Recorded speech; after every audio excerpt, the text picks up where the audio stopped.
I wouldn't want to speak for Elvis Presley and tell you that I was his best friend, but I can tell you this, he was my best friend. I met Elvis when I was just a boy and he was a teenager. I met him on one of the last weekends before he became Elvis, when he was simply a truck driver who did some singing on the side. I knew him for 23 years, and in those years, I grew up with him, lived with him, worked for him, learned from him, laughed with him, and shared one amazing experience after another with him. Elvis was the first rock and roll superstar, and he became one of the world's biggest movie stars. But I didn't know him as a star. I knew him as a friend. In writing this book, my hope has been to present Elvis not as the larger-than-life figure known around the globe, but as simply a very real and quite remarkable human. That's important to me because as Elvis has become an icon and a figure of legend, I think an appreciation of his humanity's been lost. Viewing Elvis as some kind of rock and roll superhero doesn't do justice to his very human struggle, his talent, his life, or his legacy. He was my friend, and this book is, above all, a story of friendship. The book is also a personal history, and as such, it's a work of memory. Sifting through 6 decades worth of memories has been no easy task, but whenever possible, efforts have been made to ensure that the history part of this personal history is accurate. My life's history is very much interwoven with Elvis's, and much of his life has been extensively documented. So if it was possible to look up or double-check a who, what, when, or where, I have done it. Documents don't often capture the more personal moments of life, though, and that's where memories must be sorted out. In thinking back on my life and experiences, I've tried to balance the way I remember things now with the way I might have experienced them at the time. I've tried to be as honest as possible about how and why things happened, and have tried to resist the temptation to describe a past I might have wished for rather than the one I experienced. The places, people, and events of this book are real, as I remember them. No scenes have been invented, no characters made up, and the timeline of events reflect a real chronology. The dialogue people speak in these pages may not be verbatim transcription, but always reflect the words I remember hearing. In just a couple of cases, when it wasn't possible to contact someone from my past, I have changed the name in deference to the sensitivity of the situation described. People have been making up all kinds of stories about Elvis since his first record came out, and in the years since his death, the stories have become so big that my friend's very real life has often been obscured or ignored. In putting this book together, I have discovered over and over again that with Elvis, the truth is always the best story of all. Chapter 1. If I Can Dream. July 11, 1954, began as a hot, lazy Sunday, just another sticky summer day in North Memphis, and I was a scrawny 12-year-old kid living at the little brick duplex my father rented on Breedlove Street, looking for some way to fight off the boredom of one more stretch of sweltering afternoon. My father worked long shifts at the Firestone factory, and that Sunday, his day off, he was sleeping in. My closest friend, the kid next door, Wayne Martin, was off somewhere on an outing with his family. It looked like I was going to be on my own for the day, so I decided to kill some time by wandering over to Guthrie Park. The park was maybe a half-mile from my daddy's place, down Chelsea Avenue, an open field of scraggly grass and dusty patches laid out in front of an elementary school and a community center. Close to the street was a kiddie wading pool, and a little farther back was a playground, some basketball hoops, and a horseshoe pitch, where I'd learned to enjoy the satisfying clang of a shoe hitting the iron post.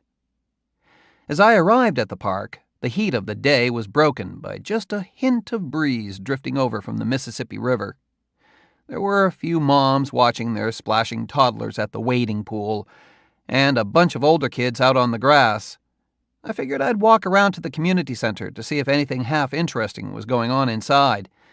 The sky was a hazy summer gray, and I guess I was lost in a bit of a haze of my own. It took me a moment to realize that my name was being called out from across the park. "Jerry! Hey, Jerry! Come here!" It was one of the older kids out on the grass. I recognized him as a local boy named Red West, one of the toughest guys I knew of in North Memphis. Red had been a ferocious all-Memphis football player at Humes High School, and he and his family lived over in a low-income housing project that had the very fitting name Hurt Village. Just knowing a guy was from Hurt gave him a kind of battlefield credibility around North Memphis. Kids in my neighborhood whispered stories about the rough gangs that lurked around Hurt, and how you'd be lucky to get out of there alive if you were ever foolish enough to walk through the projects alone at night.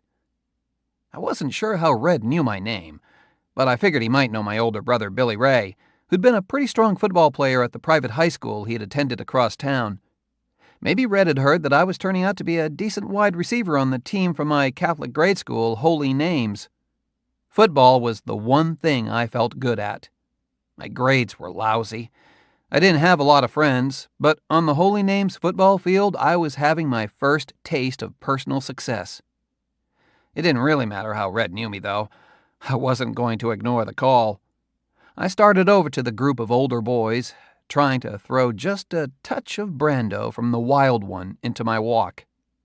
"Hi, Red," I said when I got to them, immediately hating the fact that my voice sounded so little, so young, so not Brando.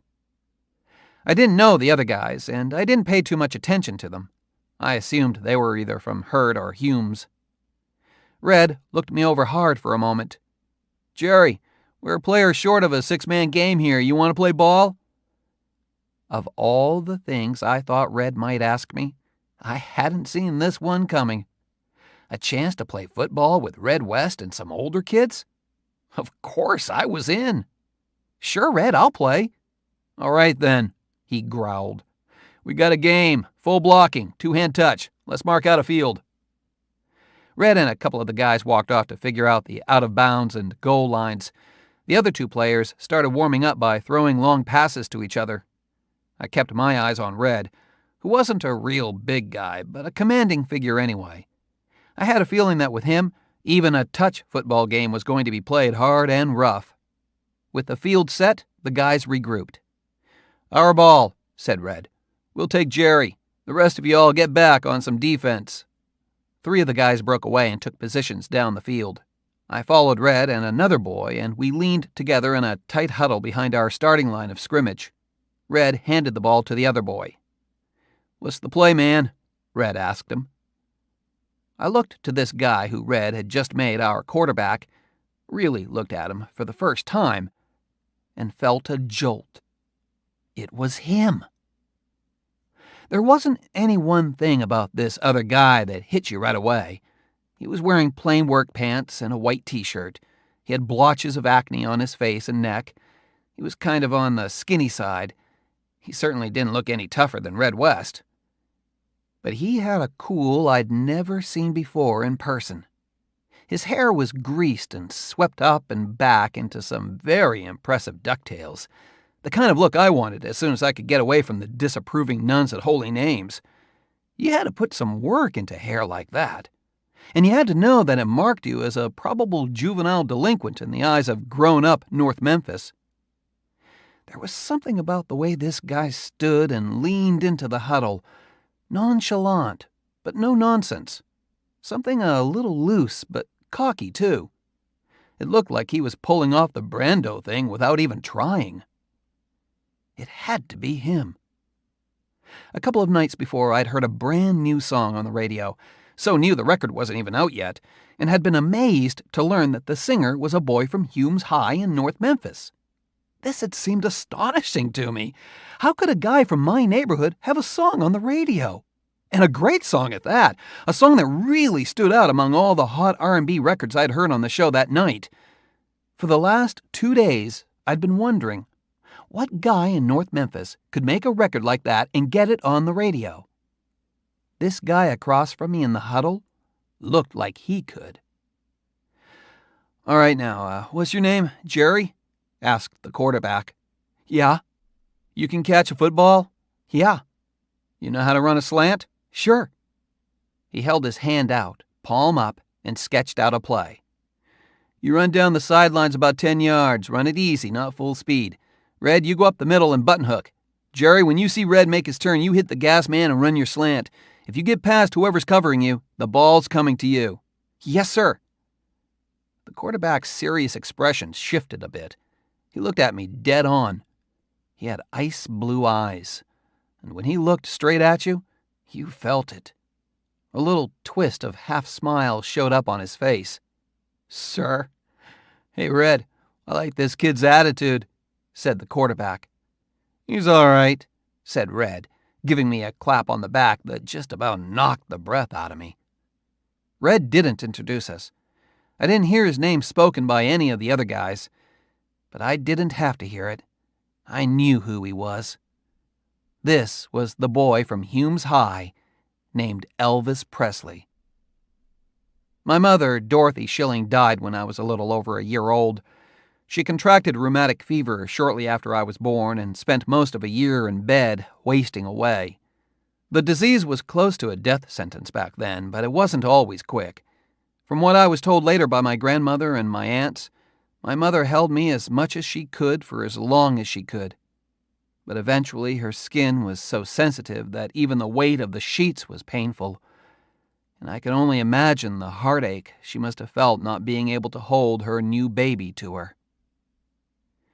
My mother's dying request to her mother, my Mama Gilkey, was to secure a promise that my brother and I would be loved and taken care of when she was gone. Mama delivered wonderfully on that sad promise. I grew up with a fair amount of confusion about how exactly I fit into my family, but I never doubted for a moment that my Mama loved me with all of her heart. From bits of conversations, little hushed pieces of grown-up talk I'd occasionally catch as a kid, I got the impression that my mom had been happy, pretty, and the kind of person who took care of everybody else first. The peacemaker and pep talker who made everybody around her feel special. She was one of 7 children, and my father was one of 4 children, and growing up I heard plenty of grumbling and complaining from and about each side of the family. But I never heard anybody say anything mean about my mother. And I don't think that was just because she was gone. I think it was because she was considered a truly special person by everyone who knew her.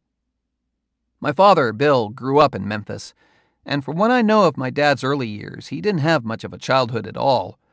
He was the oldest son, and when his father abandoned the family, he had to drop out of middle school and start working to help put food on the table.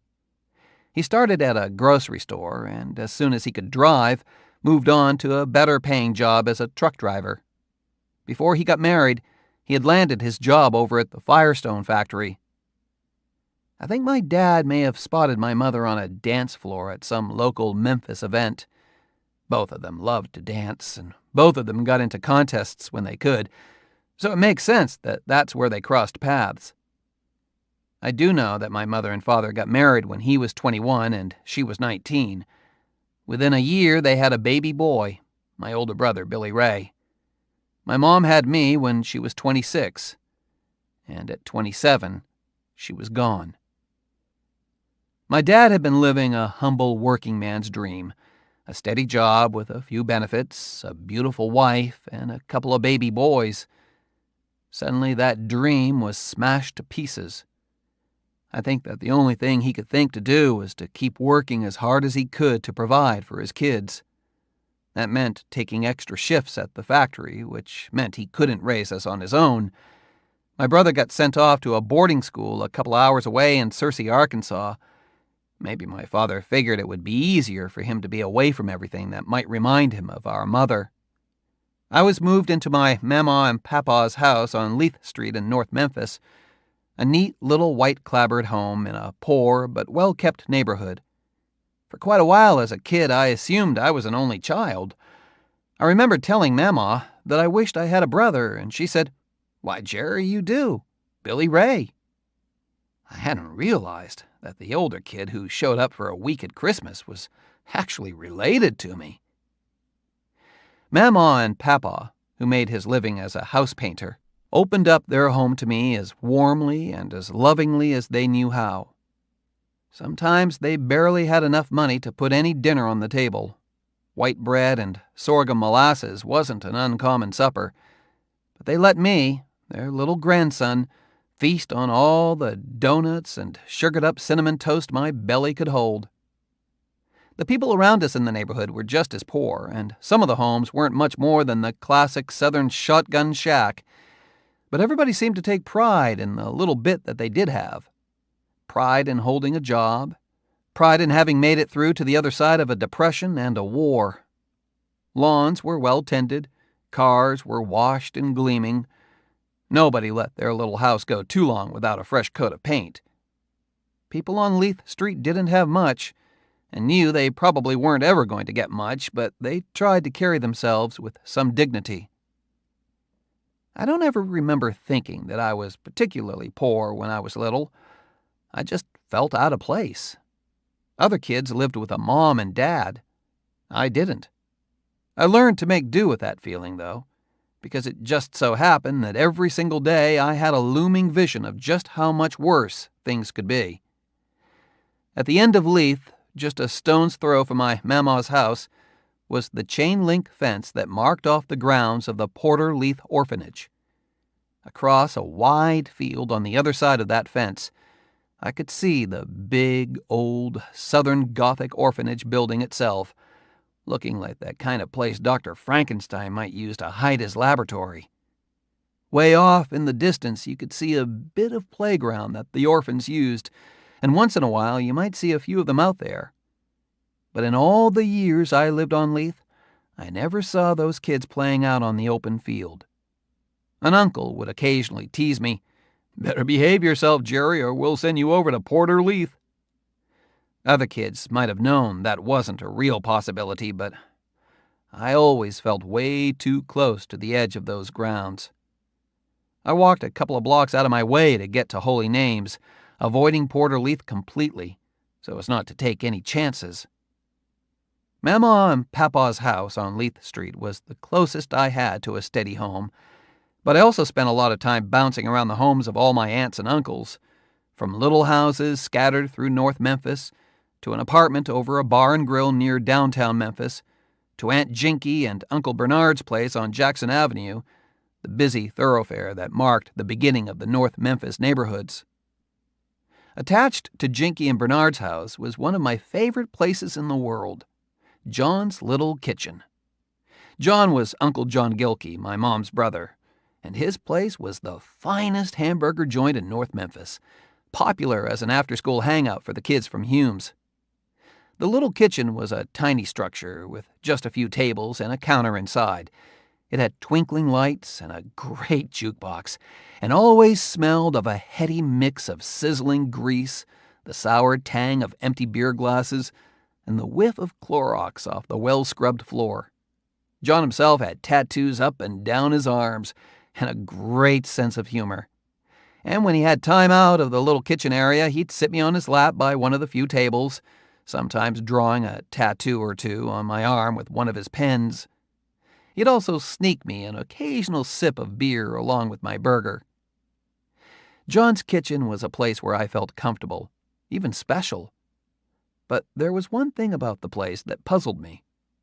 All his customers seemed to enjoy the hamburgers just as much, but the white ones got to come inside through the front door and eat at a counter or at tables, while the darker customers had to come through a side door labeled colored and could only eat standing up at their own little bit of counter.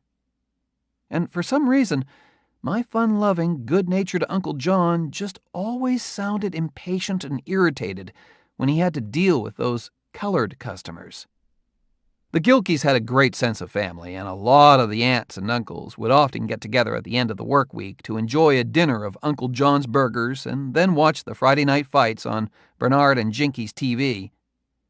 I spent less time with my dad's side of the family and was a little less comfortable in those homes. Looking back, I realized that both sides of the family lived within a couple of miles of each other, and everybody was working hard to make ends meet. But the Schillings had made it up to solid little brick houses with the fancy three-pillar porches, while the Gilkeys lived in little wood houses with cement slab porches. To my eyes, that seemed like the difference between mansions and shacks. I was generally treated well throughout my childhood, but I think I also knew that all that shuffling from home to home wasn't quite right, and I could sense that I didn't really belong in any one place. I was always sharing someone else's room and someone else's toys. I remember one night, as I was falling asleep at Mama's house, I heard her out in the kitchen talking to one of my aunts. "I love Jerry like he was one of my own," she said. I felt a shiver go through me, and I curled up a little tighter in the blankets. I thought I was one of her own. My insecurities weren't helped by the fact that I was a sickly little kid. Maybe it was all those donuts and cinnamon toast, but I just never seemed to be healthy for any decent stretch of time. I had headaches, earaches, and stomach aches so bad that there were weeks when I just didn't get out of bed. My dad had signed me up to start first grade at Holy Names after I turned 5. There wasn't any kindergarten back then. But I was so sick and missed so much school that first year that I ended up having to do the grade again. I was little, but not so little that I didn't understand that I had flunked first grade. My first experience with academics was an experience of failure, and that didn't do anything to boost my low levels of self-confidence. So, on Leith Street, I spent a lot of time by myself, listening to Mama's great big Zenith floor model radio. I couldn't get enough of the Lone Ranger. But unlike a lot of kids who listened, I didn't imagine myself to be the one with the silver bullets. When the show was over, I'd go out in Mama's backyard, draped in ceremonial battle wash rags, pretending to be Tonto. I'd climb up in the big apple tree there and sit for hours, staring out at North Memphis and wondering which direction the Lone Ranger was going to ride in from. Throughout my childhood, I sometimes stayed with my father on weekends and through the summers, but in that summer of 1954, I moved in with him for good. It wasn't an easy transition. At my grandparents' and aunts' and uncles' houses, I'd been allowed to do as I pleased, but Daddy had rules he expected me to follow. Chores had to get done, and vegetables had to be eaten. My father wanted to do everything in his power to get me strong enough and smart enough to make something of myself, but at the time I didn't appreciate that kind of concern at all. I was angry that my dad was the sort of guy who would waste my Saturday morning to take me to the dentist. Years later, it dawned on me that in a part of town where there were plenty of crooked, toothless smiles, he was the sort of guy who would give up his own day off to get his kids' teeth taken care of. My father worked at the nearby Firestone factory, a place with smokestacks that towered over that part of town. He worked a lot of double shifts, but off the factory clock and on his own time, he was a sharp dresser and a great dancer. And being able to get out on the town on Fridays and Saturdays was a big deal for him. On weekends, he and his younger brother, my Uncle Joe, headed out to the local nightclubs, where they might find some pretty girls to dance away their worries with for a while. So, when I'd stayed at my father's house in the past, I'd often ended up with the house to myself. Back then, in that part of town, hiring a babysitter for a boy my age would have been an unthinkable waste of money, the kind of thing rich people did. After I turned 9, my father had considered me old enough to be left alone while he went out. I liked being given that responsibility, but the truth was that, at 9, it didn't take much to put me in a state of fear. There'd be strange creaks in the floorboards, loud knocks from the pipes, and shadows in the hallway, all of which could get the worst parts of my imagination working. Even the breeze rustling the bushes and trees outside could start to sound a little spooky. With a few rumbles from the occasional thunderhead rolling up the Mississippi River and a flash of lightning or two, I would end up just plain terrified. Deep down, I always knew that if there were any kind of real emergency, help was close by. Wayne Martin, his mother, and his Aunt Bee lived right next door, and I had relatives a few blocks away in almost every direction. and no matter how loud the floor creaked and how hard the pipes knocked, I always eventually fell asleep and lived through the night. At age 12, living at my daddy's house full-time, I wasn't so easy to scare anymore, and I discovered something that made my nights alone in that little house something I looked forward to. In my bedroom, on the dusty chest of drawers, right by the side of the heavy wooden bed, was the one thing in that plain little room that really sparkled. The only thing that hinted at a world of excitement outside. My bright white, plastic, battery-powered, silver-tone radio. It was a beauty, with a molded grill over its speaker, 2 great big knobs for the tuning and the volume, and a giant slash of a red needle to tune in your station. Sometimes in the afternoons and evenings I moved the needle around to pull in broadcasts of The Shadow, The Lone Ranger, or the Fibber McGee and Molly Show. But 6 nights a week, from 9 to midnight, that needle was locked into place at the far left side of the dial at 560 WHBQ, Dewey's station.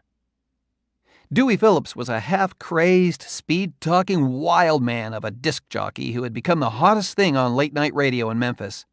His show, Red, Hot, and Blue, played an inspired mix of R&B records, country boogie, hardcore blues, pure gospel, and a few love songs from the silkiest of harmony groups.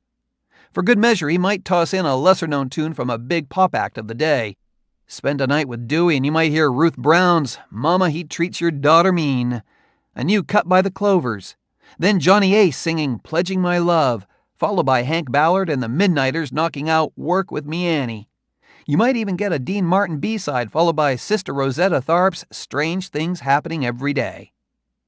"Yee-gaw!" Dewey would holler. "You just roll a wheelbarrow full of mad dogs, just wheel it right up through the big front doors over there. You get down on the floor and kick your legs up in the air and tell them Philip sent you. You hear me out there? I know you are. Just ain't no 3 ways about it. Ain't that right, Myrtle?" Myrtle, an imaginary cow who served as Dewey's sometime sidekick, would respond with a low, forlorn moo. Wayne next door had tipped me off about Dewey's show, but when I first started listening to him, I could barely understand a thing he was saying. Unlike other radio guys, he didn't seem to be trying at all to smooth out his backwoods Tennessee twang. But when he played the Domino's 60-Minute Man, I was hooked. Neither Wayne or I knew precisely what the man of the title was doing for 60 minutes, but the song had such a feel of crazy fun and happy secrets, and the way the guy with the low voice sang 15 minutes of blowing my top was such a kick that I couldn't wait to hear it again. By that summer of 1954, whenever I had the house on Breedlove to myself, I was listening to Red, Hot, and Blue. Slowly, I got a little better at figuring out what Dewey was talking about. And man, did he talk. He talked right through some of the songs, fumbled his way through ad-libbed advertisements, shouted out updates on local concerts, and dispensed a constant stream of cracked, countrified wisdom. "Hey, good people, Saturday's just around the corner, and don't you forget now, that's payday and bath day." On the regular popular music radio shows, the DJs sounded so smooth, so calm, so dull. Dewey got all worked up and banged his equipment. You could almost hear him breaking a sweat. He was a grown-up, but he was just barely under control. Dewey and his music seemed fun and dangerous at the same time. And if a kid wanted to hear something other than the unexciting flow of hits like those on the Your Hit Parade TV show, if you wanted to hear Laverne Baker, The Drifters, Big Joe Turner, Howlin' Wolf, and laugh all the way through, Dewey's show was the show you tuned into. That is, it was the show you tuned into if you were a white kid. Memphis was also home to WDIA, the first station in the whole country to have a black on-air staff, though the station itself was white-owned. You could also hear some of the same songs Dewey played on some of the WDIA shows, which were jockeyed by the likes of a very young guitar player named B.B. King and bluesman Rufus Thomas. But that was a black station meant for black listeners, and for a white kid, for any white person, to turn that radio needle to 1070 would be doing the unthinkable. In the unquestioningly segregated South, you were never, ever supposed to step over the very clear lines of color. And I knew color was serious business. As a little kid, I'd been spanked for drinking from colored's-only water fountains, and had been punished for making the mistake of shooting marbles with some black kids during an outing to Moon Lake. That didn't stop me from listening to WDIA. A lot of the songs were just as great as what was on Red, Hot, and Blue, and you could hear them in the afternoon, well before Dewey was on. But even as a kid, I could sense there was something very different around the music. A language I didn't quite understand, describing a world I didn't quite recognize. It was, I know now, simply black voices talking about Black Memphis, discussing church events, employment opportunities, or putting out calls for action that helped people in trouble find the groups or agencies that could help them. You might even hear a DJ like the Reverend Gatemouth Moore talk about how crazy it was that the local ambulance companies were separated by race. He had seen a white lady die because the black-run ambulance that got to her first wasn't allowed to handle her. Listening to WDIA, I didn't understand the logic behind the color lines of my town any better, but I couldn't help but be aware of them. Dewey didn't seem to care about black music or white music. He liked music that was honest and energetic, unpolished stuff that grabbed and shook you in some indefinable way. And he wasn't sending that music out to white people or black people. He was always calling us good people.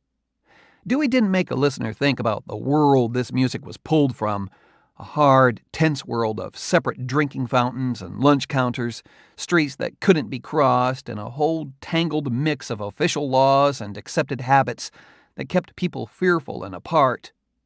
Listening to Dewey, you didn't hear black and white. You just heard excitement. Good music for us good people. That music was intoxicating stuff to a kid like me. All the other grown-ups around town seemed so steadily in control. People went to work, kids went to school, families went to church. The days moved along at the same slow, predictable rhythm. A holiday or a community event might break things up a little, but to me, anyway, there was always something a little sad, even about the supposed good times. At 12, I didn't have any real overview of the world beyond my few blocks of North Memphis, just a vague, achy feeling that sometimes the grown-up world didn't make a lot of sense, and I wasn't sure how I was ever going to fit into it. And while I didn't know it that summer, I wasn't the only kid starting to sense that joyless sameness around us, and as it turned out, there were more than a few of us who desperately wanted to believe that there was something else out there. Something that moved a little faster and wilder. When we found Dewey, we felt like we'd found somebody who understood what we were after. Some of us even took the bolder step of walking down a Home of the Blues, a record store on Beale Street, downtown Memphis's historic strip of neon-lit shops, jazz joints, and nightclubs for an all-black clientele, to buy the music we heard Dewey play. Or we'd head over to Poplar Tunes, a record shop at the edge of the white part of North Memphis, to get the songs we wanted. I didn't even have a record player, but I'd gone out and bought a few 78s, feeling like a secret agent on an extremely perilous mission.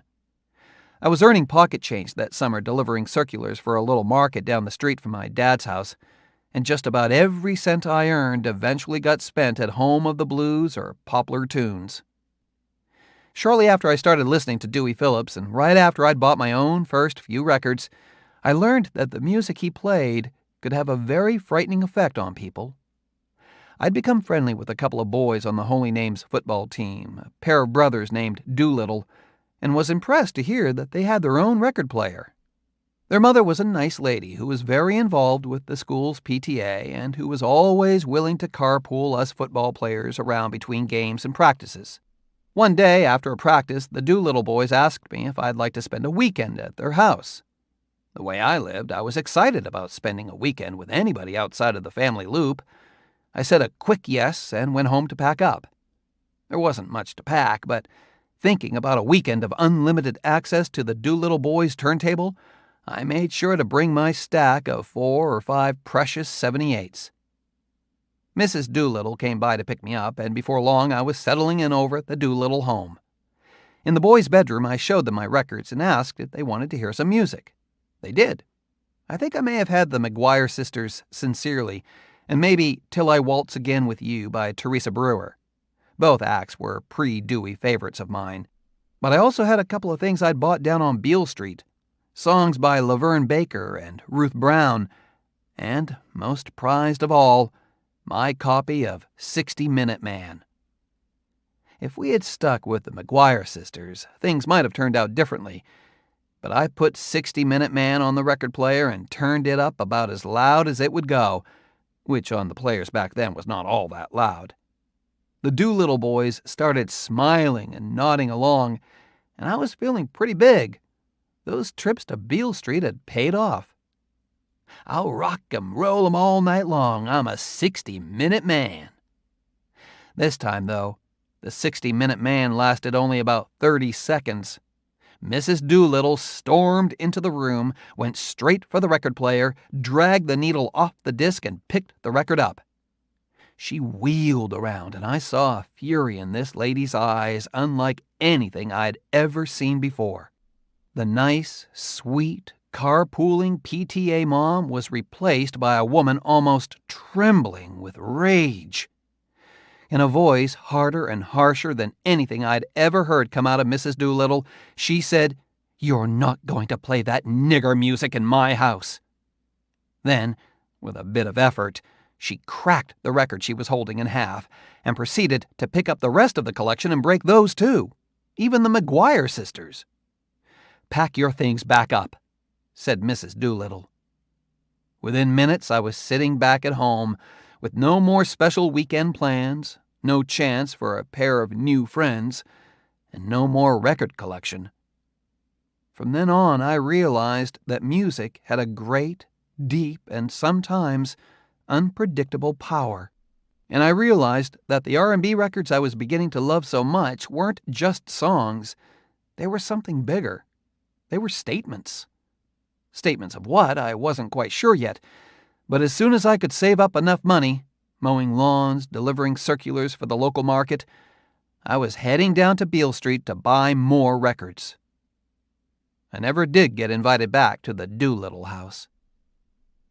In that summer of 1954, I'd been living at my father's place for about a month or so when, one weeknight in early July, Daddy headed out with Uncle Joe and I had the house to myself again.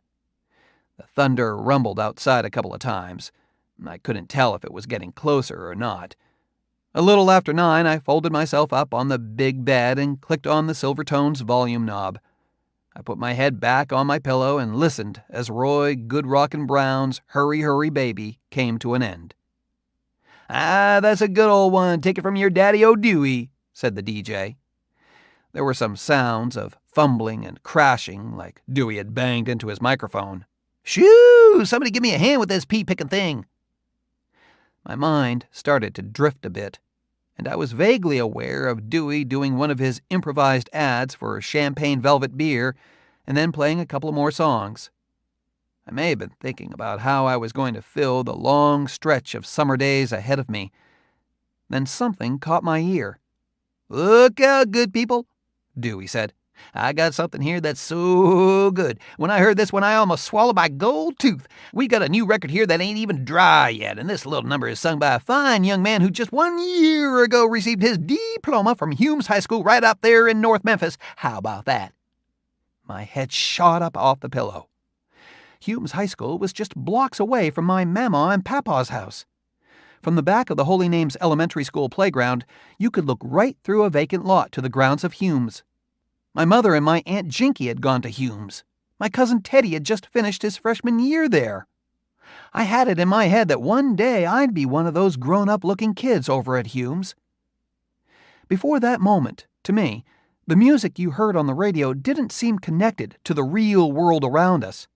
It existed only as stuff that came out of your radio speaker or that you could buy in the record stores. Once in a while, Dewey might mention that a particular musician was from Memphis, but Memphis was a huge place in my mind.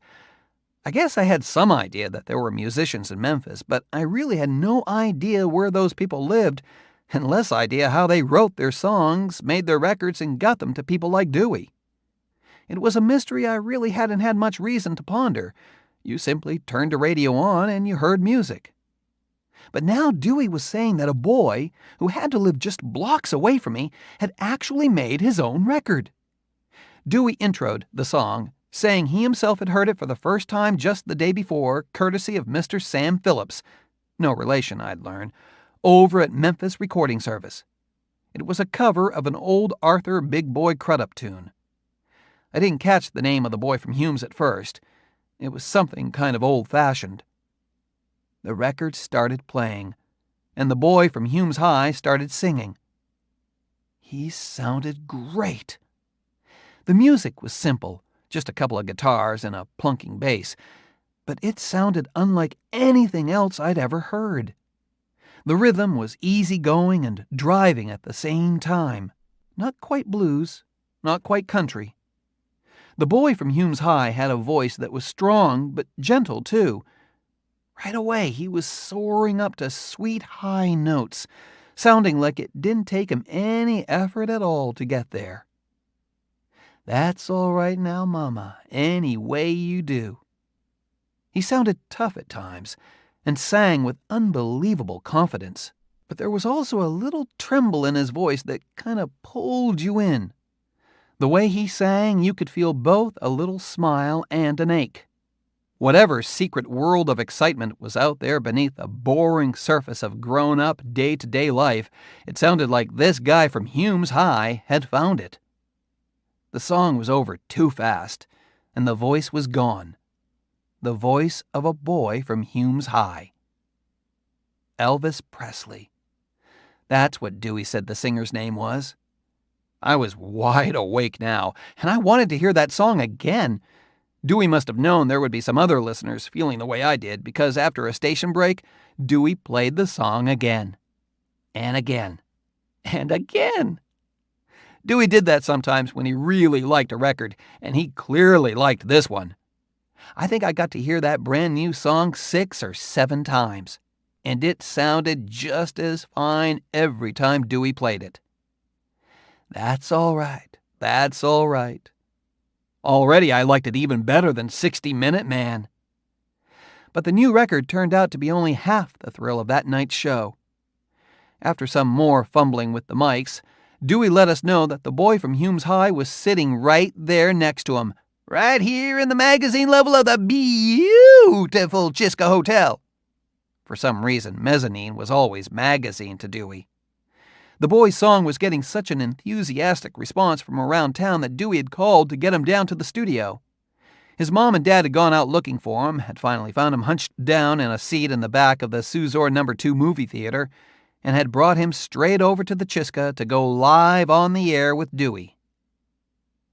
I'd be lying if I said I remembered exactly what was said that night by this new singer. But I do remember that hearing Elvis Presley talk had me just as excited as hearing him sing. His speaking voice was kind of high and soft, like his singing voice, but in conversation he wasn't so smooth. You could hear that he was nervous.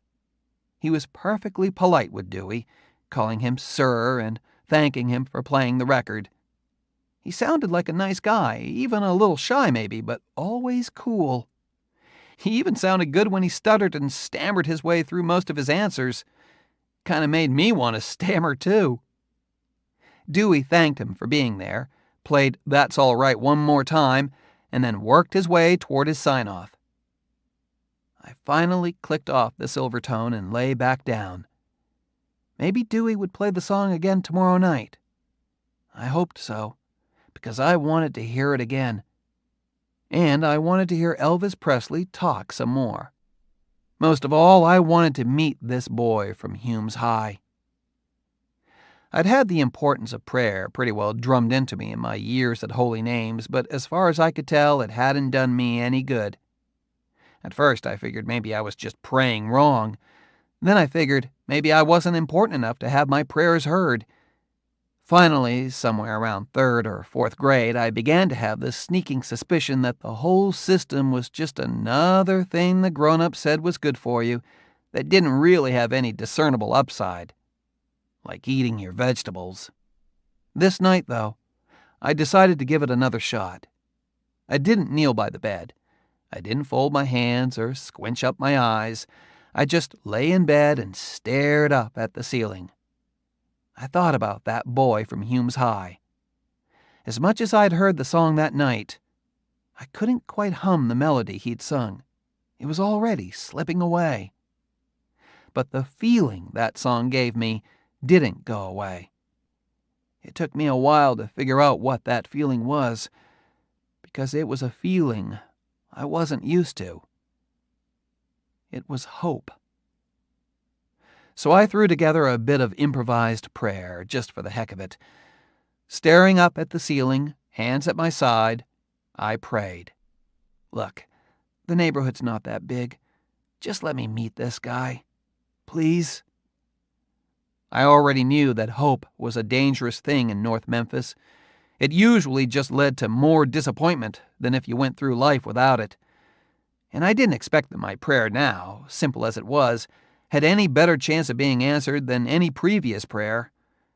But on this sticky summer night, when the sound of the pipes and the floorboards and the thunder had been drowned out by one strong voice from Hume's High, it didn't seem like a little hope and a little prayer could hurt.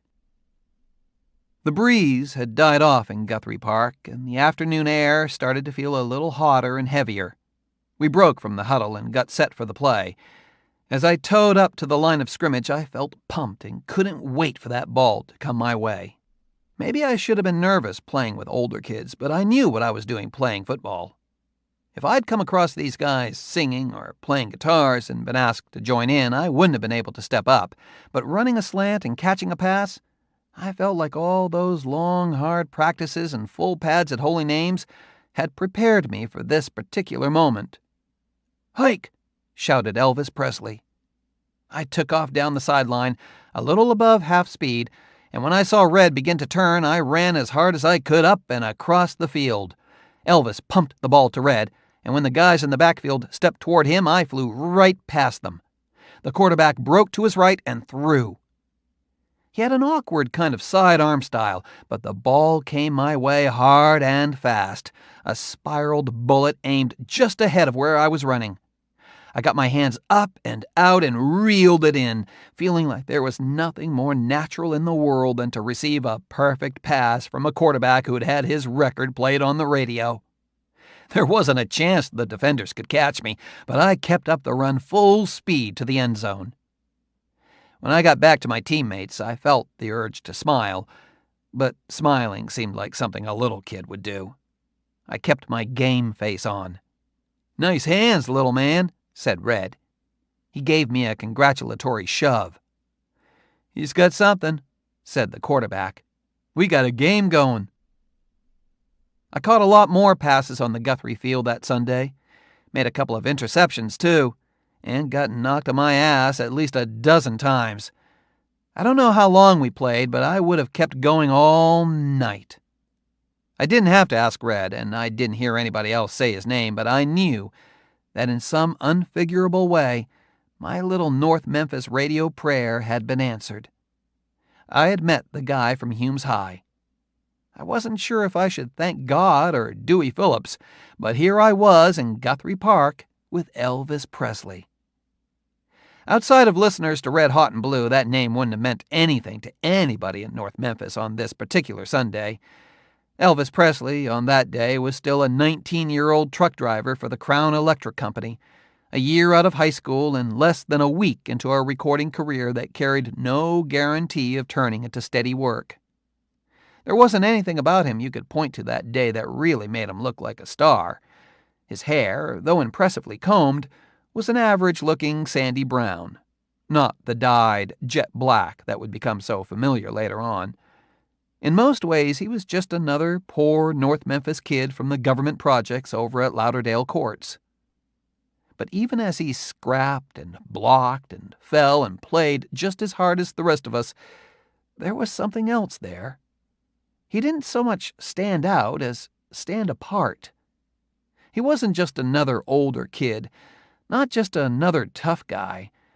and not your typical full-of-himself quarterback. It was like he was already the star of his own movie, but he wasn't playing it up. There was only one way in which Elvis's cool looked a little more like comedy. He had grit and determination and could throw a ball, but he was not a natural athlete, not the way Red was. This became very clear whenever Elvis broke into an open field run. Those loose legs of his seemed to shoot out in every direction at once, like Crazy Legs Hirsch, and it seemed to take him an extra effort just to keep himself moving forward. It occurred to me toward the end of the game that Red and Elvis and the three other older guys didn't really talk to each other like they were any kind of familiar best buddies. They were just getting to know each other that day, too. I don't think anybody said anything about Elvis having been on the radio, but I'd guess that was the icebreaker that had pulled these guys together. I'd later learned that Elvis had been something of a misfit and an outsider during his high school days, and now, with the cachet of a song that had been played on Dewey Phillips's show, he had finally found some guys to hang out with. Elvis's musical talents would eventually bring him just about everything he wanted in his life, but on that weekend, all he wanted was to play football with a bunch of guys, and having his first record out helped make that happen. In fact, I happened to show up at Guthrie Park on probably the last weekend of Elvis Presley's life in which he would have any trouble finding a sixth man for a 3-on-3 football game. At some point, the gray skies got dark enough that the guys just stopped playing. A couple of them gave me a nod and a good game. Elvis and Red started to shuffle toward the community center. I was wondering whether I should seize the moment and blurt out, "I like your song," when Elvis turned back to the rest of us and said, "We'll meet again here next Sunday." The guys nodded and mumbled yes. I nodded too. A couple of days ago, I'd been a lonely kid without much more than a radio to get me through the summer. Now I was standing here in Guthrie Park, feeling like I'd become part of something exciting. There'd be another game next Sunday, and there wasn't any question that I would be there. I'd be ready to play football on Elvis Presley's team. Chapter 2. I Was the One. Music has always had a magic for me. One of my very earliest memories is of the sound of the radio broadcasts of the Grand Ole Opry coming over the set at Mama's house. When I was probably just 3 or 4, it occurred to me that in between the talking parts of the show, the people on the radio were doing something very unusual with their voices. When I asked Mama what it was, she told me, "That's singing, Jerry. The people are singing." From my small perspective, the talking didn't make much sense, but that singing stuff was clear and powerful. I saw that music had a certain power over the adults around me, too. Before I was staying alone at my dad's house, he'd sometimes just take me with him when he went out at night, a deal that saved him the hassle of finding another place to drop me off, and gave me a peek at that secret world of grown-ups having fun. One of my dad's favorite spots was up at the top of the Peabody Hotel, where there was a large ballroom with panoramic views of Memphis and the Mississippi River. The bands up there played the kind of swinging jitterbug dance music my dad loved, and occasionally a top national act like Harry James or Tommy Dorsey would have an engagement there. The walls of the ballroom were black, with tiny lights set up in the ceiling, so you could almost believe you were at a party up in the stars somewhere. I remember sitting happily under tables in that ballroom, sipping away at endless sodas and watching the adults shimmy and shake around the room's sunken dance floor with a kind of smile and a kind of twinkle in their eyes that you just didn't see anywhere else. I loved the sense of peace and calm I got from the music that played during the daily mass at Holy Names. Of course, I was only Catholic until the last school bell rang. When I went home to Mama, I was part of a Baptist home. I spent 3 years at a Catholic school being the non-Catholic kid, and I couldn't wait until I finally took enough catechism classes to take First Communion with my classmates. As far as my Baptist upbringing went, there wasn't a lot of church going, but Mama and some of the other people on my mom's side of the family would sometimes take me to weekend revivals. many of them under a pitched tent on the same field in Guthrie Park where I would eventually play horseshoes and football. At a time before television was widespread and when there were nowhere near the kind of leisure time activities available today, a revival wasn't just more church. It was grand spectacle and high-energy entertainment. I remember how the soul-stirring music that played under those tents could get a crowd of adults up off its feet, clapping and shouting together. And sometimes that crowd would get so worked up that the smiles and twinkles in the eyes you'd see around you under the tent weren't really all that different from the ones you'd see at the top of the Peabody. Of course, over at the Doolittle's house, I'd learned that there was some music that elicited a much different reaction, hardly smiles and twinkles. I think the Doolittle episode must have been in the back of my mind when I first heard Elvis's record, because by then I knew that if you found something good, you were better off keeping it a secret. So I didn't tell anybody about the record I'd heard by a guy from Humes High, or that I'd met the guy himself over at Guthrie Park. Not my dad, not Uncle John, not even Wayne Martin. Keeping it all to myself seemed like the best way to keep it special. I figured I'd managed to get lucky with one little prayer. I didn't want to do anything or say anything that might jinx my chances of playing ball again with Red West and Elvis Presley. Also, Elvis himself hadn't made a big deal out of his record. In fact, he hadn't said a word about it. If he was going to keep cool and quiet about it, I'd do the same. I'd only spent half of one afternoon catching his passes, but I guess I already felt some sense of loyalty to this new quarterback of mine. I kept listening, though. Dewey Phillips played That's All Right at least once every night on Red Hot and Blue, and the more I heard the song, the more I kept running through the last moments on that football field. Elvis himself had said he wanted to play again, hadn't he? He meant there at Guthrie same time next Sunday, wasn't that right? And the biggest question of all, he meant for me to be part of the game again, didn't he? By the Saturday after that first game, I guess I was worked up enough that, despite my desire not to jinx anything, I had to tell somebody. I needed a witness. And somewhere that day I crossed paths with Frankie Grisanti, a kid from the Holy Names football team who was a year behind me in school. Frankie was a short, stocky kid, but he was fast and tough as a player, and the few times we talked, I'd found him easy enough to get along with. I was more interested in hanging out with older kids than younger ones, but Frankie had a special connection. His brother, Ronnie, a few years older than me, was Holy Names' dependable brick wall of a center. I didn't tell Frankie about hearing the song, and didn't go into much about meeting Elvis. I just told him that I'd had the chance to play football with older kids from Humes and had had a great time. The older guys had said they were going to play again tomorrow at Guthrie, and if Frankie came along with me, maybe he could play too. It sounded good to Frankie. He said he'd come by my house and we'd go to the park together. Frankie showed up right on time early Sunday afternoon, and we headed down Decatur Street toward Guthrie. When we got to the park, I saw a couple of the older kids from the week before on the field. After all these years, I'm still not sure exactly who was at those first games.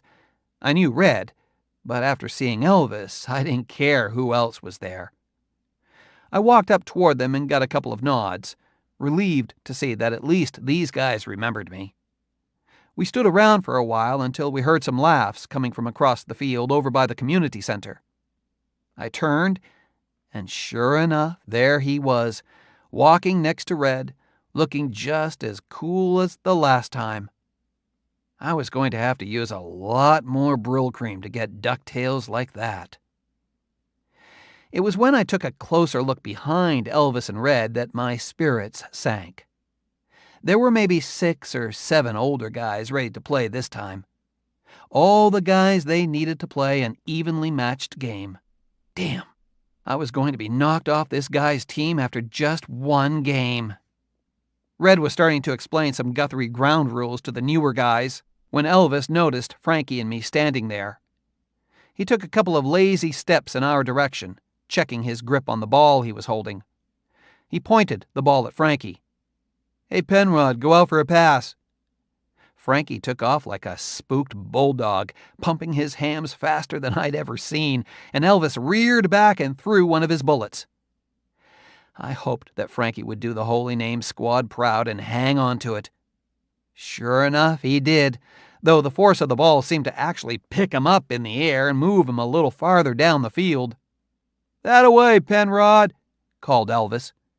He started to turn away. I figured I'd better speak to him before the older guys gathered around again and I lost the chance. "Why'd you call him Penrod?" I asked. Just a name I saw in this book I'm reading," he said. He was a year out of school and still reading books, which seemed strange to me. In North Memphis, reading anything other than postcards and the Bible was maybe even more radical than listening to Dewey Phillips. Not only was the guy cool, he was a reader. "You gonna run those nice posts again?" Elvis was looking down the field, but he was talking to me. "Sure, I'll run anything you want me to," I said. Maybe I was hoping for a slap on the back, but he just turned to walk away, calling out to one of the older guys across the field. I could see that Elvis Presley wasn't the kind of guy you got to know real well, real fast. I wasn't either, but I had plenty of time. We ended up playing 6-on-6, with both Frankie and me in the game. I'm sure that most of the older guys would have been just as happy not to have younger kids in the game, but somehow Elvis, without ever making much of an issue out of it, kept us included. He was going to be quarterback again. He wanted me to be one of his receivers, and that meant the other team got Frankie to line up against me. He kind of acted like that was just the way it was supposed to be, and nobody else there seemed to have any interest in disagreeing with him. I know that Elvis could just as easily have told us to get lost, but it seemed clear that even though he looked and moved like a rebel, and even though he kept himself just a little apart, a little distant, he didn't have the kind of mean streak I'd seen in other older kids, especially older kids from the projects. From what I knew of Red West, he would have had no problem telling us to get lost, and quick, but Elvis wanted us around. So we were in. Again, it was a great game.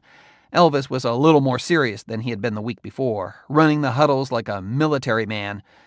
But whenever we pulled off one of his plays, he lit up with a big smile.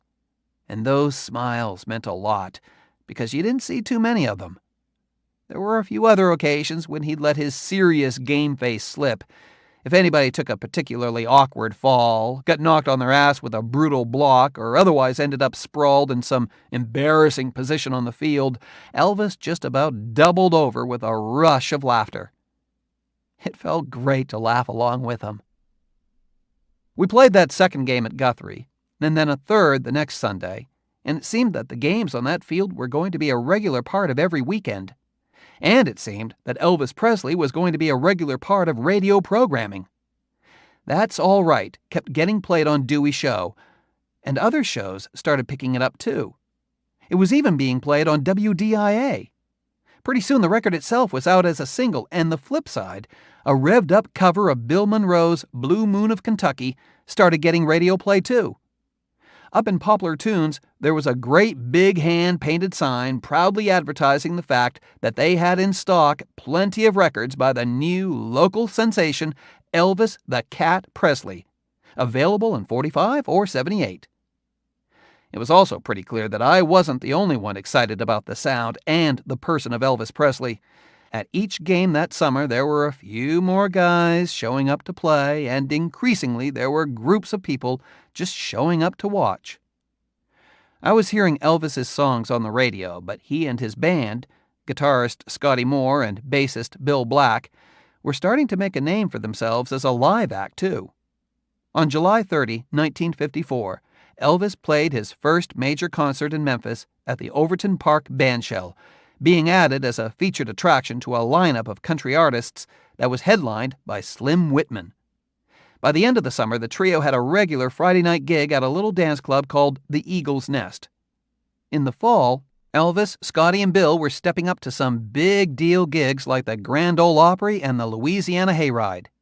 And by the end of the year, they were playing shows as far away as Texas. The trio also stayed busy working with Sam Phillips over at Memphis Recording Service on Union Street, and the records that followed their debut, Good Rockin' Tonight, Milk Cow Blues Boogie, proved that the excitement of That's All Right was no fluke. His career was starting to take off, But if Elvis was in North Memphis on a Sunday, he'd pull together another football game. And a Sunday didn't go by that summer that I wasn't hanging around the park, waiting to see if he would show up. I kept thinking the games were getting big enough that they wouldn't want a kid out there, but I always made the cut. Elvis would see me hanging around and maybe toss me the ball while he was warming up, or somehow make it clear that he wanted me to play, though again, not much was ever said. Into the fall of 1954, we were usually playing 6-on-6, and though the teams were generally set, sometimes the rosters got mixed up just to keep things interesting.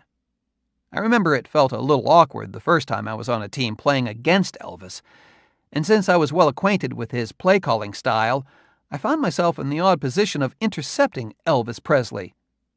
It felt wrong, but really, really good.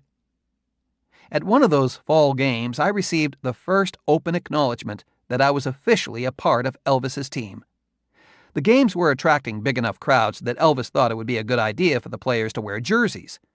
I showed up at the park one day to find one of the older guys handing out some green sleeveless pullovers, the kind you might wear over a t-shirt in gym class. I thought this might be the moment I'd be pushed out. Nobody would have to say anything, I just wouldn't get a jersey. Elvis made sure I got one. Didn't say, "Welcome to the team," or "Here's for all your great catches." Just tossed a jersey at me and said, "It's a large. Try not to trip over it." I'd heard that he lived with his mom and dad over on Alabama Street by the Lauderdale courts, but to me, he had a presence that didn't quite fit the streets I was used to. I couldn't imagine Elvis having a job, or taking out the trash, or answering to a mom and dad. It seemed to me that he stepped right out of the radio and into Guthrie Park.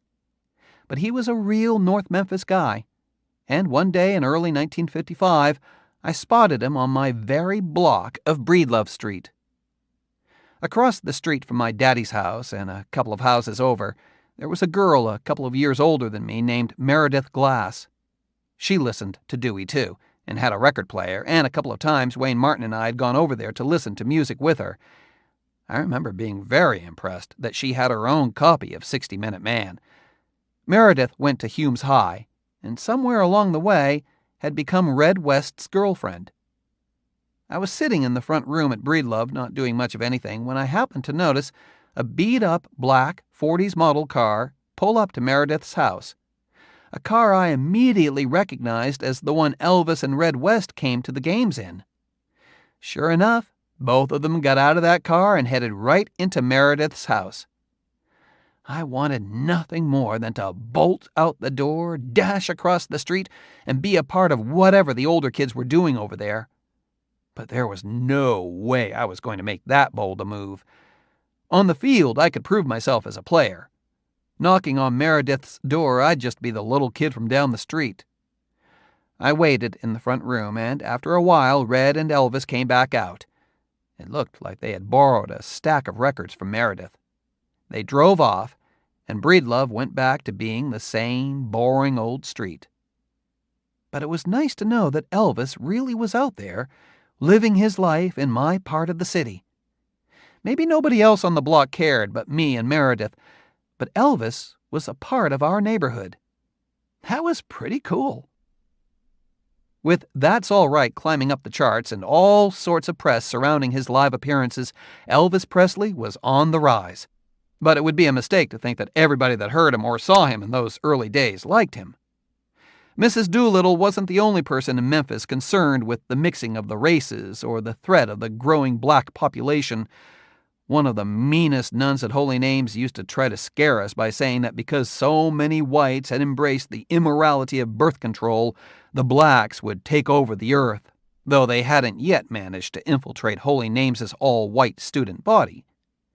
Those kinds of feelings were prevalent, and to a lot of people, Elvis Presley was nothing more than white trash playing black music. Some of the early press reports treated Elvis with interest and enthusiasm, or at least treated him as a phenomenon worth taking note of, but the general feeling of conservative, old-school Memphis was that the city should be more embarrassed by Elvis than proud of him. From the early concert clips we see these days, It might be assumed that even if old-school Memphis didn't get Elvis, the kids did. But that's not quite true either. Memphis kids were not automatically Elvis fans. He was a poor white boy, and that was something that a lot of people in Memphis were used to looking down on, the thinking being that blacks were poor because that was just their nature, but whites who were as poor as blacks were truly despicable. A lot of the kids who'd been used to looking down at somebody like Elvis weren't going to suddenly change their minds because he had a popular record out. If anything, they disliked him more now because they had something to be jealous about. These were the early days of what would soon be called the youth culture. And for all the kids who got excited about the first sounds of rock and roll, there were at least twice as many who thought it sounded just plain horrible. Those of us excited about Elvis were part of an underground that a lot of our generation still didn't want anything to do with. The reaction of my brother Billy Ray to Elvis was probably pretty typical of the time. When he found out about my ongoing participation in the Guthrie Park Games, Billy Ray, a serious, clean-living, hard-working athlete, could not disguise his utter contempt when he asked, "Why are you always hanging around that guy?" As Elvis started to get bigger and bigger, I had a few up-close views of the split feelings toward him.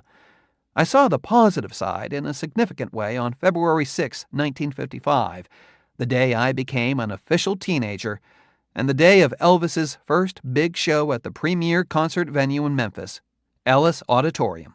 My birthday treat to myself was to spend some of my hard-earned paper delivery money on a pair of tickets to both the 3 p.m. and 8 p.m. shows at Ellis. It was my first chance to see Elvis Presley as a performer on stage. Because of his success at the Louisiana Hayride shows, Elvis was finding himself booked on some bills with top country artists, as he was at these shows. The flyers around town listed Farron Young, Martha Carson, and Ferlin Husky as the headlining acts, and had Memphis's own Elvis Presley down at the bottom of the bill. Those other acts didn't mean anything to me. I was there for Elvis. Most people inside the auditorium seemed to feel the same way, too. There was a buzz and an energy, not to mention a fair amount of female squealing, that couldn't be mistaken for anything but Elvis-generated excitement. I don't remember much about the Farron Young or Ferlin Husky performances, except that the crowd was as attentive as could be expected and clapped where it was supposed to. It was when Elvis took the stage that the place just about exploded. I'd never heard such a human-made roar as Elvis, in loose slacks and a fancy tailored jacket, strapped on his guitar and took his place in front of a mic, flanked by Scotty with his guitar and Bill with his bass. But as soon as they started playing, and as soon as Elvis started moving, the energy that came off that stage was even bigger than anything the crowd was throwing back at it. For a guy who hadn't been on that many big stages yet, and for a guy with so much wild energy to burn, he handled the show like a real pro, moving around and working the crowd masterfully, making sure that everybody got plenty of what they'd come for. This guy wasn't just a kid with some records out. He was an entertainer. I'd heard Elvis sing on record and on the radio, and I'd seen him move on a football field, but the musicality and physicality I saw come together on that stage was something else. I was already impressed by the way the guy walked and the way he threw a football, and I liked his records. But it was a shock to see the way he threw himself so completely into the music as a stage performer. Those crazy legs shook and trembled. His arms pinwheeled. He tossed his body around like he was nothing more than a rag doll with a great head of ducktails. And he treated his mic stand like it was the object of passionate seduction, sometimes holding it close with tenderness, sometimes just dragging it across the stage like a worked-up wild man dragging his mate off to the nearest cave. His moves were more outrageous than anything I'd ever seen or heard of, but they were also perfectly timed and executed. It had an effect on me. I hadn't felt this much adrenaline pumping through me since I'd seen Rocky Marciano knock out Joe Louis on the Friday night fights over at Aunt Jinky's. People have been calling Elvis the hillbilly cat. What I saw up on stage was a hungry tiger. The Ellis crowd loved every minute of it. Everything the records had promised, the show delivered. We even had the thrill of seeing good old Dewey Phillips share the mic with Elvis for a while. Maybe there were some people around me who had just come to see Ferlin Husky, but I don't remember seeing a face that wasn't smiling at the end of Elvis's 4 or 5 song set. It felt like the first great meeting of a secret club. Being an Elvis fan at this point was a little unusual. But all of us unusual people had come together in downtown Memphis and felt the first life-changing rumble of rock and roll's Big Bang. We walked out of that auditorium absolutely knowing that we'd been witnesses to the start of something new and explosive. Elvis wasn't going to just be a voice on the radio or records anymore. He was out in the real world. And, to those of us who welcomed him, that world began to look and sound like a much more exciting place. The usual reactions to Elvis weren't as positive. A crowd of supporters was regularly coming to watch Elvis play ball at the park, but almost every Sunday there'd also be cars full of guys driving by the park just for the chance to heckle him, with something along the lines of "pretty boy" being the insult of choice.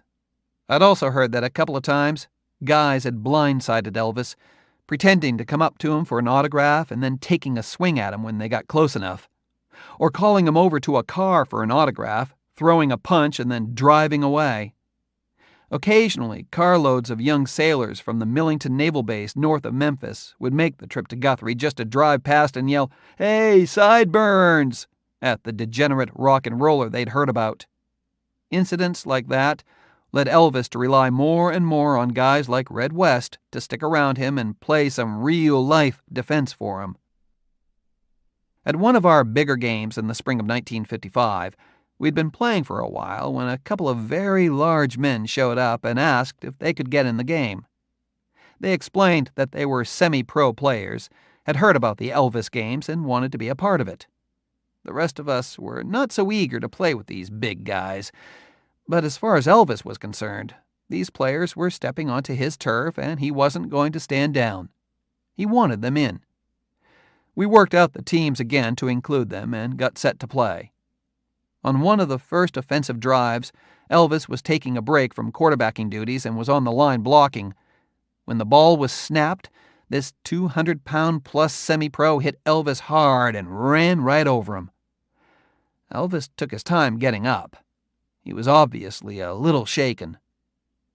Now, we played tough at these games, with all-out effort, and we regularly knocked the hell out of each other. But the point was that everybody got knocked around. Nobody ever specifically targeted Elvis. You wouldn't think twice about hitting him if that's the way the play went, but nobody was ever going out of their way to try to hurt him. From the look of that semi-pro player's first hit, it seemed that maybe these guys weren't so interested in playing ball for fun. They were going to teach Pretty Boy Presley a lesson. As we got back into a huddle, it was clear that Red West was furious. "I'll take that son of a bitch out," he said. "No, Red," said Elvis sharply. "Damn it, no. Just play the game." We ran a few more plays, and it was the same thing each time. Elvis got a tremendous hit from this charging rhino. But Elvis made a point of hopping up a little faster each time and just shaking it off. It got to a point where the day just didn't feel like fun anymore. All the regular players were furious, and we were all telling Elvis that the game couldn't go on like this, but he wouldn't hear it. He wanted to play through. I found myself lined up next to Elvis with the same big guy ready to charge at him again. "Hit me from the left side," said Elvis. "What?" asked the rhino. "Hit me from the left side." "Why?" "I got a few bones over there that ain't broke yet," said Elvis. The big guy started laughing, and by the time the ball was snapped, he was laughing hard enough that he didn't have the strength to steamroll Elvis. After the play, we took a break and the guy went over to his fellow rhino. In a few minutes, they walked back toward Elvis. Now the big guys were all smiles. "Excuse me, Elvis," said the one who'd been knocking him down. "We sure did enjoy the game. Hope there aren't any hard feelings." Red was still ready to lunge at them, but Elvis just shrugged. "No hard feelings," said Elvis. "Just bruises. Good luck with your season." Their big faces lit up like they'd just been blessed by the Pope. They started to walk away when the guy who had been knocking Elvis down turned around and came back. Just one more thing, Elvis. Our wives are over there. Can we bring them over to meet you?" "Sure," said Elvis. "Bring them over." As Elvis signed autographs for their wives, it all came together for me. If he had let Red and the rest of us go after these guys, then he would have ended up with some more enemies. Instead, he took a little punishment and ended up with 4 new fans. There were a lot of people in Memphis that wanted to knock Elvis down, figuratively and literally, but what I saw happen on that field with the semi-pro guys was something I'd witness over and over again. A lot of people thought they had something against Elvis, but I never saw anybody who spent any time with him walk away not liking him. As my 8th grade year started in the fall of 1955, I felt a bit like I was living in 2 worlds. There was school, home, and everything in the ordinary world. Then there were Sundays at Guthrie Park. One day early in the school year, the worlds collided. I was out on the playground behind the school during lunchtime, not doing much of anything. I'd become more careful about playground ball games since one of my football passes had knocked the headwear off a very startled nun. When I heard the roar of a motor coming down Woodlawn Street, I looked toward the street and saw a vehicle that would have turned heads anywhere, but certainly stood out around Holy Names, a big, beautiful pink Cadillac. In the driver's seat was Elvis, steering with one arm on top of the steering wheel. I was surprised and very happy to see him pull a quick left on Looney Avenue, the street that bordered the Holy Names playground, and pull up to the curb. "Hey, man," Elvis called out. Didn't seem like there was any other Holy Names grade schooler he could possibly be calling to. I took a couple of steps toward him. He had gotten out of the car and was leaning against it, drumming his fingers on the hood and peering past me at the school. I could sense that the playground behind me had become a little quieter. "Hey, Elvis, what are you doing over here?" "Just came from Hume's, seeing how the place is holding up." Elvis smiled past me and waved at somebody. I heard giggles. I was standing just yards away from first graders and hopscotch grids, racking my brain for something to say that would make me sound solid, older, just a little bit cool. "I heard your shows are going great." Elvis let loose a laugh. "Yeah, well, we're just having some fun."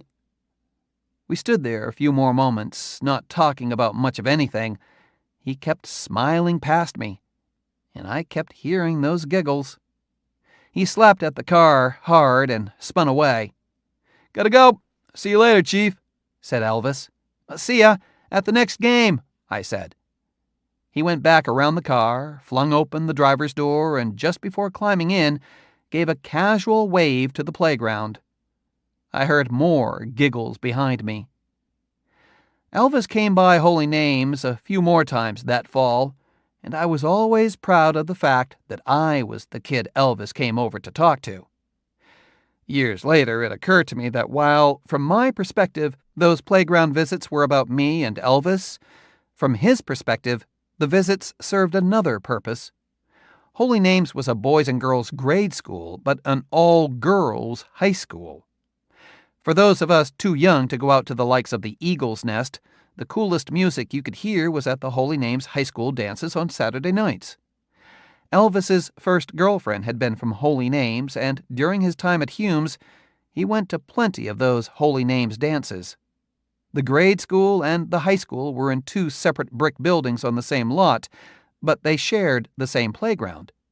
The point is, when Elvis pulled up to that curb, he wasn't thinking about talking to me. He was thinking about checking out a playground full of Catholic high school girls. Just across Thomas Avenue from the perilous Hurt Village was a little shotgun shack that had been turned into a hamburger joint and candy store called The Stand. It was just a couple of blocks away from Holy Names, but it felt like a tougher part of town, and I liked the feel of walking over there to get my lunch. On a chilly March afternoon in 1956, I was in the stand about to pull the cap off a bottle of Coke with the built-in opener on the big metal pop machine in there when a new song started playing on the jukebox. The voice was unmistakable.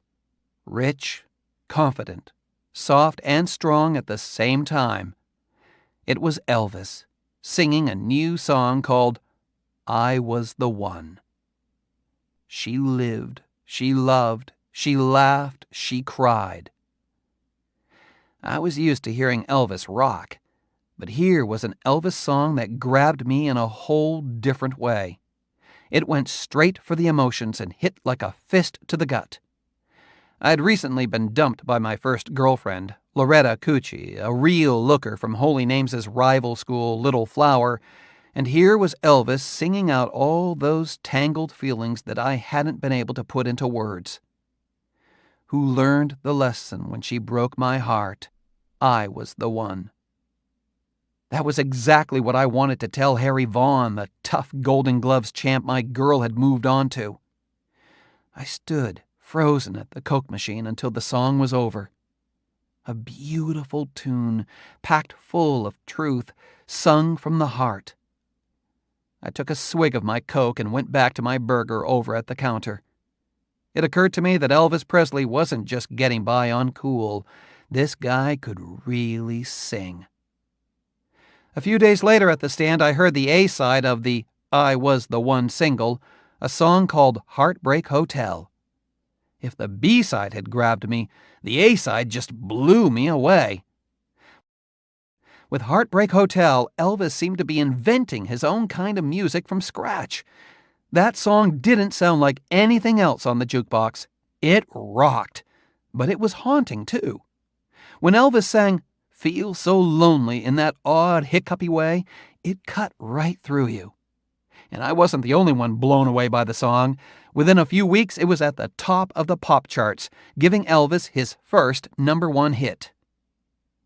I wasn't following record label politics back in 1956, but the release of Heartbreak Hotel marked Elvis's debut as an RCA recording artist, having moved on from Sun Records and producer Sam Phillips. The usual line on Sam is that he discovered Elvis, but that doesn't quite give Sam credit for the care and guidance he applied to the young singer. Elvis showed up at Sun Studio wanting to croon ballads. The first thing he recorded there was the sweet, non-rocking My Happiness. Elvis thought that was the kind of tune serious singers were supposed to sing. Sam's ear picked up on the potential in Elvis's voice, and he encouraged the young singer to break away from the standard pop approach. When you go back and listen to Good Rockin' Tonight or Mystery Train, there's both an excitement and a mystique to the sound that still holds up after decades of listens. The music Sam encouraged and captured in the humble, no-frills storefront of Sun Records still sounds extraordinary. Sam is supposed to have said, "If I could find a white boy who could sing like a black man, I could make $1 million." The quote has sometimes been referred to as if it were some kind of devious strategy on Sam's part, but if he did say anything close to that, it was simply a statement of fact about race and music in 1950s Memphis. Sam knew that there was a huge audience of white kids hungry for the excitement they heard on the black R&B records, and he also knew that, given the deep-seated anger and fear that white society had when it came to matters of race, it was going to take a white voice with a black feel for the music to ever fully cross over. But I think people forget how much Sam loved R&B, and what a fearless pioneer he was in putting all his energies into making great records for artists like Rufus Thomas, Howlin' Wolf, Ike Turner, and B.B. King. Today, those artists are seen as brilliant talents, and Sun Records has achieved respected iconic status. But back when Sam Phillips was spending long nights in that little storefront studio with groups of black musicians, he was doing something that made him a target for the most vicious kinds of personal attacks. Sam didn't spend the roughest years of his life recording all those great black artists wishing they were white. His passion for exciting music was stronger than any regard for color lines or a sensible career path, and his dedication to that music and those artists made him a despised outcast to much of the Memphis business community. It's hard for anyone looking at the music world today to imagine what he went through, but to stand up and do what he did makes him, at least to me, rock and roll's ultimate hero. I had a chance to see Elvis perform again over at the Chiska Hotel in March of 1956, after I heard about a special show Dewey Phillips was putting on in the hotel's basement lounge, the Chickasaw Ballroom. Elvis was performing as a special guest with the Cy Rose Band. I dragged my old witness, Frankie Grisanti, along with me to see Elvis in action, promising him that, after what I'd seen at Ellis Auditorium, it would be worth the trip downtown. But when we got to the Chiska, we ran straight into a major obstacle. Alcohol was going to be served in the ballroom, and tickets were not being sold to minors. I'd spent enough time crawling through the sewer pipes of North Memphis for Saturday kicks to know that there was usually more than one way to get where you wanted to get. So Frankie and I backed away from the main entrance to the Chickasaw and casually slipped into a service hallway. We snuck around past laundry chutes and water heaters until we got to a little area around the other side of the ballroom, a hallway with a big soda machine and a door that led right to the stage. We watched as much of the first show as we could through the crack in that door, but the biggest thrill came after Elvis finished his first show, when he headed off stage right toward us. We scattered from the door just as he came through. He was sweating something fierce and a little out of breath, looking like he'd gotten a more intense workout than he did at any of the football games. I don't know if he nodded at us or if he was just getting his hair back in place, but he acted like it was the most natural thing in the world for Frankie and me to be in that basement hallway. There wasn't a place to sit, so he just leaned up against one of the big basement pillars. "Give me a Pepsi, would you?" "Sure, Elvis." I brought him the cold bottle, and he tipped his head back and chugged away. The sweat was just pouring off of him. And I remember noticing that, as sharp as he looked in his black pants and red jacket, he still had a bad patch of acne on his neck. He was human. Elvis didn't say much to Frankie and me, but he seemed perfectly comfortable to have us around. We hung around for the whole break between shows, and after a while there were other people around who wanted to talk to Elvis. He talked to them, but if he wanted another Pepsi, he got it from me or Frankie. The moment seemed special because it wasn't special. Just him and us, standing around drinking soda. He had just walked away from a screaming audience to stand out here in the hallway. Frankie and I were in the hallway, and it was no big deal. But it was. At the Ellis Auditorium, I'd gotten the sense that something really big and exciting was happening around Elvis. Now, standing close to the guy, working the soda machine in the Chiska Hotel basement, I started feeling that, in some small way, I was a part of what was happening. Down south, when I was growing up, the most common summer vacation was to get the family piled in a car and drive down to Florida. My dad was a big advocate for Florida vacations.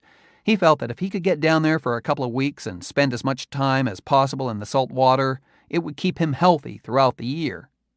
An August trip to Miami became his annual vacation, and, come to think of it, I don't actually remember him getting sick very often. In August of 1956, we loaded up his Pontiac for the trip to Miami, leaving room for 4 passengers. He was also bringing along his girlfriend Lula, who would eventually become my stepmother, and one of their mutual friends, a lady named Helen. I wasn't especially thrilled to be part of this quartet, but I did look forward to the adventure of a trip out of town. On our way into Miami, we drove past a Lincoln dealership, and I spotted something that made the trip suddenly much more worthwhile. As Elvis's fortunes had risen, he had quickly bumped up from his pink Caddy to a yellow Cadillac convertible with a Continental kit, and then to his latest ride, a brand-new purple white-top Lincoln Premier. And passing that dealership, I spotted Elvis's purple Lincoln sitting in the showroom window, sporting an unusual detailing job. The car was covered with love messages and phone numbers written in lipstick. Elvis was in town. In Miami, we checked into a not-too-pricey hotel that was within walking distance of the fancier Fontainebleau, where my dad and his female companions would hit the nightly dances. The three of them had plans for how they were going to spend their days and nights, and my dad didn't pressure me to be a part of that group. I was trusted to take in Miami on my own. On the first day there, while the others were out getting some sun, I stayed next to the radio until I got the information I was after. Elvis was going to be performing in Miami at the Olympia Theater over the next couple of days. I had seen him that July 4th, playing his biggest concert in Memphis to date, packing 7,000 fans into the Rustwood Park ball field, but hadn't seen him around much after that. I knew he was taking his own summer Florida trip, doing a string of theater dates during which he'd perform 3 or 4 times a day, and when this Florida tour was over, he was heading out to Hollywood to start work on his first feature film. I can't remember if I had to twist my dad's arm much to get me a ticket to one of the Olympia shows, or if he just figured we should do at least one special father-son thing while we were away, but he and I ended up with a pair of tickets to a Saturday afternoon Elvis performance. I'd felt a little lost in the crowd at the Rustwood show, so it was great to see Elvis perform in a small theater this time. Even on a little stage for a smaller audience, he didn't hold anything back. Even before a note of music was played, he had the crowd going wild. He took the stage almost casually, walking out like that tiger again, knowing he could take his time before going in for the kill. He strolled right up to the corner edge of the stage, grabbed the curtain, and leaned out right over the audience. The girls went wild. He pulled himself back, walked over to his spot behind the mic, and then snapped into action as the band kicked in. When the crowd went even wilder, he feigned a moment of surprise, like he couldn't understand what all the fuss was about. Then a little devilish smile flashed across his face, almost as though he were smiling at himself. Elvis certainly wasn't a Memphis secret anymore at this point. He'd been seen by a national television audience on Tommy and Jimmy Dorsey's stage show, The Milton Berle Show, and The Steve Allen Show. And his first album, Elvis Presley, the one with his name in pink and green letters, had shot to #1 on the pop charts. But with all his success, Elvis was also starting to get a lot of negative attention from the national press. The New York Daily News had decried Elvis's grunt and groin antics. The New York Times announced that he had no discernible singing ability, and the Catholic weekly America called him downright obscene. With all that coming down on him, however, he wasn't going to change a thing about his show. On that little Miami theater stage, he was as unhinged and exciting as he'd been at Ellis, putting everything he had into his performance, and again grabbing and dragging that mic around in a way that the Holy Name's nuns would certainly not approve of. I'm not sure what my father, a big band fan, made of it all, but I think I got him to at least concede that the music had a solid, danceable beat. Elvis got a huge reaction out of 2 of his newest songs, Don't Be Cruel and his big closer, Hound Dog. Both would be #1 hits through the rest of the summer. It was a heck of a jump for popular music to go from How Much Is That Doggy in the Window to Hound Dog in just a few years, but Elvis led us there fearlessly, and at this performance left us begging for more. But at these kinds of shows, Elvis did only about a half hour of material, and the theater management wanted to turn the crowd over pretty fast.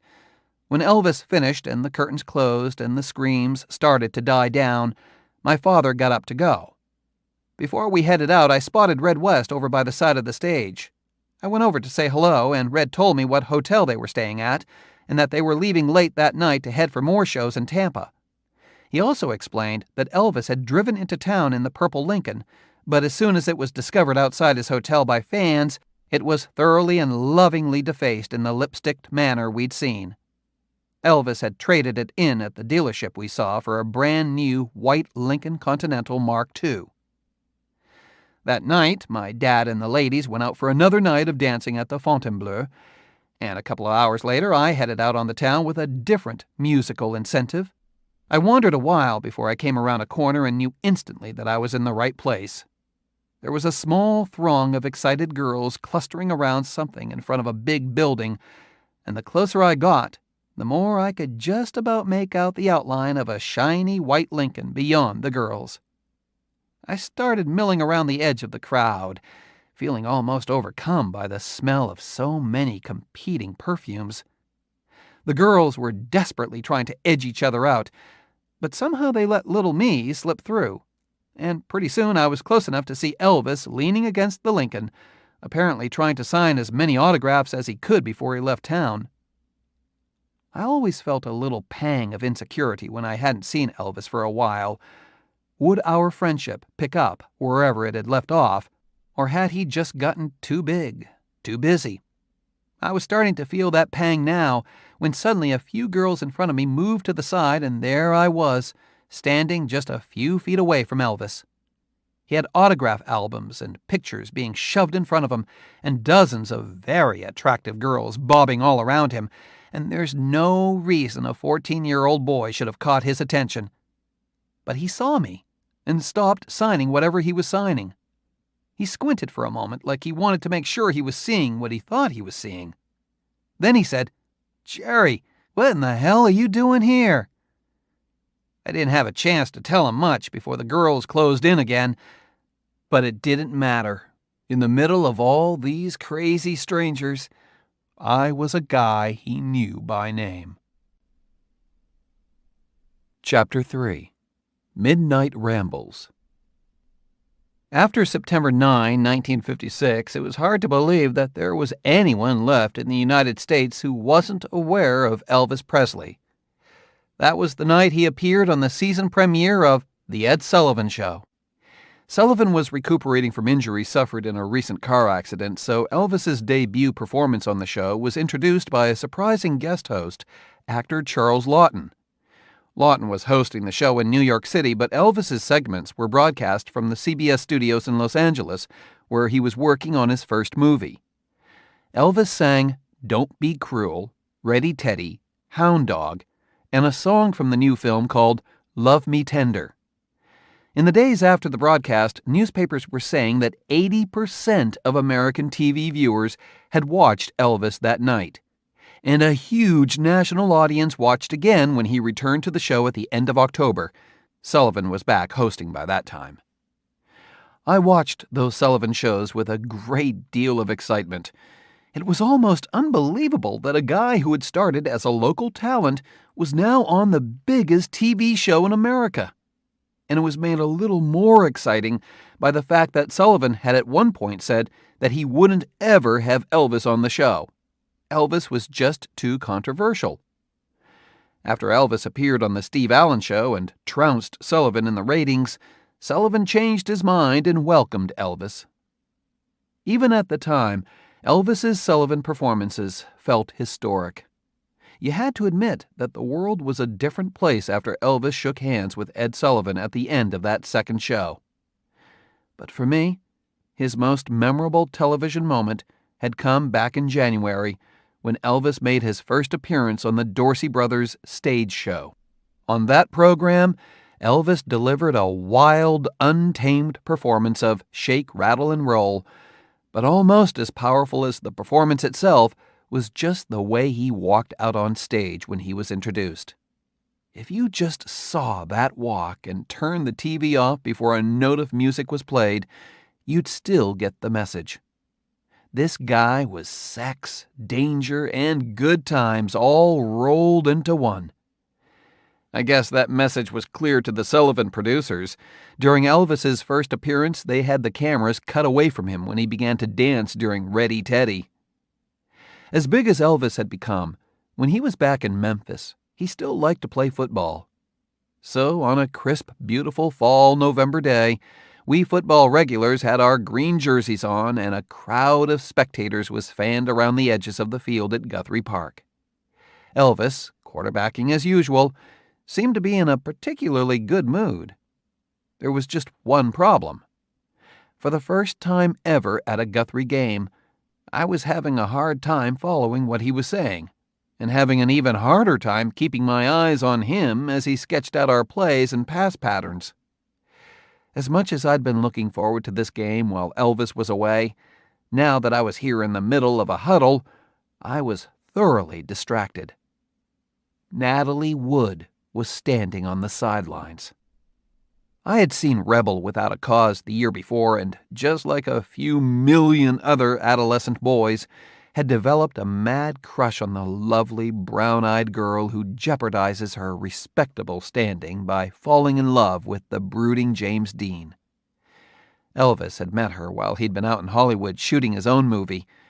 Word was that Elvis and Natalie had dated a few times, and when Elvis asked her and his newfound Hollywood actor pal Nick Adams to come with him for a few days of Memphis fun, they'd accepted the invitation.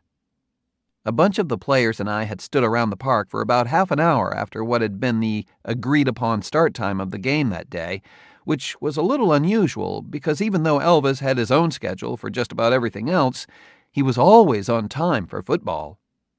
Looking back, I think this was a day that he wanted to make an especially big entrance, which is exactly what he did, roaring up to the park in great rebel style on a huge, brand-new Harley-Davidson motorcycle. And it made perfect sense that on the back of that motorcycle, clinging tightly to the driver, was a female passenger. It was only after that passenger dismounted and shook her hair out that I realized who I was looking at, and right away I felt my stomach twisting up and my knees getting shaky. I suppose that after hanging around Elvis so much, I should have known how to handle being in the presence of a celebrity, but with Elvis, I'd had the chance to know him as a regular guy before he'd gone on to be a local phenomenon and then a full-fledged star. I'd had some time to process the strange way in which a flesh-and-blood human becomes a famous face. But Natalie Wood seemed to have stepped right out of the movies and onto that field, and I had no idea how to make sense of that. She seemed at once incredibly petite and also too big to be standing under a North Memphis sky. Either way, she was absolutely stunning, and I couldn't keep my eyes off of her. Catching an Elvis pass was one thing, but Natalie Wood on the back of Elvis's motorcycle? That was pretty exciting stuff for a day in the park. "Come on, Jerry, look alive. Don't let him get past you on a plain old slant." Elvis was not happy with our defense.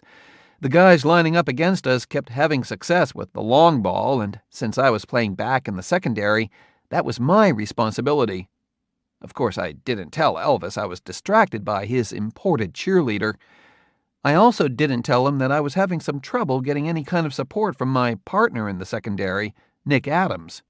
Adams had also been in Rebel Without a Cause and was getting steady work in features like Picnic and Our Miss Brooks. He was a little guy who looked like he could probably move with some speed when he wanted to, and Elvis had insisted that the actor side up with our team. But it was clear that Nick did not approach competitive athletics with anything near the kind of intensity that Elvis did.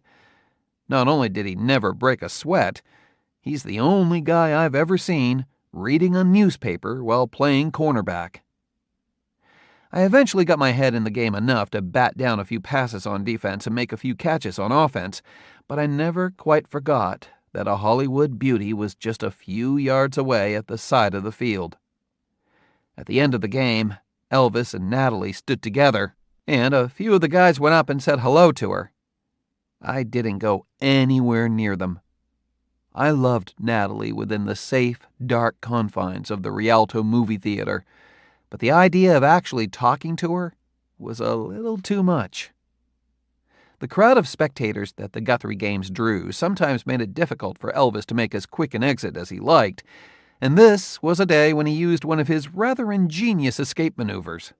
Standing with Natalie, he casually pulled a comb from his pocket and began to work it through his hair. Then, in equally casual manner, he tossed the comb out on the field.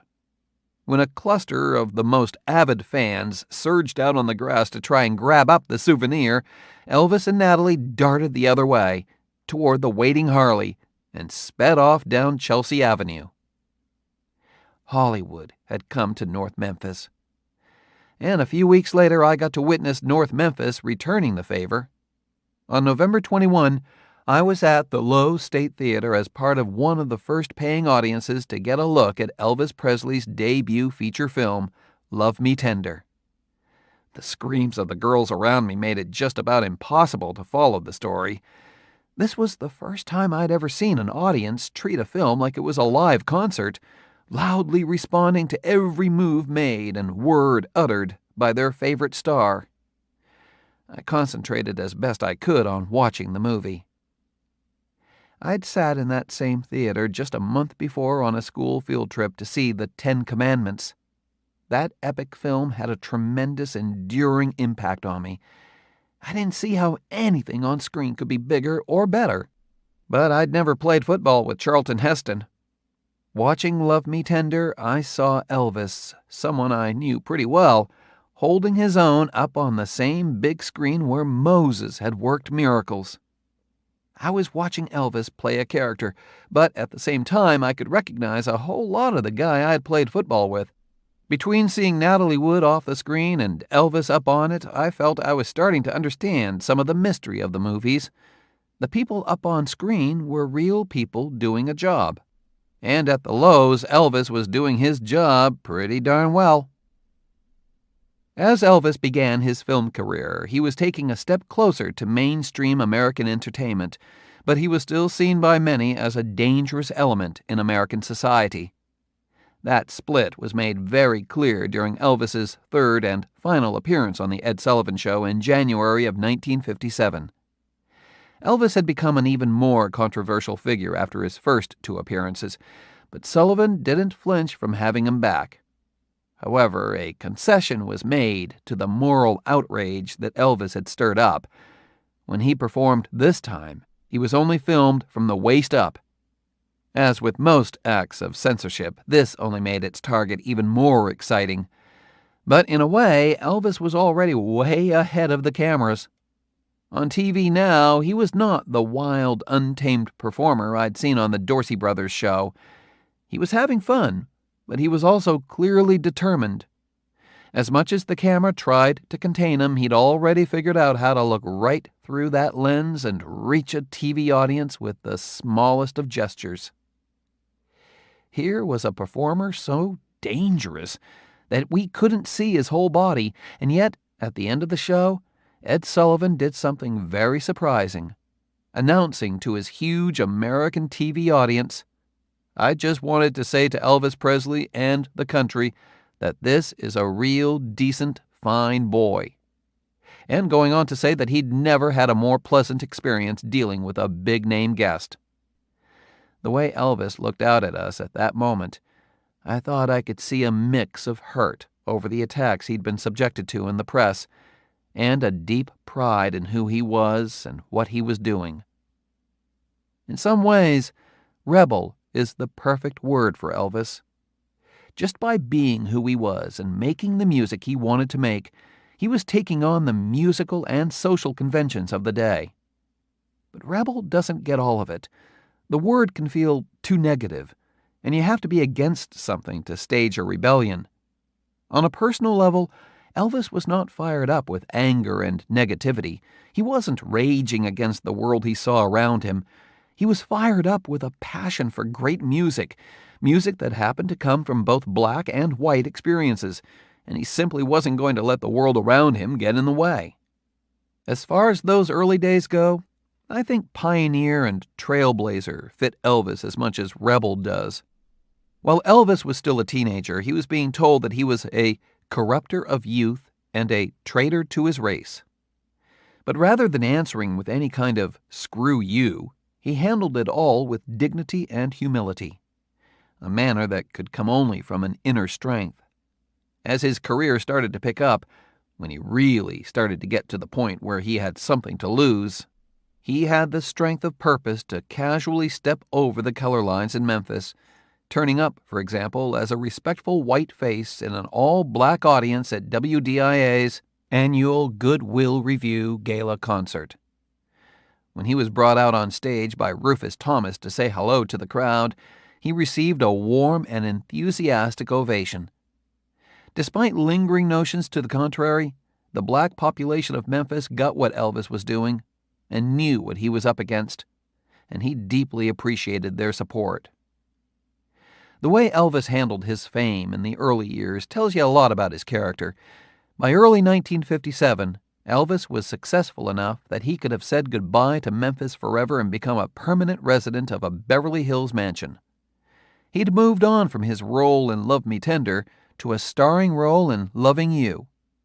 In the spring, he had another #1 hit with All Shook Up, and then he was back out to Los Angeles to star in his third film, Jailhouse Rock. But Memphis was home, and home meant everything to Elvis. So he was very excited when he found a beautiful place just south of downtown that he felt might make a perfect Memphis home for him, his mom and dad, and his grandmother. A place called Graceland. I stood in front of a custom-built gate decorated with an iron guitar and music notes, peering up the gentle sloping hill of oak trees to the grandest structure I'd ever laid eyes on. The impressive stone facade, the huge colonial pillars, the welcoming portico. Oh, this was a long way from Lauderdale Courts, and I was a long way from Leith Street. After finishing 8th grade at Holy Names, I'd ended up at Catholic High School out in Midtown Memphis, not too far from Overton Park. There had been a brief detour at Christian Brothers College, the school my brother had attended, but I felt miserable and out of place there. Billy Ray, again stepping up to his big brother duties, suggested to my father that I'd be a lot happier and better off at Catholic High. I did have a good first year there, and I also got used to exploring a wider circle of Memphis, riding the bus, hitchhiking, or when I could get it, driving Dad's Pontiac. So, on a fine summer day, I had decided to head down Highway 51 to check out Graceland. The gates I stood at had clearly gone up for a reason. There was a group of fans, mostly girls, clustered around the entrance, chatting away and showing off pictures and autographs to each other. Elvis and his family had been in the house for only a few months, but already these fans seemed like they were very comfortable just spending a day at the edge of the property, hoping they might catch sight of Elvis coming or going. They were inspired by Elvis and wanted some way to get closer to him. I could certainly understand that. At this point, Elvis was out of town more than he was in Memphis, but these fans were on top of the Elvis schedule enough to know when he was up at the house. Through Red West and some of the other football guys, I'd become friendly with George Klein. George was a Humes classmate of Elvis's, and though the two had not been close while in high school, their paths had continued to cross as Elvis's music career took off and George headed off on a radio career. He had learned the business hanging around Dewey Phillips, and went on to become a top DJ in his own right, also one of the very first to play Elvis's records. George was a strong, early enthusiastic supporter of Elvis, and out of their professional contact, a real friendship grew. As a rock and roll DJ back then, George had a cool and a toughness all his own. He was a sharp, solid guy who had an almost superhuman knowledge of everything going on in popular music. His family had actually lived on Leith Street for a while, and my mother had babysat for him when he was small. He was an Elvis inner circle guy that I considered very approachable. I don't remember him playing much football, but he came to a lot of the Guthrie games, and our own friendship began to develop. Through George, I heard that Elvis was starting to have people up at the house. That's what had brought me to the gate. Just behind the brick columns on the right side of the gate was a small guardhouse which was being manned by an older guy with the strong chin and great hair of the Presley clan. This, I would learn, was Uncle Vester, brother of Elvis's father, Vernon Presley, who had already been assigned the gatekeeper position that he would hold for many years. I gathered up my courage and signaled to him. I cleared my throat and hoped that I could keep my voice low without having it crack the way it had been doing lately. "My name is Jerry Schilling. I was wondering if I could go up to the house, if it's all right." Vester eyed me for a moment. "Jerry, is it?" he asked. "Yes, sir, Jerry Schilling." Vester ambled over to the guardhouse and picked up a phone. I couldn't hear what was said, but a minute later, the gate started to swing open. The crowd of fans began to buzz with excitement, but they knew the drill well enough not to try to swarm through the open gate. I think I remember a few startled breaths when the group realized that I was the one who was being granted access, and to be honest, I was a little startled myself. Vester waved me up the long driveway, and I headed up the hill. I was excited and a little anxious to be on Elvis's property, headed for his home. But as soon as I stepped into the dappled shadows of those oak trees, I was hit with a feeling that was quite unusual for me. Peacefulness. There was a calm and tranquility that seemed to be part of the air around Graceland, and I couldn't help but relax, breathe a little deeper, and walk a little easier. About halfway up the drive, I realized that there was a figure coming toward me. There was the Presley chin and the hair again, but this time it was Vernon. I was struck by the fact that Vernon had an easy walk that looked very familiar to me. He seemed to have adopted Elvis's unique, loping, shoulder-rolling manner of strolling, even keeping one arm at his belt, just the way Elvis did. Later I would mention to Billy Ray how strange it was that the dad would copy his son's walk. Billy Ray asked if I had considered that maybe Elvis had gotten the walk from his dad. Frankly, I hadn't considered that. It seemed to me that everything in the world keyed on Elvis. But Billy Ray was right, and Vernon deserves credit for the distinctive Presley walk. "Vester let you up?" Vernon asked. The voice was a little rougher around the edges, but had the same warm lilt as his son's. "Yes, sir." "Go ahead, then. Elvis is down. All the boys are downstairs."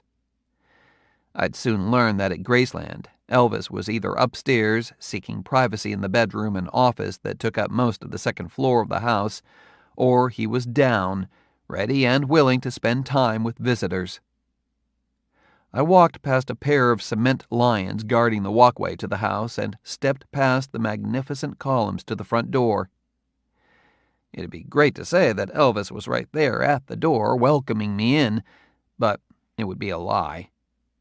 I'm not sure who walked me into Graceland on that first visit. All I know is that in taking that first step into that incredible home, I felt like I was stepping into a place better than anything I could have dreamed up. To me, a really nice house was one that had fairly fresh paint and a bedroom for each kid living there. I had no idea that a house could be a thing of overwhelming beauty, but that's what I took in as soon as I was over the Graceland threshold. There was a blue ceiling that gave the illusion of an indoor sky, impossibly white carpets, a stairway trimmed in gold, mirrors everywhere, and furnishings that looked fit for a palace. I followed the sounds of voices and music down a mirrored stairway to a pair of rooms that, even at first glance, struck me as just about any boy's vision of the ultimate secret clubhouse. To the left was a hangout room with low-slung sofas, a TV and record player set into the far wall, and what looked like a fully stocked soda fountain. The room became known as the TV room. A room to the right was dominated by a full-size, ornate pool table.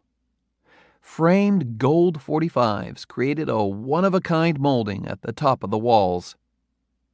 The rooms weren't immense, but were big enough to comfortably hold the dozen or so people partying down there. I recognized a few faces right away. George Klein was there, and so was Billy Smith, one of Elvis's cousins, who was about my age and who'd become a speedy, wide-receiving regular at the football games. Alan Fortis was a friend of George's who'd recently started showing up at games. He was a sturdy, good-humored guy from Central High on the east side of town. Elvis liked him enough to give him a nickname derived from his short haircut and prominent appendages, hog ears. A few girls were sitting in the TV room, including Elvis's girlfriend, Anita Wood, a pretty, upbeat blonde who was often at our football games. She had caught Elvis's eyes as the co-host of a local TV show called Dance Party with Wink Martindale, and the two now seemed to be a pretty serious couple. There was also Patsy Presley, Elvis's double first cousin, Their fathers were brothers, their mothers were sisters. She was also about my age, a quiet, centered girl who proved that the Presley good looks translated very well to the female form. Maybe I got a hello or a nod from some of the other guests, but I know nobody made any big fuss about my arrival. Remember, even though we were in one of the biggest houses in Memphis, in the presence of the biggest star in the world, this was still essentially just a bunch of kids getting together. Our host was only 22. And like any bunch of young people hanging out, everything was informal and casual. Nobody made a big deal out of anything. The big deal was that we were all there. I spotted Elvis in the pool room. He was just lining up his next shot. He was smoking a cigarette, which he never did at the football games, and he had a great way of holding the cigarette in his teeth as he leaned over the table. As cool as he looked, he missed sinking a striped ball in a corner pocket. It didn't look like it fazed him, but with the bottom of his cue he gave a sharp poke to the guy standing behind him, his cousin, Gene Smith. "Oh, what's that for, cuz?" howled Gene. Elvis kept his eyes on the table, looking like he had no idea what Gene was fussing about. As he watched the other players take their shots, the intensity on his face never waned. He was home, relaxing with friends, but he still clearly played to win. Gene had served as Elvis's man Friday since the first records had taken off. Elvis and Gene were very close and had a great relationship.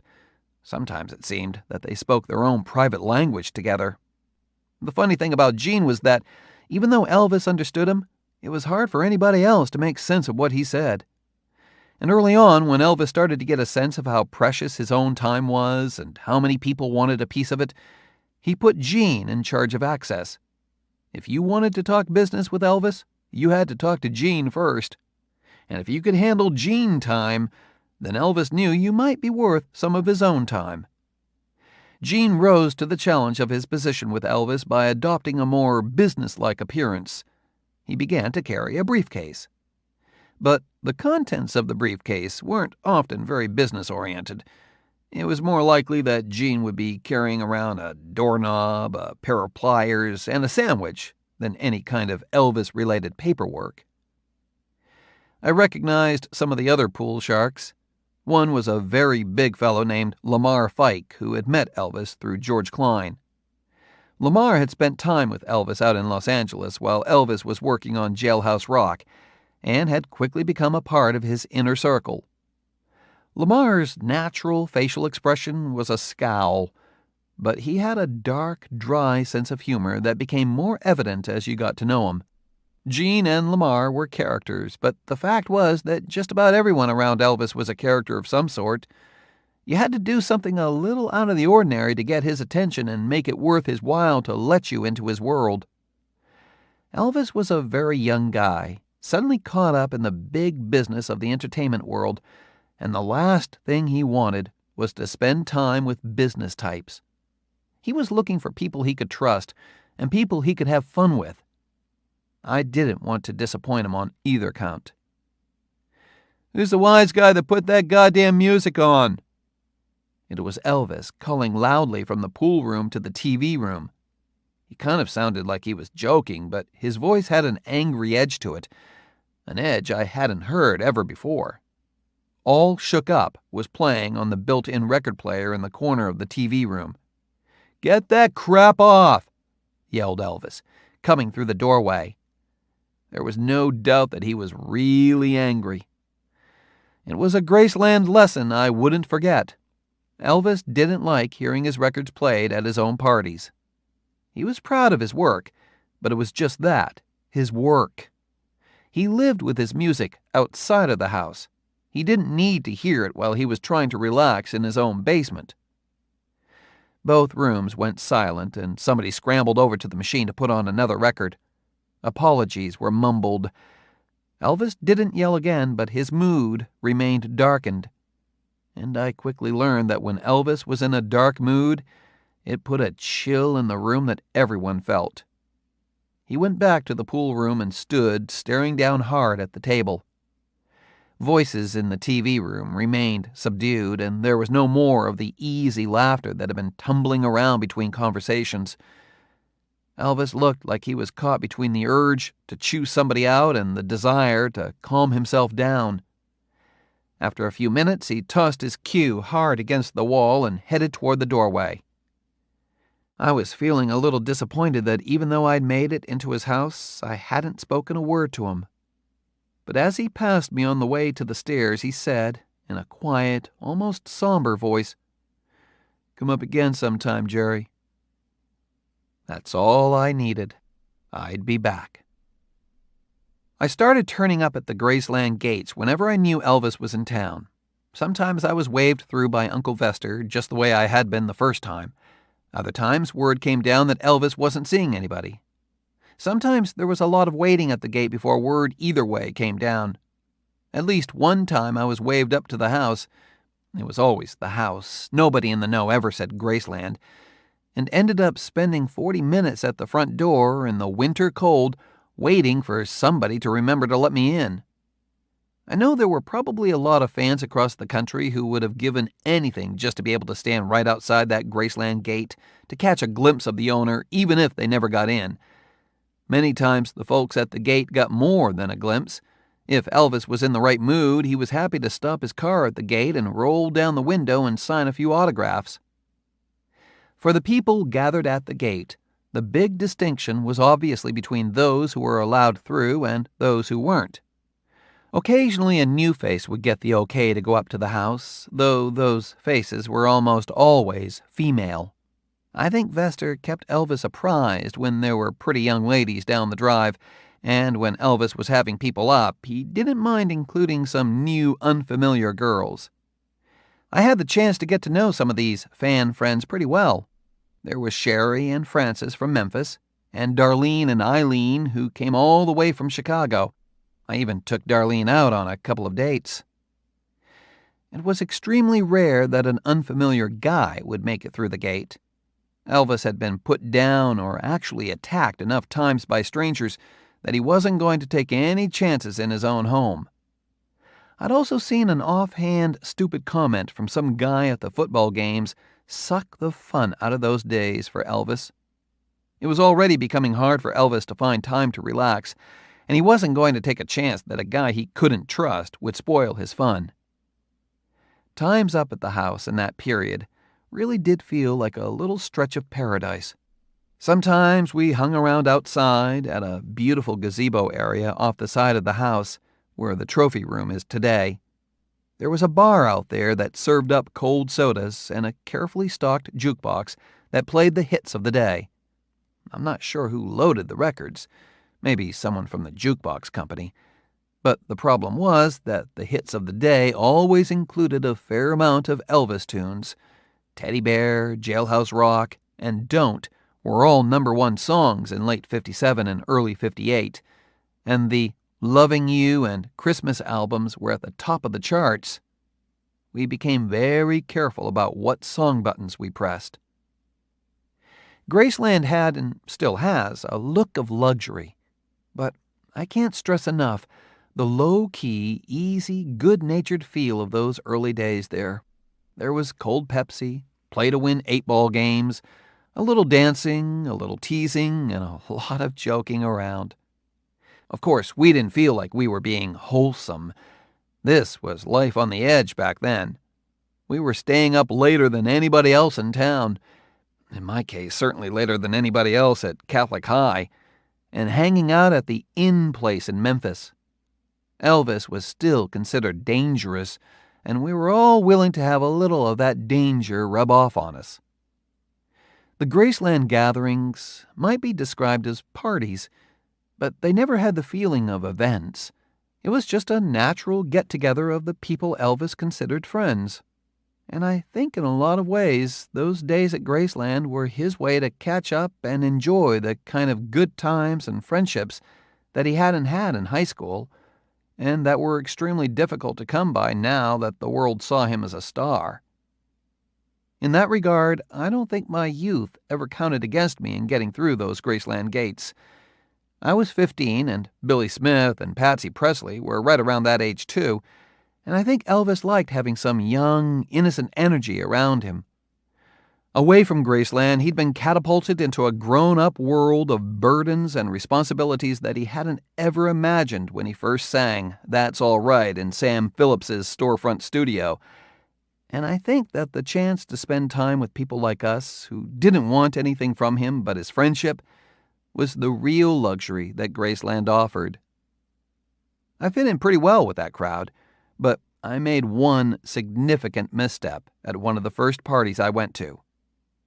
I was standing with George Klein, GK, in the TV room when Elvis came over.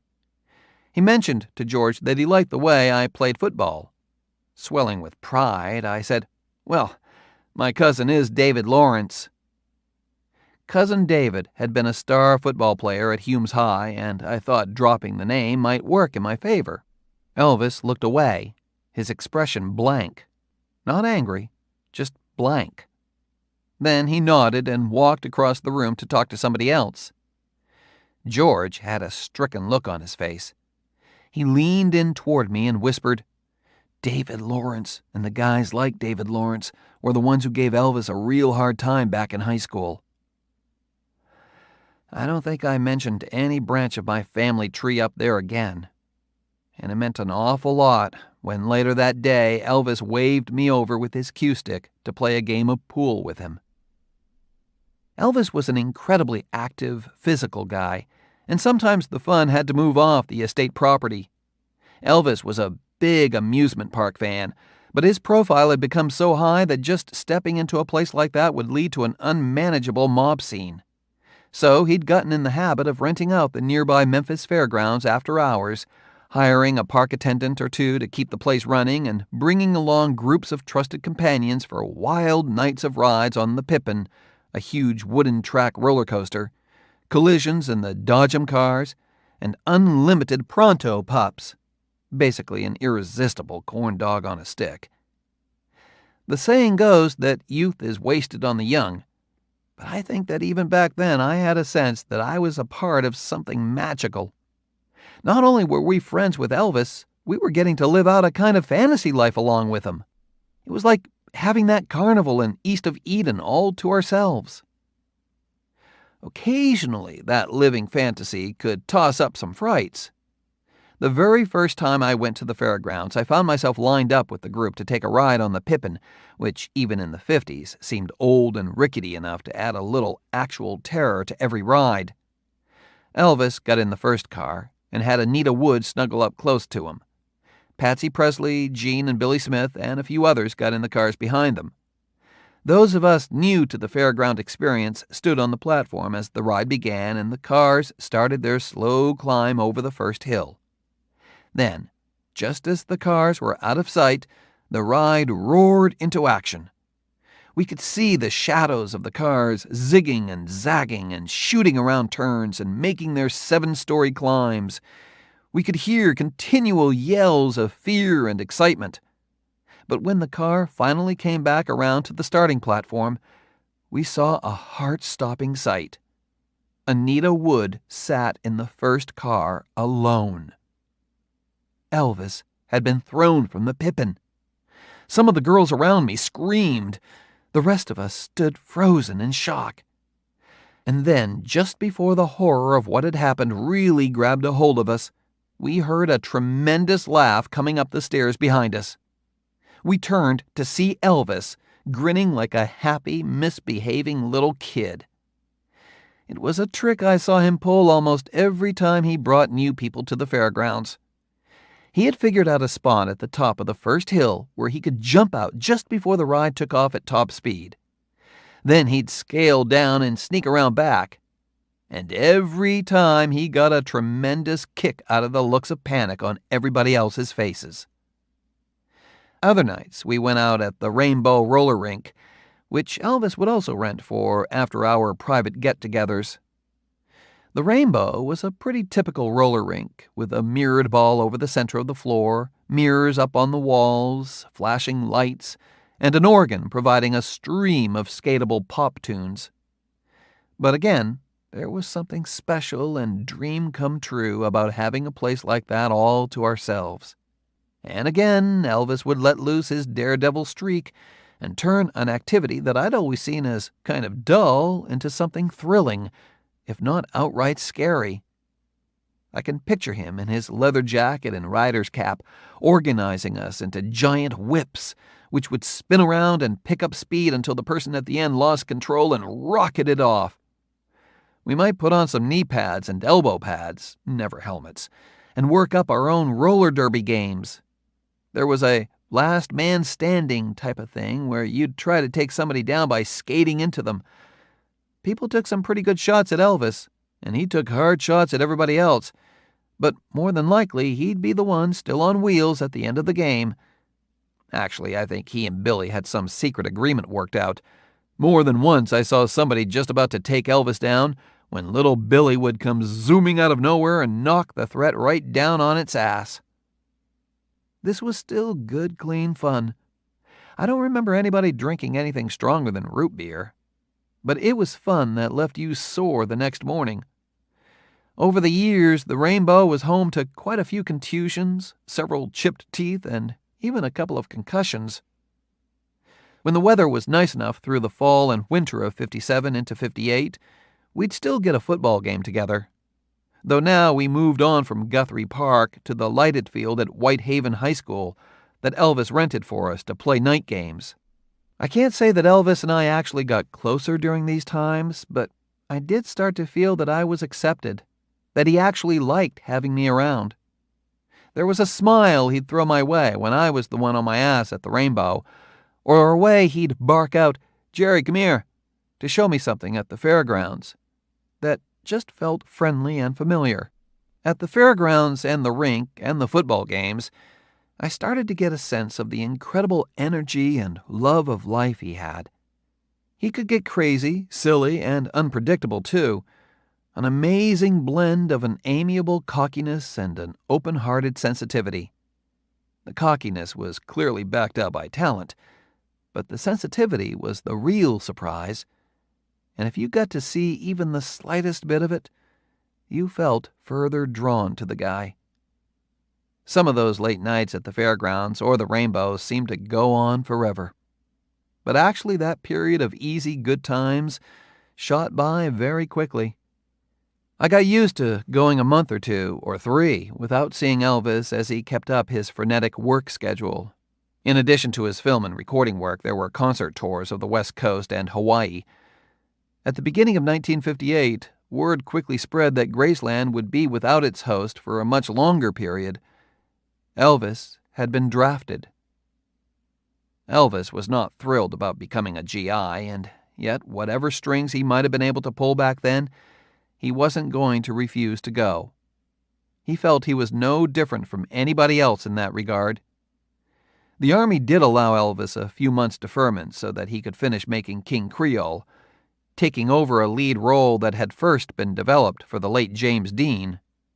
Then, without much fanfare, Elvis shipped off to basic training in Texas. Did the government target Elvis specifically to try to shut down rock and roll? We won't ever know for sure. This much is certain.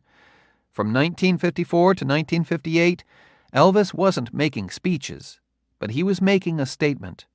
And following his lead, young people were starting to have a voice with a melody and a rhythm to it. And that was heard as a powerful and frightening threat to the status quo. I know that when Elvis got his military haircut and headed off to boot camp, a lot of parents in Memphis and the rest of the country heaved a sigh of relief and hoped that maybe now that boy and his music would just fade away. There were significant changes in Elvis's life and in my life while he was off in the Army. For him, the biggest change was a tragic one. His mother, Gladys, died of liver failure while he was in basic training. He was somewhat begrudgingly allowed time off to be with her in her final days. I never had the chance to meet Mrs. Presley, but it had always been clear just how much she meant to Elvis. For me, the changes were both highly positive and a little surprising. Suddenly, I wasn't just keeping up academically. I was excelling. And now I was a good enough football player to be a varsity starter and co-captain of the team with a shot at a college scholarship. Football had brought me and Elvis together in the first place, and I think it was the combination of success on the field and my friendship with Elvis that thoroughly transformed me from that lost little Tonto and Mama's apple tree to a guy popular enough to be elected class president in my freshman, sophomore, and junior years, and vice president in my senior year. The friendship with Elvis gave me confidence, but it wasn't something I played on for popularity. Just as I'd held tight to my first Elvis Guthrie Park experiences, I kept my Elvis association very quiet all through high school. I think all of us who had been accepted into the inner circles around Elvis considered it a real honor, and all of us understood that what went on at Graceland or at the other outings wasn't something you used to boost your own status away from the house. We realized that the time we spent with Elvis was a good portion of the only private time he ever got, and we all felt a stake in protecting that privacy for him. I would never have considered saying to any classmates, "Oh yeah, I was up at Graceland last night." And I really don't think most of them ever realized that I was one of the lucky few who was riding the Pippin at 2 a.m. with Elvis Presley. Life was very different with Elvis away in the Army. Even though I was becoming a fairly big man on the Catholic High campus, I missed hanging out at Graceland, and the football field, and the rainbow. I missed hanging out with Elvis and the guys. I went and saw King Creole a half-dozen times, and was again impressed with Elvis's talents. But having him 20 feet tall on a movie screen was just never as satisfying as getting hit by his Dodgem car at the fairgrounds. I also spent a lot of time listening to Elvis's records. I'd always enjoyed his music for the way it made me feel, but now I started listening harder to the feelings that Elvis had been putting into his songs. I went back again and again to that great first album, with his name in pink and green letters on the black and white cover, and really listened to what Elvis was doing. I'd always been grabbed hardest by Elvis's rockers, but now I was caught in the spell of some of the quieter tunes. I'll Never Let You Go, Little Darlin', and One-Sided Love Affair. I had recognized the range and the power of Elvis's voice on I Was the One, but now I really thought about the feelings that had to be inside Elvis in order for him to use his voice the way he did. I listened countless times to his eerie cover of Blue Moon, thinking that nobody could sing that song that way unless they truly knew what loneliness felt like. I figured that somewhere along the line, he too must have been dumped by a young love like Loretta Cucci. True romance came my way during senior year. One-Sided Love Affair had pretty much summed up my love life until then, and I'd gotten used to falling for girls who were somehow unattainable. But at a local dance my senior year, I spotted a beautiful girl with auburn hair who was the wildest dancer out on the dance floor. I summoned my newfound confidence and walked up and introduced myself. Instead of a brush-off, I got an invitation to dance along. Her name was Carol Cook. She went to Central High, and she lived out in the well-to-do neighborhoods of East Memphis. She was also Jewish, and there were probably a good number of my Catholic High classmates who would have recoiled at that religious difference. But this was a case where my mixed-up, semi-rootless childhood came in handy.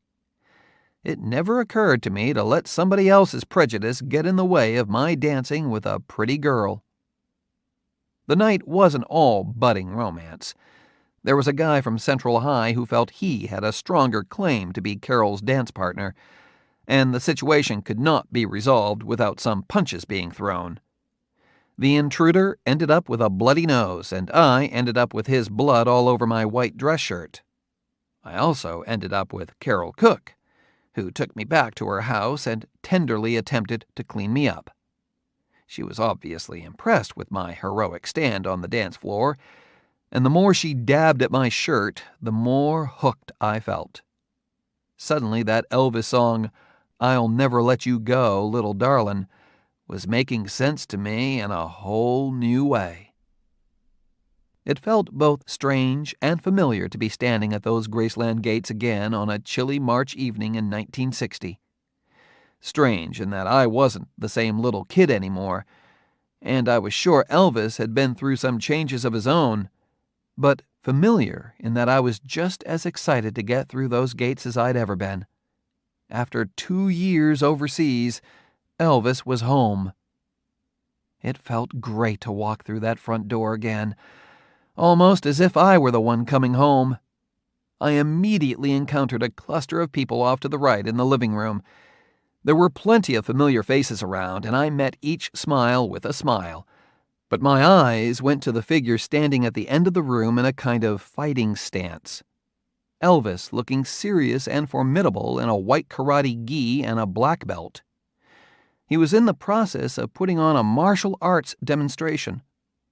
I'd soon learn that karate was a new passion that he had developed over in Germany.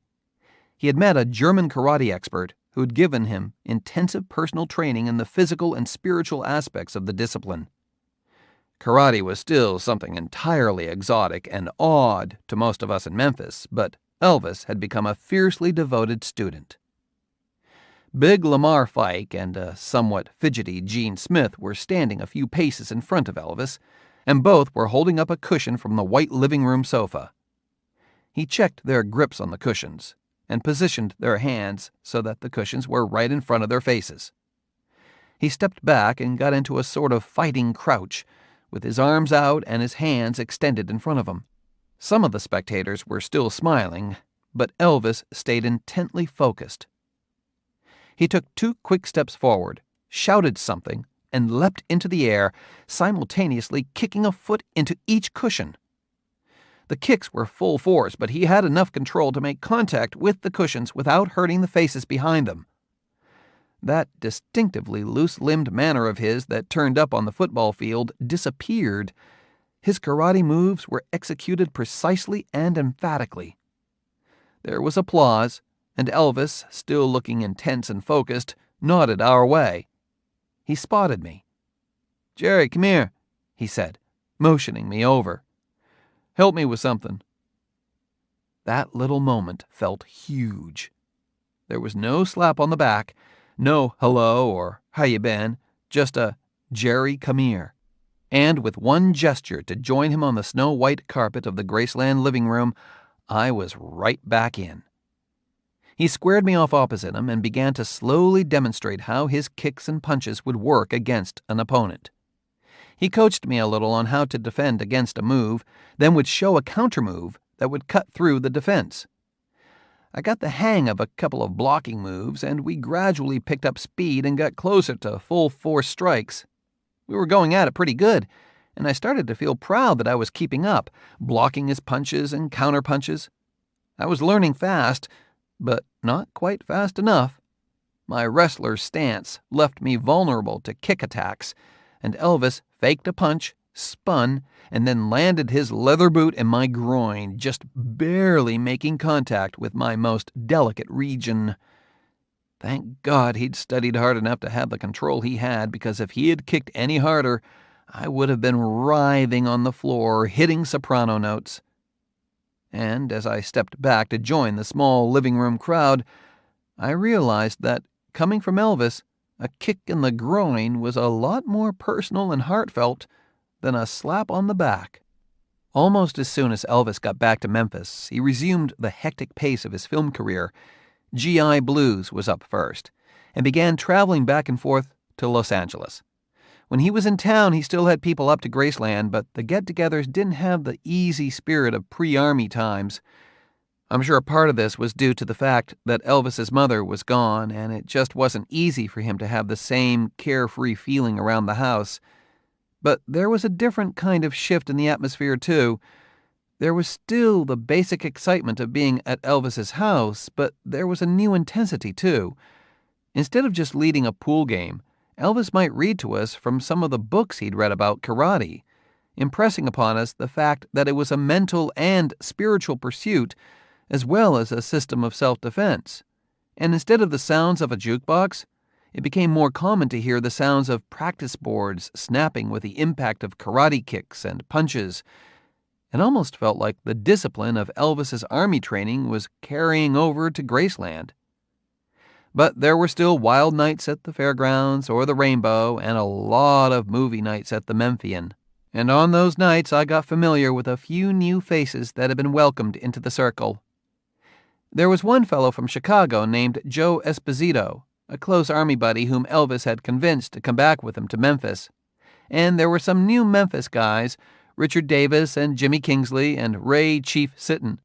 And Red West's cousin, Sonny West, had become a part of things too.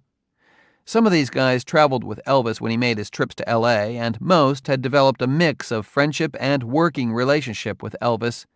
When Elvis took these guys to Las Vegas for a weekend break during the making of G.I. Blues, the group strutted around town in dark suits and dark shades, looking like Graceland's answer to the Rat Pack. The local press dubbed Elvis's entourage the Memphis Mafia. The name stuck. As far as I could tell, there weren't any official jobs or duties for the Memphis Mafia guys. They just knew what had to be taken care of, though it did become clear pretty quickly that Joe Esposito was going to be in the role of right-hand man. There was one more new face that actually did manage to bring back some moments of carefree fun to Graceland. Scatter, a pet chimpanzee that Elvis had brought into the house. Scatter lived in style in an air-conditioned converted laundry room downstairs at Graceland, and he and Elvis would play around together like they were best buddies. But what I remember most about Scatter is his forward manner with women. When there were mixed parties at Graceland now, most of us guys were on our best behavior. But Scatter thought nothing of darting around the room and looking up girls' skirts. Surrounded by old and new friends, Elvis could still be the same exciting, mischievous, unpredictable, and fun-loving, though moody, guy to hang around with. But there was something different about Elvis, too. He wasn't so much a young rebel anymore, but very much a man. He was still only 25, but you could now sense a maturity quite a bit beyond his years. And that maturity translated into the way he presented himself as a performer. When he came back, the first thing he did was the Frank Sinatra TV show. And watching Elvis come out in a tux and sing with Sinatra, you couldn't help but notice that this wasn't quite the same guy who had gotten the pundits and preachers upset by shaking his hips on Ed Sullivan's show. Over the course of his first year back, attitudes toward him seemed to shift as well. Even the die-hard Elvis detractors seemed to accept the fact that this supposedly antisocial force had gone into the army without a complaint and happily served his country. Maybe proudly is a better word than happily. I happen to know that Elvis hated being away and would have much preferred 2 years of performing on stage to 2 years of sitting in a Jeep. I witnessed the changes in Elvis and his fans firsthand at a big charity show he did in Memphis at the good old Ellis Auditorium in early 1961, his first big post-army concert. This show didn't have the feeling of any gathering of underground rock and rollers or squealing teeny boppers. This was a packed house of respectable middle America Memphians. In fact, the Tennessee governor and Memphis mayor had declared Saturday Elvis Presley Day, a pretty big endorsement for a guy who had once been considered the worst possible influence on America's youth. The show was great, and Elvis was still a phenomenal talent to watch in action, but what I remember most from that show is the moment he first walked out on stage. This was a very different walk from the one I'd seen on the Dorsey Brothers TV show. There was a little less slouch and a little more strut. Before the Army, Elvis was the loose, shoulder-rolling James Dean kind of guy. Now he took the stage more like John Wayne. By the end of high school, I had felt ready and eager to move toward some of my own goals. While I always enjoyed the time I got to spend around Elvis, it also seemed pretty obvious to me that he was going to keep living his amazing life on his own terms, and I had to think about living a life of my own. Kids from North Memphis weren't naturally expected to go to college, but my daddy, a guy who'd never gotten past the 8th grade, was very encouraging about my getting a higher education. And though my brother and I didn't always have the easiest relationship, Billy Ray also gave me a push and made sure I got out applications on time and pursued football scholarships through the proper channels. To be honest, I think Billy Ray was more than a little surprised at how well little brother had ended up doing in high school, and didn't want to see him go from class president and all-Memphis wide receiver to gas-pumping grease monkey at the Texaco station on Breedlove. With Billy Ray's help, I managed to line up a couple of scholarships to play ball at either Southwestern University or Arkansas State College. And after a bit of a false start at Southwestern, I ended up at the AS campus in Jonesboro, Arkansas, a dry little college town about 70 miles outside of Memphis. I was redshirted my first year and had a good season working out with the team as a wide receiver, really learning the subtleties of the game from my sharp-eyed backfield coach, Larry Lacewell. When the football season was over, I headed back to Memphis just about every weekend, but I spent very little time at home. I was either hanging out with Elvis, if he was around, or spending time at Carol Cook's house. She and I hadn't done much more than dance, hold hands, and neck a bit, but we considered ours to be a very serious relationship. Though Memphis was only 70 miles away, the trip in my '49 Dodge sometimes took most of a day.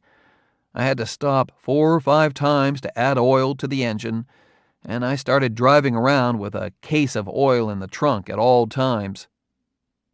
Early on in my freshman year, I began to aim toward a major in history and a minor in education, and I did as well in the college classes as I had done toward the end of high school.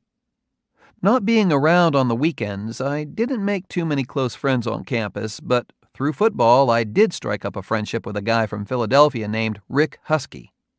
Rick was a big sports fan and was always around at football practices, which is where we met. We hit it off pretty quickly, and I soon discovered that Rick was a big music fan, too. On the weekends that I didn't go back to Memphis, Rick and I would go out searching for some cool music to listen to. I can distinctly remember driving to Truman, Arkansas to see Charlie Rich play in a club so small and informal that Charlie was using a Coca-Cola crate for a piano bench. Rick also happened to be president of the Tau Kappa Epsilon fraternity on campus, and before long he had me pledged into the frat as his little brother. A lot of the stuff that went on at the frat house struck me as pretty silly. After years of hanging out with Elvis, scavenger hunts and chug-a-lugs didn't seem all that exciting. But Rick's room was this big, dark space at the back of the house that he had decorated with large, colorful neon bar signs for Schlitz and Pabst Blue Ribbon beer. When those neon lights were the only light in the room and the right record was on in there, it felt a little more like what I had been used to in the TV room at Graceland. As it turned out, in becoming Rick's brother, I was becoming Elvis's brother, too. At the beginning of the school year, Rick had sent a letter to Elvis asking him to become an honorary brother in TKE. To everyone's surprise, Elvis accepted. I would come to learn later that one of Elvis's great regrets was his lack of higher education, and he was sincerely touched by the frat's offer. Elvis even invited Rick and some TKE brothers to Graceland so that he could receive a ceremonial plaque from them. Later on, we 3 brothers, Rick, Elvis, and I, would spend a lot more time together in Los Angeles. My football dreams ended in my sophomore year when, after running too many button-hook patterns and taking too many direct hits from oversized linebackers, my back started to give out. After having to crawl off the field during one practice and barely making it to the locker room, I realized I just wasn't going to make it through the season. The trouble was, if I wasn't going to play ball, the school wanted to cut my scholarship in half. That didn't strike me as fair. I had played as hard as I could and had been willing to offer up my spine in the name of school spirit. So I quit Arkansas State, moved back to Memphis, transferred my units to Memphis State, and got a job at the Midtown Sears. My Aunt Dot worked there, and I think she put in the good word for me. I'd get my education, stay closer to Carol Cook, and be able to hang out more with Elvis and the guys. I was increasingly convinced that Carol Cook and I had a future together, but a couple of times it seemed like having both Elvis and Carol in my life was going to be a problem. By 1962, Elvis was having some larger parties up at Graceland again, and I was very happy to show up at one with Carol on my arm. I figured that bringing a sweet, smart, beautiful girl up to the house was a good move. This was one of the gazebo nights when people were hanging outside and playing a lot of music. Carol thought the place and the people were just as special as I did, and that made me love her even more. We were both in a great mood and started dancing together. Carol was a wild dancer, and I don't think there was a guy there who didn't notice the way this lovely girl was moving to the music. And as her proud date, I'm sure I was probably looking very pleased with myself. Around the dance floor, we saw nothing but smiles shining out at us. What we didn't see was Elvis. Elvis was a star, but he was a flesh-and-blood male who had a jealous streak and suffered bouts of insecurity just like any other guy. This was his party, and if there was going to be a girl there that was going to get the attention, it had better be Elvis's girl, not Jerry Schilling's. The sight of my knockout date as the center of attention at his party, that didn't make Elvis happy. When Carol and I took a break, and I noticed that Elvis wasn't around, I approached Alan Fortas. He told me Elvis was inside the house, and when I asked if I could bring Carol in to say hello, Alan shook his head.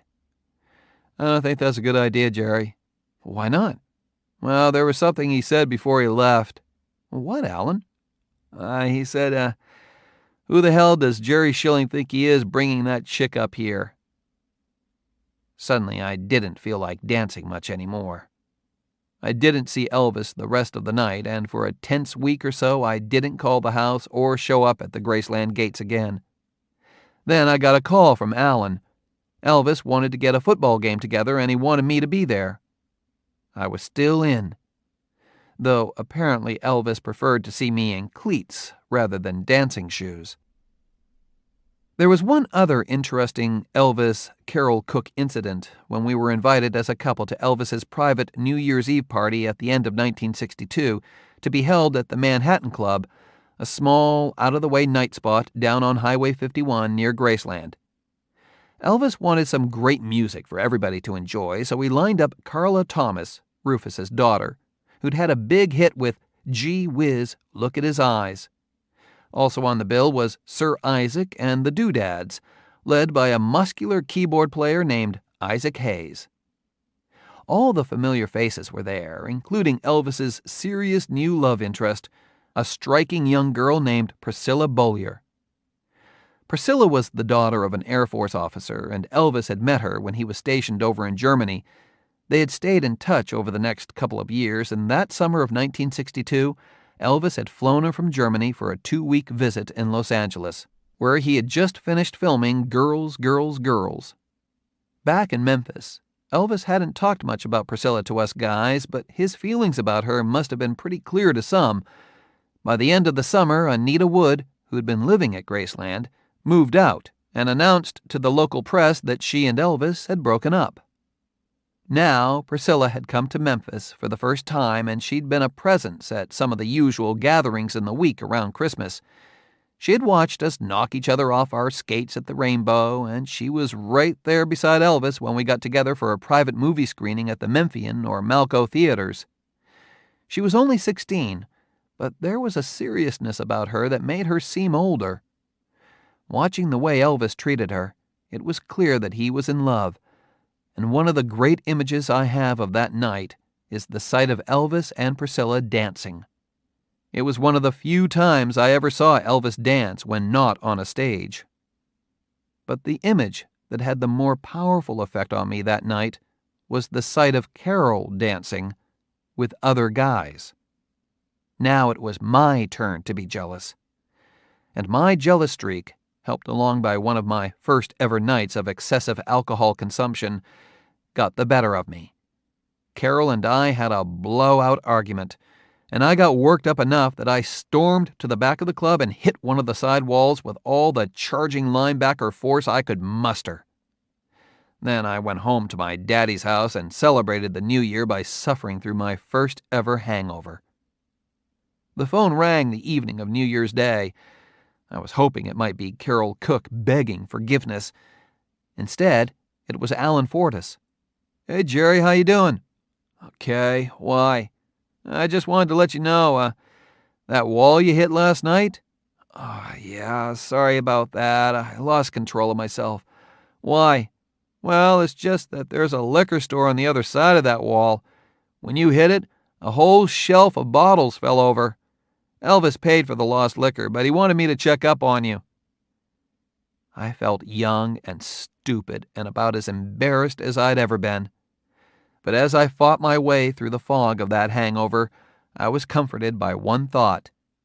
Who else but a real friend would cover for you when you broke a wall's worth of liquor bottles? I was making money for tuition working in the order-filling department at Sears, a job in which I prowled about the top floors of the store, receiving customers' order slips from the floors below through a system of pneumatic tubes. Once the order was fired up to me, I ran around to find the requested item, which I would then slide down to the appropriate department by way of a system of chutes. For a low-tech system, it was pretty darn cool. There was one other guy manning the tubes, chutes, and inventory with me, a very interesting fellow named George Gill. George was a small, wiry, highly intense guy with a head of bright red hair. Maybe having gotten used to all the characters around Elvis, I approached George with more of an open mind than he probably expected from an ex-jock, and we became fast friends. George was using his Sears paychecks to support a budding career as an artist and painter, and hearing the way he talked about painting got me excited about it too. When George got word that he was actually going to have some of his work shown at a gallery up in New York City, he asked me to take a road trip up there with him. I said yes. It wasn't just George and art that made up my mind, though. Carol and I had made up after the New Year's Eve incident and had gotten serious enough again to start talking about getting married. Her parents, who had always been welcoming and loving toward me, drew the line there. The combination of my not being Jewish and my working-class background made me less than ideal son-in-law material.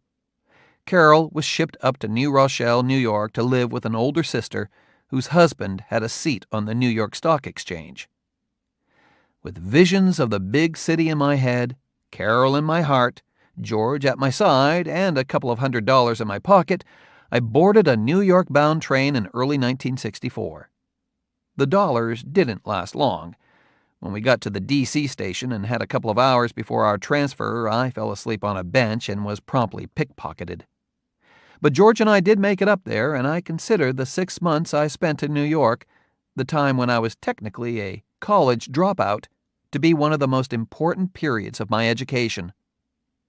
George and I got a just barely livable one-room apartment on West 75th Street, and I got a job whistling for cabs as a doorman at the Carlisle Hotel and, later, as a reservations agent for Eastern Airlines. Just about every spare dollar I earned was spent on New York's public transportation system, specifically the trains to New Rochelle.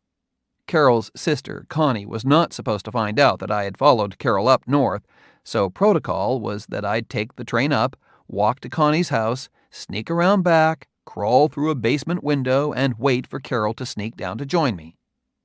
We'd whisper and neck a bit until it was time for me to crawl out the window again and get back down to the city in time for work.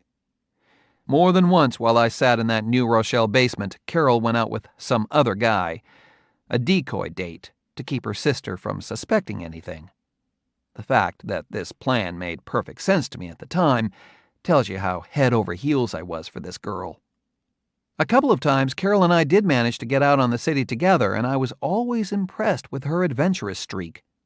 One night, she insisted that we check out a Harlem nightclub she'd heard about called Small's Paradise. We got uptown and found the place, and maybe the door staff was a little surprised to see a young white couple up there, but we were welcomed right in. The place had an incredible vibe to it, a swinging, upscale hangout for what looked like the wealthiest and most beautiful of NYC's black elite. This wasn't like any Beale Street joint I'd been around, more like a black version of the nightclub at the top of the Peabody Hotel. More Quincy Jones than Rufus Thomas. I guess we didn't know enough to feel as out of place as we might have. We settled into a booth and got comfortable pretty quickly. We weren't drinking anything stronger than sodas, and when Carol asked for some extra cherries, she was presented with a beautiful dish of them that looked like something from a floral shop. She was surprised and excited to spot some models she recognized from the cover of Ebony magazine. I was surprised to hear that Carol read Ebony, but then again, one of the things that I loved about her was that I was always learning or experiencing something new when I was with her. We had a few great outings like that and some nice times in the New Rochelle basement, but eventually, despite all our careful sneaking around, our forbidden love affair was discovered. Carol was immediately sent back to Memphis, and I stayed down on 75th Street. At first, I was consumed with heartache, but without any more commuter trains to catch, I really started to take in the city around me and open myself up to its pleasures. Concerts at Carnegie Hall, museums full of the works I'd seen in my freshman art class books, old-style steakhouses, and neighborhood coffee shops. Just walking the streets and riding the subway, I began to feel more alive, more present, and I dedicated myself to exploring what the city had to offer. I toured the UN building, sat in Central Park reading James Baldwin novels, and hung out in Washington Square Park, marveling at the beautiful children of the mixed-race couples strolling by. I picked up discount theater tickets to catch Richard Burton's performance as Hamlet. My spirits soared in Manhattan. Around me, I saw opportunities for adventure and new ways to expand my perspective. The move to New York was a permanent one for George Gill, and I think it might have been for me, except for one factor that I couldn't quite dismiss: phone calls from Carol Cook. It took only a few of them, with her getting teary and both of us professing our love all over again, before New York, for all its wonders, just didn't feel right. Being in love wasn't quite the thrill it had started out as. I didn't want to climb through any more basement windows, but great theater and affordable steak were no match for a beautiful girl crying over a long-distance connection. Pretty soon, I had a ticket back to Memphis. Chapter 4. Welcome to My World. In the fall of 1964, the Beatles were revolutionizing rock and roll and starring in their own film, A Hard Day's Night. The American military had begun to drop bombs on some place called Vietnam. Cassius Clay had renamed himself Muhammad Ali and was riding high as the new heavyweight boxing champ. The first Ford Mustangs were burning rubber on roads all over the United States, and Dr. Strangelove was teaching moviegoers how to love the bomb and have a good laugh at the very idea of nuclear annihilation. Elvis was now a full-time movie star, and he had just had one of his biggest hits with Viva Las Vegas. Back home in Memphis, I was just about ready to embark on a future that seemed clear, straight, and utterly respectable. In between stints of shift work at a trucking company, a cotton gin, a chemical plant, and the new airport, I had taken as many classes as I could at Memphis State, and was now just a semester of student teaching away from launching myself into adult life as a qualified history teacher, potential football coach, and generally upstanding citizen. It was a good, solid plan for a good, solid future. And it was about to be tossed right out the window. When I got back to Memphis after my New York adventure, I moved into my daddy's house. He now had a place in Frazier, a part of town north of North Memphis. Because of my Eastern Airlines experience up north, it was easy to score a job with Eastern as a reservation agent at the brand new Memphis International Airport. On one of my first days on the job there, I served up a ticket to George Klein, who was heading to L.A. to meet up with Elvis on the set of his next film, Girl Happy. I distinctly remember saying to GK, "Man, you've got the life. I wish I was going with you." Carol Cook and I saw a bit of each other, but things never really got back on track. Her calls had tipped the scales in my decision to come back to Memphis, but I'd grown a little tired of being the love-struck guy trailing after the girl, even a girl as exciting and attractive as Carol. I think we both began to realize that as much as we'd tried to convince ourselves that we were soulmates, we'd reached the end of our relationship. I started taking regular classes at the university and putting in graveyard shifts loading trucks. I also tried to find some of the excitement and decent coffee that I had experienced in New York, and I began to spend a fair amount of time at a brand new combination coffeehouse art gallery in Midtown called the Bitter Lemon. The place was owned and managed by a wild-eyed, shaggy-haired artist named John McIntyre, who reigned as the central figure of bohemian life in Memphis. I liked going to the Bitter Lemon, and while I don't think there was ever much chance that I was going to go entirely beatnik, I was thrilled to learn that there was a vibrant underground culture blossoming in my hometown. The place was a stronghold of the budding folk scene, and I started to hear a new kind of music there from artists such as Odetta, Peter, Paul and Mary, Pete Seeger, and Phil Ochs. This was stuff in which the beat didn't matter as much as the message of uplift, hope, and togetherness. Hearing some of those aching voices and strummed guitars, I realized that some of the simplest music could be the most honest and the most powerful. Between classes, coffee, and work shifts, my only long stretches of free time were either late night or late night. Elvis hours. I'd check in with Alan Fortis or GK periodically, and when everybody was back in town, there might be get-togethers at the house. There were still some fairgrounds and rainbow nights, but if Elvis wasn't having people up at the house, it was more than likely he'd be at the Memphian Theater. One of Elvis's earliest supporters from the Memphis business community was a man named Mr. Schaefer, who owned the Memphian and ran the Mid-South Film Exchange. Out of that Southern-bred respect for elders, even Elvis always called him Mr. Schaefer. The 35mm film prints for all the theaters in the mid-southern states came through that exchange, and Mr. Schaefer was always happy to lend any of them out to Elvis. He'd make sure that Elvis got the weekly catalog of everything that was coming through, and he even let Elvis have his own keys to the exchange, which was actually a huge warehouse in downtown Memphis. I'd been at the Memphian when Elvis had screened some of his own films, and I used to love watching him watch himself. Elvis, Red, Alan, and the rest of the guys would talk right through the picture, as if they were all sitting in a living room. The interesting thing was that they wouldn't talk about the story of the film, but would instead point out strange little details of the set, or the face of somebody in the background.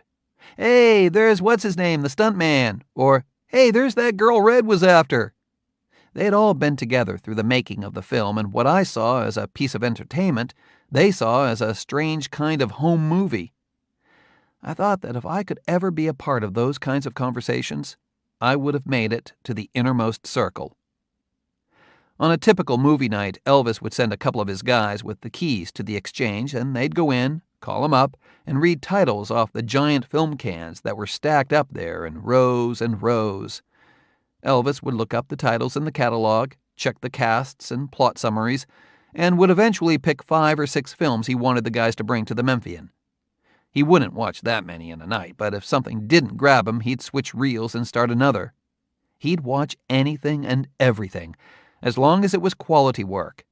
He had a great and broad curiosity about films, and could be just as happy with a crazy comedy as a heavyweight drama.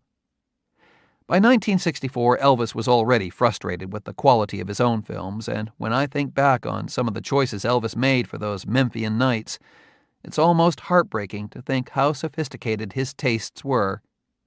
He was completely taken with the artistry of Lawrence of Arabia, and was moved by To Kill a Mockingbird. He really loved Rod Steiger's powerful and wrenching performance in The Pawnbroker, and was also impressed with that film's cutting-edge jazz score by Quincy Jones. There was one stretch during which Elvis had us watch Dr. Strangelove at least a dozen times. Me and the boys were probably not the most astute judges of political satire, but hearing Elvis bust up laughing, we'd start to see the film through his eyes and end up laughing just as hard. Even better on some of those nights was the impromptu aftershow that Elvis would put on. He knew how to use that remarkable voice of his, not just as a singer, but as an expert mimic, and he'd do drop-dead impersonations of every part in the film, George C. Scott's General Buck Turgidson, Sterling Hayden's General Jack D. Ripper, and, of course, Peter Sellers's good Dr. Strangelove. Elvis was a huge Peter Sellers fan. He had every word and mannerism down, and it was always amazing to watch him. As a matter of fact, he did a masterful impression of Dr. Strangelove being choked by his own misbehaving prosthetic hand, an impression that he startled us with countless times over the years. I remember that Elvis used to impress me with what seemed like a bit of movie insider magic. We'd be sitting there watching a film, and he'd lean back and whisper, "Real change, Jerry." Sure enough, seconds later there'd be a little jump in a scene or that telltale shift of sound and color that marked a real change. I thought maybe from his experiences in Hollywood he'd somehow become an expert at timing the projectionists, until one night he laughingly explained that there was a little blip in the corner of the screen that was a signal to the projectionist. I started seeing those blips on every film I watched in the theater. And even though Elvis had let me in on his secret, every so often he'd lean back and say, in an ultra-serious voice, "Real change, Jerry." On a late September night in that fall of '64, I was finishing up work at the trucking company, forklifting pallets of cargo onto tractor-trailers. By punch-out time, I was dead tired, but I got a jolt of energy as I drove past the Memphian. The theater was on my route to and from work, and since Elvis had been out of town for a couple of months, I'd gotten used to driving past the theater's empty parking lot late at night. But now the lot had some cars in it, chief among them Elvis's newest big dark Cadillac.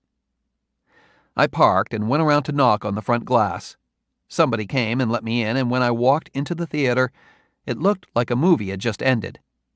Elvis was down by one of the side entrances near the screen, talking to a group of people and apparently signing autographs for a friend of somebody. He looked as tired as I was feeling, so I figured I'd just slip back out, get my sleep, and try to hook up with him the next day. As I turned to go, I just about bumped into Richard Davis, one of the guys who had started hanging around with the Memphis crowd after Elvis got out of the Army, and who was now working for Elvis. "Hey, Jerry," said Richard. "I've got to take the films back to the exchange. You want to take the ride with me to take them back and we can go out and get some breakfast?" I hadn't even had time to change out of my dirty work clothes. "I'd like to, Richard, but I'm a mess. Let's do it tomorrow." "Can't do it tomorrow, Jerry," said Richard. "Why not? We're going to California tomorrow." Richard wasn't Elvis, but he was very likable, fun to be around, and a good guy to have as a friend. You never saw Elvis standing at the gates of Graceland or at the entrance to the Memphian or the turnstiles to the fairgrounds.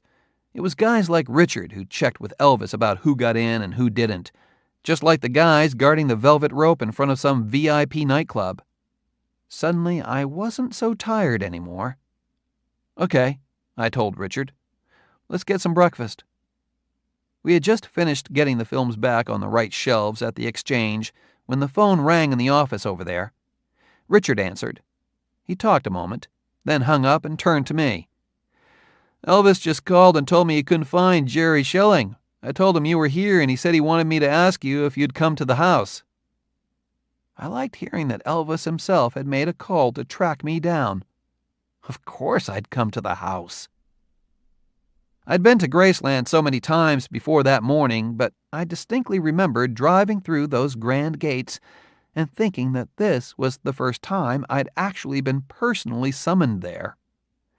I quickly learned, though, that even an urgent summoning didn't mean there'd be an immediate meeting.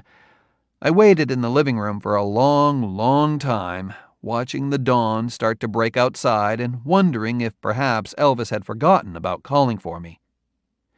Richard had wandered off to tend to the cars and head off to bed, and I was just beginning to think that maybe I should head back home when Elvis and his father, Vernon, appeared at the top of the stairs and started slowly descending, a step at a time, arm in arm. Elvis was 29 years old at the time, and I knew him as a guy in absolute peak physical shape. So what I saw when I looked closely at him shocked me. He had an oxygen mask over his face and was taking deep hits from a small tank that trailed behind him.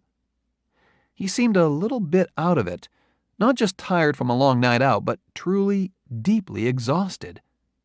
And it was the first time I'd ever seen him looking less than perfect, a sign of just how early there was trouble stemming from Elvis the man's attempts to live up to the demands of Elvis the superstar.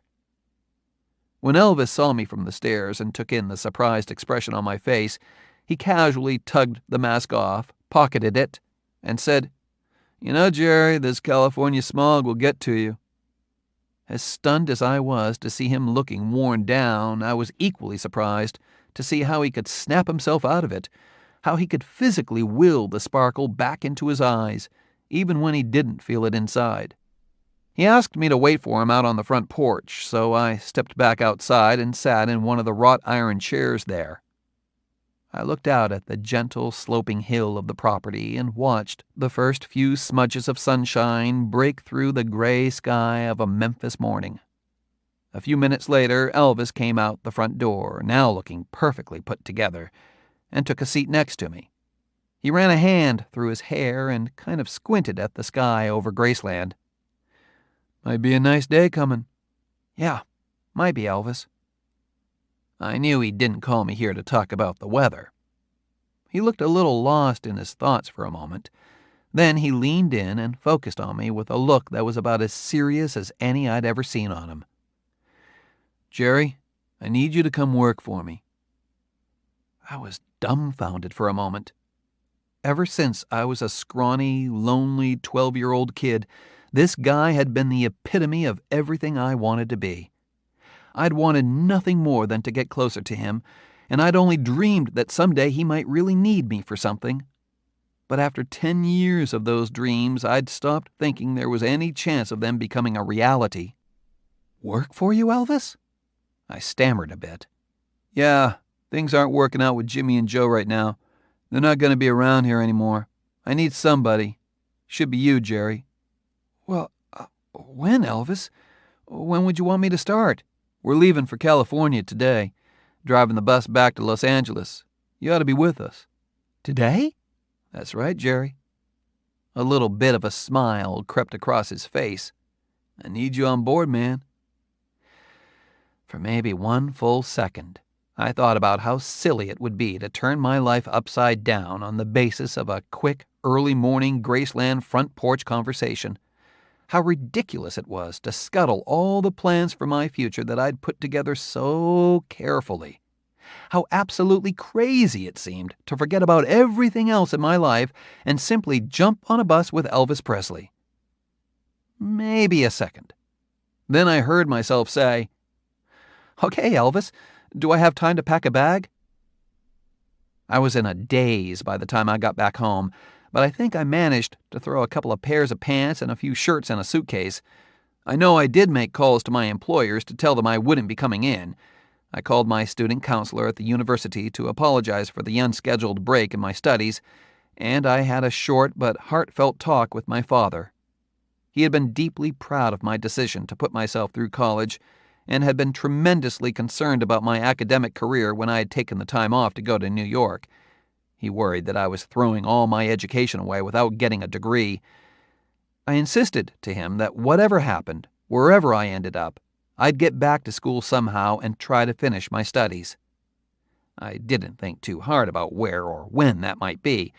My main concern was getting back to Graceland before Elvis changed his mind about inviting me along. My dad still didn't warm up much to the idea of my hitting the road with Elvis, but he told me that he had confidence in me and just wanted to know that whatever I was doing was what I really wanted to be doing. He knew that my friendship with Elvis was real and that what was being offered to me was a very solid opportunity of sorts. He was concerned, but, as always, basically supportive of what I wanted to do. I headed back to Graceland, was waved through the gates by Uncle Vester, who didn't even stop to call up the house first. I don't know if he spotted the grin on my face, but I'd been waiting for years to be waved in like that. I drove up the hill and parked my car in the most out-of-the-way spot I could find around the side of the house. I'd worked my way up from the '49 Dodge to a little MG sports car, but it still didn't quite fit the ambiance Elvis was shooting for around Graceland. I went in through the screened-in porch in the back of the house. Years later, this room was converted into the jungle room. The house was absolutely quiet, and again it was hard to believe that the conversation with Elvis just a couple of hours before had taken place.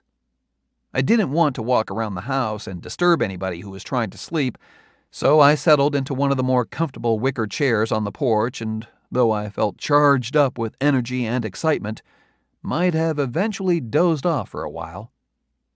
A few hours later, the house was an entirely different place, buzzing and humming with activity. Richard Davis was running around with suitcases, taking care of Elvis's wardrobe. Billy Smith was moving almost as fast as he did on skates as he packed up audio and video equipment. Alan Hog Ears Fortis was running back and forth like the friendliest of linebackers, stalking up the 40-foot Dodge mobile home parked in front of the house. Marty Lacker, an acquaintance of George Klein's who also had a background in radio, had become the new right-hand man for Elvis and was very carefully going through a pile of papers. Mike Keaton, a guy who had been hired on by Elvis just a couple of weeks before, was carrying boxes around with a dead, serious expression on his face. Mike was a friendly, dependable guy, but that serious expression was about the only one you'd ever see on his face. The rest of the guys kidded around a lot, but a smile out of Mike was a rarity. Red West had been working steadily for Elvis, but was also getting film work on his own and was already out in L.A. The guys had varied personalities and temperaments, but each could generally be described as a Memphis boy. I had recently met one member of the inner circle who definitely did not fit that description. Larry Geller, a hairstylist from Jay Sebring's upscale Los Angeles salon who had recently begun cutting Elvis's hair. Larry wasn't a football and roller skates kind of guy. His main outside interest was in reading all he could on theories of spirituality. Apparently his discussions with Elvis during haircuts had gotten deep, and the two had bonded quickly. Larry had been out in Memphis for a while over the summer, but he and his family had just flown back to L.A. a few days before. The Memphis boys seemed pleased to see me in the house, and whether or not they knew I was now part of the team, they took it in stride. I was trying to figure out how to pitch in and help somebody when I heard that familiar voice right behind me. "Jerry, you ready for California?" With all his clout and all his stardom, Elvis still insisted on driving every mile of these Memphis to L.A. trips, and he had dressed up for this bon voyage in full trucker's regalia: leather gloves, leather jacket, Wild One-style motorcycle cap, and the kind of thin white scarf you saw on all the guys at the truck stop. He was almost certainly the coolest-looking long-haul driver in all of Memphis that morning. "I'm ready, Elvis." "Yeah, just wait until you live with these guys. That'll get your nerves in the dirt." There were a few laughs from the guys as they went about their work. I'd learned soon enough that one of the ways Elvis welcomed you into his inner circle was by needling and teasing. The teasing could sometimes have a mean edge to it, but it was also a guy's guy way of injecting some real camaraderie into what was a complicated living and working relationship between all of us. Near midnight, after hours of last-minute preparations, we were ready to pull out through the Graceland gates and hit the road. Elvis, myself, Mike Keaton, Billy Smith, and Marty Lacker were going to be riding in the Dodge mobile home. Richard Davis and Alan Fortis would follow in 2 cars, each pulling a trailer full of stuff Elvis wanted to bring to the house in California. With everything loaded up and engines revved, there was one final delay. Elvis took about another half an hour to say special private goodbyes to both Priscilla and Grandma, Vernon's mother. When those farewells were taken care of, our hard truckin' leader bounded onto the bus, took his place behind the wheel, and put that road monster into gear. We slowly pulled out, with the guys waving to the friends and family that had come to see them off. There was a crowd of fans outside the Graceland gates waving goodbye as well. I felt a rush of excitement as we passed those fans. They were waving to Elvis, and here I was, sitting right behind him on his California-bound mobile home. That excitement settled into a deeper sense of satisfaction just a couple of miles later as Elvis helmed the vehicle over the Memphis-Arkansas Bridge across the Mississippi River. Crossing that first state line, I took a deep breath and thought about what was happening. Elvis's big ride was making its way toward L.A., and I was on it. Jerry, listen to this. We weren't too many miles into Arkansas when Elvis started playing a reel-to-reel tape player he'd had Billy Smith rig up at the front of the bus. He fiddled with the volume knob, and out of the small speakers boomed the unmistakable voice of Roy Orbison. For all of his long drives, Elvis would have one of the guys put together some tapes of his favorite music, and on this trip, Elvis wanted to listen to Roy over and over again. Damn, you hear that? Elvis's features softened as he listened. He looked unconcerned by anything else in the world but the music he was soaking up. Damn. He shook his head gently to the music. After all those years of tuning into Dewey Phillips's broadcasts, I could tell you what I liked based on how a particular piece of music made me feel, but I never really thought about what it was in the music itself that would create those feelings. I heard a basic beat, a catchy tune, and words that stuck in your head, but I didn't have much idea at all about the craft and artistry that could be packed into a 2.5-minute record. On this first night of the California trip, I was about to receive a musical education at the hands of Maestro Presley. The voice, man, the voice. You hear what he's doing? He's singing great, I offered. Elvis nodded. Yeah, man, he's singing great, but listen here. He turned the volume up a little higher. Listen to those high notes. Nobody else can do that. Most guys go up high like that, they back off the note, take it on softly, or they growl it out, blues it up, and cheat it a little. Roy takes it high and sings it stronger than he does in his natural voice, and keeps it clear as a bell. Nobody else does that. Amazing. I'd always liked Roy Orbison's music, without being a particularly avid fan. Now, through Elvis, I felt like I was hearing him for the first time. As the tape kept rolling, Elvis delighted in pointing out all the nuances of this music that he loved, the expert storytelling of Roy's lyrics, the fine, understated support of the backing band, the emotion behind every vocal delivery.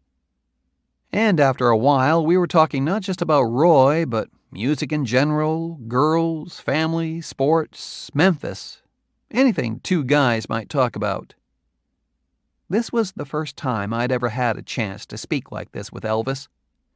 As our conversation started to kick into higher gear, however, it occurred to me that maybe I was making a bad impression with the other guys, monopolizing Elvis's time this way. But as I looked around the bus at Billy, Marty, and Mike, I didn't sense any resentment. In fact, I got the impression that these guys were sort of relieved. Billy and Marty had made this trip many times already and may well have felt all talked out. They actually seemed glad to have a new guy aboard who could go head-to-head with Elvis in conversation, not ever a task to be taken lightly, and keep the driver-in-chief happy. When Elvis was on, he was on all the way, and you had to give him full attention and keep up with him.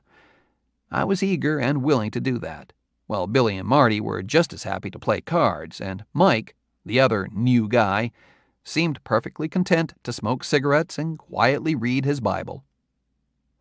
After about 200 miles on good old Route 66, Elvis pulled off at a truck stop. He parked a good distance from the gas pumps where the truck stop lights shined out over an expanse of dusty gravel beyond the parking lot. He told Alan Fortis and a couple of the other guys to fill up the bus, check the oil, and buy coffee and donuts for anybody that needed them. Then he reached behind his seat for a football and nodded my way. We got some business to take care of. We walked out by the lights, and he suddenly smacked at the ball and said, "Go long, man." I started out on the gravel at a tentative jog, apparently not running the pattern that my quarterback wanted. "Come on, run it out, Jack," Elvis shouted.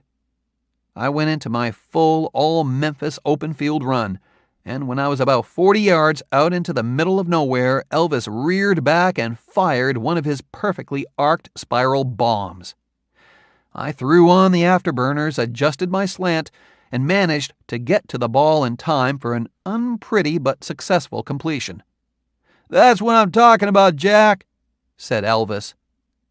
I sent the ball back his way, and he reeled it in for a catch. Then he called me back to our truck stop line of scrimmage and gave me another pattern to run. And another. And another. Pretty soon he called Billy Smith over to run some defensive coverage. 45 minutes later, my legs were about to give. My elbows were scraped from a couple of tumbles. I was huffing like a freight train and sweating like a pig. After one final long ball, Elvis gave us the all-aboard signal to get back on the road. Making time to L.A. was clearly not a top priority for Elvis, though, because we drove less than an hour before he spotted one of his favorite mom-and-pop burger joints and pulled off again so that we could have a meal. Alan and Marty headed inside to buy food for the group, while Elvis and I wandered down a small, brushy trail off the side of the road. "You believe in coincidence, Jerry?" "I guess so, Elvis." "I don't think there's any such thing. What we call coincidence is just life coming together. Takes us by surprise sometimes." "Yeah, I suppose that's true. What makes you think about that?" "Well, if I'm not mistaken, you caught the first pass I threw you back in Guthrie Park. If you hadn't, maybe we wouldn't have played so much ball together. And if you hadn't caught the first pass I threw you just now, I might have sent you home. But it all worked out, didn't it?" It felt okay to laugh. I was catching on to Elvis's slightly wicked sense of humor. "We haven't gone too far yet, Elvis. You want to send me home, I'll walk it." He let loose a laugh this time. "You're a long way from home already, Jack. Ain't no walking back now." Our walks, talks, burger stops, and ball playing set the leisurely pace for the whole trip. From the first night, this slow approach to cross-country travel was allowing me more one-on-one time with Elvis than I'd thought possible. For the other guys, this mode of travel was clearly a source of frustration and annoyance. For them, the excitement wasn't in the drive, but in the destination, where girls, sunshine, and movie sets awaited. They would have preferred to make the Memphis to L.A. drive a 3 or 4 day trip. But for Elvis, road time was the only time now that he was completely free of demands and distractions, and he was never in a hurry. On this trip, he found enough reasons to stop that it was over a week before we reached Los Angeles. Occasionally, we'd hear on a local radio station that there was an Elvis watch. Fans knew he was headed west to make another movie and knew he'd be on Route 66, but we managed to keep things very quiet and under the radar, eating on the bus, getting Elvis in and out of his motel rooms without any interactions he wasn't looking for.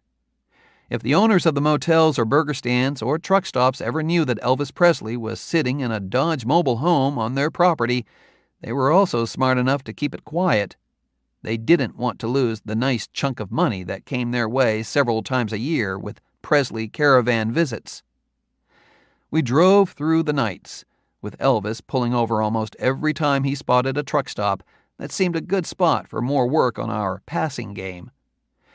Then, no matter how many or how few miles we'd covered, just before each dawn, Elvis and Alan and Marty would decide on a suitable motel for us to crash in. Rooms would be selected and paid for in advance, and with Elvis still on the bus, we'd all work to set up his room just the way he wanted it. Elvis had learned early on in his travels that the blinds and shades on motel windows often didn't do a very good job of blocking out morning sun, so he'd come up with the idea of covering the windows with tinfoil to darken the room and allow him some uninterrupted sleep. We had an extensive supply of the stuff to cover up all the windows on the way to L.A., and that was always the first thing taken care of in Elvis's room. Then we'd cart in just about all his clothes, so that he'd have a full selection of wardrobe to pick from for the next night's drive. We'd also frequently set up some of his state-of-the-art videotape equipment. Even though the first home video players were just becoming available in 1964, Elvis had gotten a prototype machine through RCA, and he'd put together a just barely portable reel-to-reel videotape deck system that he could hook up in his motel room. He'd had the system put together at Graceland, where he had already accumulated a private library of favorite TV shows and a few films transferred to tape. At first, it seemed like a lot of trouble to cart this stuff around just so Elvis could watch something when we checked into a place after the regular TV stations had signed off, but I soon learned that within his small collection of tapes he had a few very special ones that one or two girlfriends had made for him. These weren't talked about openly, and nobody else in the group ever saw who or what was on these tapes. But at least we understood why this back-straining gear was an Elvis room priority. The odd schedule and off-hour sleeping arrangements were hard for me to get adjusted to at first, and it was just a day or two into the trip that one of the guys let me in on the secret of staying up all night: prescription dexedrine tablets. Elvis was using those to stay up and stay attentive behind the wheel, and would then often use prescription sleeping pills so that he could get his rest. Now, up until those first dexedrine tablets, I hadn't had any experience with drugs. My nickname around Graceland had been Mr. Milk, because I was seen as the clean-living jock who rarely took a drink of alcohol, and in fact, the couple of times that I'd overindulged in booze, I hated the temper and the foggy head that it gave me. But Elvis was a smart guy and was in great physical shape. Why wouldn't I take the same pills he was taking? I got into the same better living through chemistry rhythm, and pretty soon those football-tossing stops weren't just a fun way to stretch the legs. They were a required method for burning off all that amphetamine energy. And by the time we finally got to motel rooms in the morning, a sleeping pill started to feel entirely appropriate. Although it's quite clear to me now that the cycle of pills eventually took a toll on all of us, I still say I was playing the best football of my life on that trip, racing, diving, and rolling around those truck stops, fiercely proud of every scrape, cut, and bruise I got on the way to another end-zone reception. The first indication that a sleep cycle induced by pills could have a harsh downside for me came during our stop in Albuquerque, New Mexico, when we happened to check into a motel with a circular layout. After we all got Elvis checked in and taken care of, I was handed a key with a number on it. But no matter how hard I tried to concentrate and how many circles I walked, I could not find my room.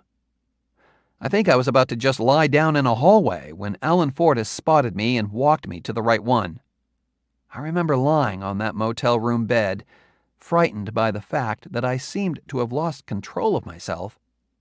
But I must have eventually slumbered deeply enough to ease those fears away, because when I woke up later that day and peered out the window, the vista I took in looked amazing to me. Spread out in the distance, like some unbelievable postcard picture, were these huge, majestic New Mexico mountains.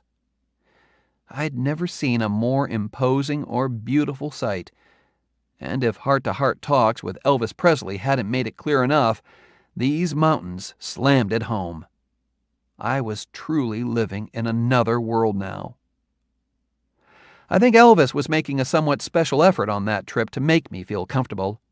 He really did appreciate the fact that I was leaving work, school, home, and essentially everything I knew to become part of his crew.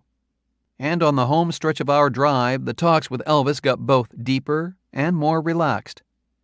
Elvis seemed to enjoy stretching the mental muscles as much as he enjoyed working out his throwing arm. I'd spent a lot of time around guys who thought the best way a book could be used was to prop up a wobbly table, but Elvis was a voracious reader, always thrilled to talk about whatever book he was in the middle of, and always eager to get started on the next one. Hearing him talk, hearing him work over topics from the most mundane questions of sports and girls to the meaning of life explorations of spirituality and philosophy, I felt I was getting the chance to give my own mental muscles a workout. It was fun to run a pass pattern for the guy, but it was even more satisfying to go head-to-head in a discussion or debate. At one of our last stops, somewhere out by Barstow, we'd gotten Elvis into his room and the rest of the guys had gone off to find some breakfast. Elvis wasn't eating much. He was just days away from having to be on the film set and was already trying to diet off any extra pounds he'd picked up from Memphis home cooking. And I wasn't eating anything. The Dexedrine and sleeping pills had virtually erased my appetite. Elvis would be at his trim fighting weight on the first day of shooting, but I ended up dropping 20 pounds off a frame that was pretty spare to start with. Elvis would keep looking at me, laughing and asking, "What happened to that big guy I hired?" We usually left Elvis alone as soon as his room was set up. That was the way he wanted it. But this night, after the others had left, he flicked on the TV and told me to sit down with him.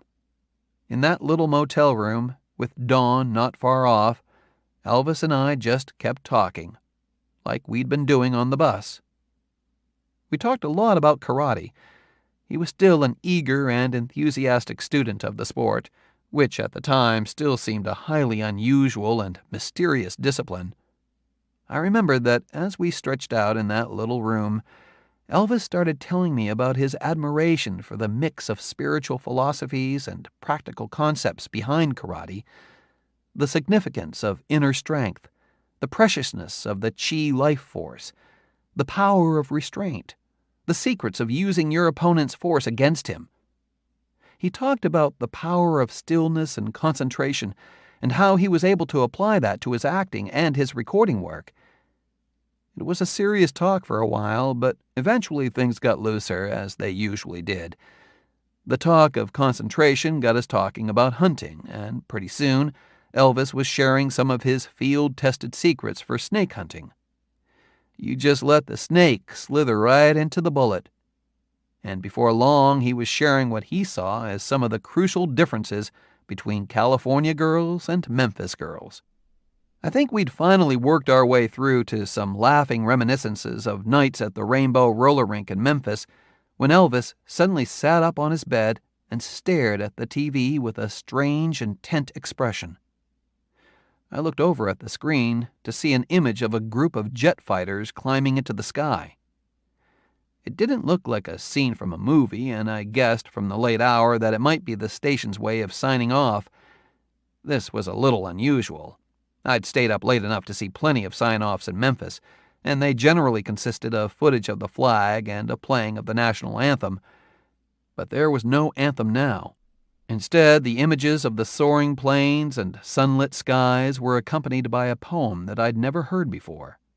But Elvis, after so many nights and so many motels, knew these strange words by heart, and he intoned them dramatically along with the voice from the TV. "Oh, I have slipped the surly bonds of earth, and danced the skies on laughter-silvered wings. Sunward I've climbed and joined the tumbling mirth of sun-split clouds, and done 100 things." I thought at first he was doing this for another laugh, but as he went on, I could tell that these words meant something to him. Through Elvis, I really focused in on the words coming from the screen, and though I was hardly a poetry expert, I too began to pick up on their power. Elvis, exhibiting the very stillness and concentration he had just told me about, brought his voice down to a whisper as he got to the final lines of the poem. "And while with silent lifting mind I've trod the high untrespassed sanctity of space, put out my hand and touched the face of God." The image on the TV switched over to the classic Indian head logo, and a test tone began to come through the speaker. Elvis had his eyes closed and stayed quiet and still for a moment more. Then he looked over at me with a tired smile. "That's a pretty good way to call it a night." I had to agree. And I think it was as I left his room that night that I had my first Elvis epiphany. What I loved about him so much was no longer an image, but the real guy behind the image. The more I got to know him, the more he was turning out to be exactly the person I had hoped he would be. As an insecure 12-year-old, I suppose I'd created my own sort of fantasy about the Elvis I was friends with. But now, as a slightly more discerning 21-year-old, I was discovering that the real Elvis was an even better friend. 525 Perugia Way, Bel Air. Even the addresses in California seemed beautiful, so much more exotic and promising than any address I'd ever been around. And as we stood in front of the gorgeous, modern, white-walled home in the hills above Beverly Hills, crickets chirping, the scent of lemon in the air, you could have told me that I had traveled not just across country, but to some better planet, and I wouldn't have put up an argument. The house seemed to be a small, single-level structure from the street, but once you got in, the space opened and flowed down the hill. It was decorated in a style that was spare and elegant, like nothing I'd ever seen before. Graceland had the dignified, comfortable look of the Old South. This place couldn't be mistaken for anything but West Coast. To me, it looked like a whole new life. It looked like freedom. It was probably 2 a.m. on a mid-October morning. We had made it to L.A., and the guys, desperately tired after all those miles on the road, quickly worked through all their arrival tasks before heading off to various sleeping quarters. I think it was Marty who told me that I'd be sharing a room with Billy Smith, and for the first time since leaving Memphis, I felt a touch of disappointment.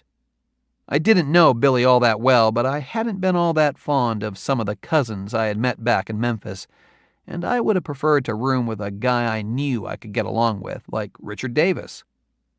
As it turned out, Billy was quiet, friendly, and accommodating, and even sharing close quarters, we never had a single cross word between us. I didn't feel the need to make friendly with a roommate that night, however. In fact, I didn't actually feel the need for a room at all. Everyone else seemed ready to crash hard in a familiar bed, but the house, the hills, and the air seemed so unfamiliar and intoxicating that even though the Dexedrine had worn off, I was far too buzzed with sheer adrenaline to even consider lying down. I walked the grounds several times, marveling at the beautiful swimming pool that seemed designed for Greek gods to splash in.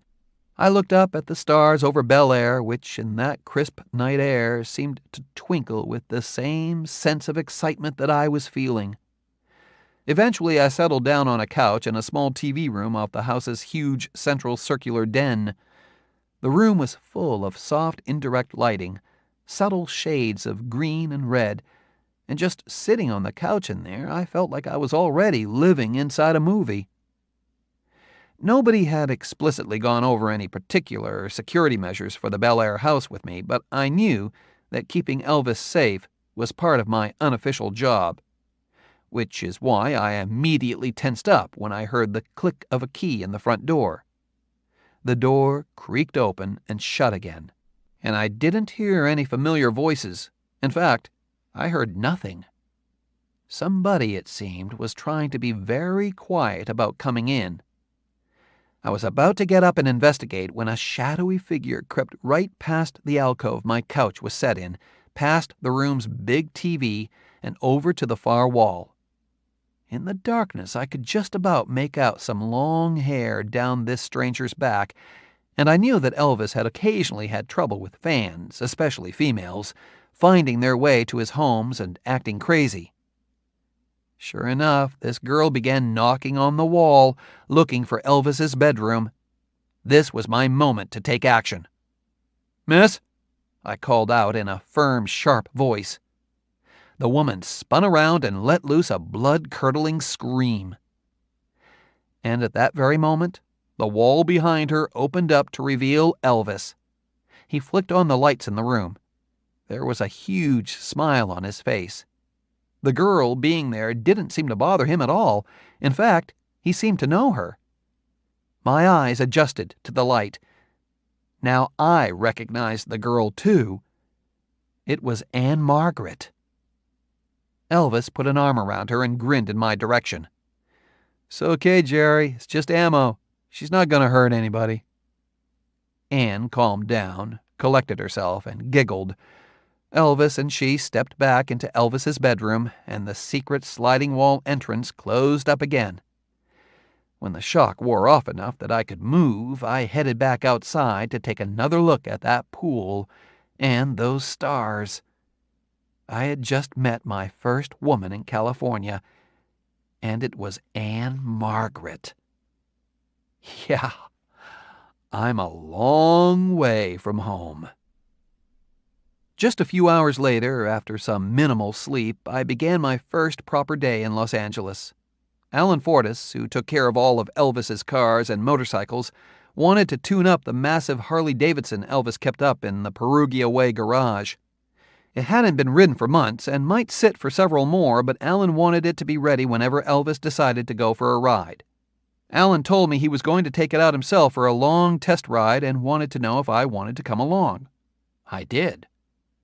I hopped on the back of the bike and we zoomed down the Bel Air hills out onto the Sunset Strip. Maybe it's just the haze of a romanticized memory, but I think it was on that first Harley ride that I fell in love with Los Angeles.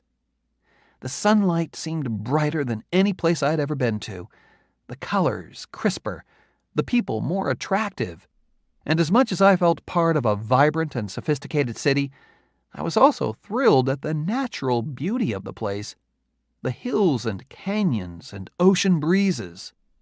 Alan and I toured for hours, eventually working our way down the PCH to the Santa Monica Civic Auditorium, where some kind of large-scale musical event was taking place. Alan had been invited down there by a friend of his, a tour manager, to check out something called the Teenage Music International Show, or TAMI, a massive multi-artist concert that was being filmed as a theatrical feature. The bill was made up of a mix of R&B acts and British and American pop and rock acts, including the Beach Boys, James Brown, Leslie Gore, Jan and Dean, Bo Diddley, the Supremes, Jerry and the Pacemakers, and many others. Alan and I didn't have much desire to go inside the auditorium, though. We were just checking out the scene before heading back to Perugia Way. After drifting around for a while, we found Alan's tour manager friend standing in front of a beat-up, rickety-looking bus. I remember it as a kind of converted school bus, quite a few comfort and style notches down from the Elvis Dodge mobile home. We had just made introductions all around and had started to chat when a scraggly group of odd-looking guys ran out the back of the auditorium and onto the bus. I offered a general hello as they passed, but didn't get a response from any of them, not even a nod. As I learned a few moments later, that was my not-so-chummy introduction to the Rolling Stones. We were back in Bel Air by sunset, and when I wandered into the small den where I'd sat the night before, I found Elvis and Anne Margaret on the same couch, joking around with a couple of the guys. I took the only remaining spot on the couch, on the other side of Anne. Right away, Elvis busted out laughing again. "Careful now, Jerry. We've got a dangerous intruder here." I laughed along with everybody else. I suppose I could have been embarrassed about the whole thing, but I was actually too nervous about sitting next to Anne Margaret to think of anything else. Hanging around with Elvis had come to feel completely natural, but being so close to this gorgeous red-headed actress threw me. I didn't see how it was humanly possible, but she was even more beautiful in person than she was in the movies. I poured myself a glass of water and proceeded to spill it all over myself every time I tried to take a sip. My hands were shaking so badly. Within a few days, I would understand the situation with Elvis and Anne. They had met on set while making Viva Las Vegas the year before and had hit it off as kindred spirits almost immediately. Elvis called her Ammo for Anne Margaret Olson and had been having her up at the house as much as their schedules would allow. You didn't have to be around them long to see that they brought out an energetic, fun-loving side of each other. Elvis started telling the story of the intruder all over again, teasing me about how panicked I looked. He began laughing, and the more he laughed, the more she laughed. The more they both laughed, the more comfortable I started to feel sitting on that couch in Bel Air. Eventually, I started to laugh too. In the past 24 hours of my life, I had scared the hell out of Anne Margaret, I'd been ignored by the Rolling Stones, and I'd made Elvis Presley laugh. Not bad for a Memphis kid's first day in California. Chapter 5. Tales of Two Cities. I kept waking up to startlingly sunny California mornings, and I continued to feel like I was living in a dream. First of all, it was a little strange to be around Elvis and actually see mornings, or at least see them at the start of a day. Back in Memphis, Elvis was on his own distinctive nocturnal schedule, but in Los Angeles, he was strictly disciplined about his duties in the movie-making process, and he was rarely even a minute late for the early call times we got during the week. 6-7 for 8, Marty Lacker or Alan Fortas would shout through the Perugia house at the end of a night, meaning a 6 a.m. wake-up time to leave the house by 7 so that Elvis could be in makeup by 8. Elvis Presley was never at his best when you woke him up at 6 in the morning, but the rest of us were pretty grouchy too. Still, there was something exciting about all of us shuffling about at that unlikely early hour, getting ready for a day on a movie set on the Paramount lot. Elvis was beginning work on his 18th film in 9 years, a production called Tickle Me. And as we arrived for our first day of work, I remember thinking that I probably couldn't feel happier rolling through the gates of heaven than I did rolling through the famed Paramount archway in a limo with Elvis Presley. While heaven might have had more angels, Paramount seemed pretty close. Tickle Me was set on a female dude ranch, and as I stepped onto my first soundstage and got a look at the extras for the first day's shoot, I very quickly became aware of the fact that I had never seen so many drop-dead beautiful women collected in one place. I guess I felt a little like a wide-eyed kid from North Memphis, awed by my step into movie land. But in a strange way, despite the speed with which I'd thrown myself into this wild new world, I felt ready for anything. I was still on the shy side, willing to defer to those who were older or smarter than me, but I wasn't the kid at Guthrie Park anymore, feeling like my happiness depended entirely on the whims of some bigger boys. I had been a class president. I had taken my share of hits on a college football field. I had thrown myself at New York City and ended up not only surviving but thriving. I had picked up some battle scars from falling in and out of love. And I had just spent a cross-country ride with Elvis. Everything around me was new, but of all my bouncing around as a kid, all my attempts to find my way in life, and all my Elvis adventures had taught me one thing. It was this: I could take care of myself.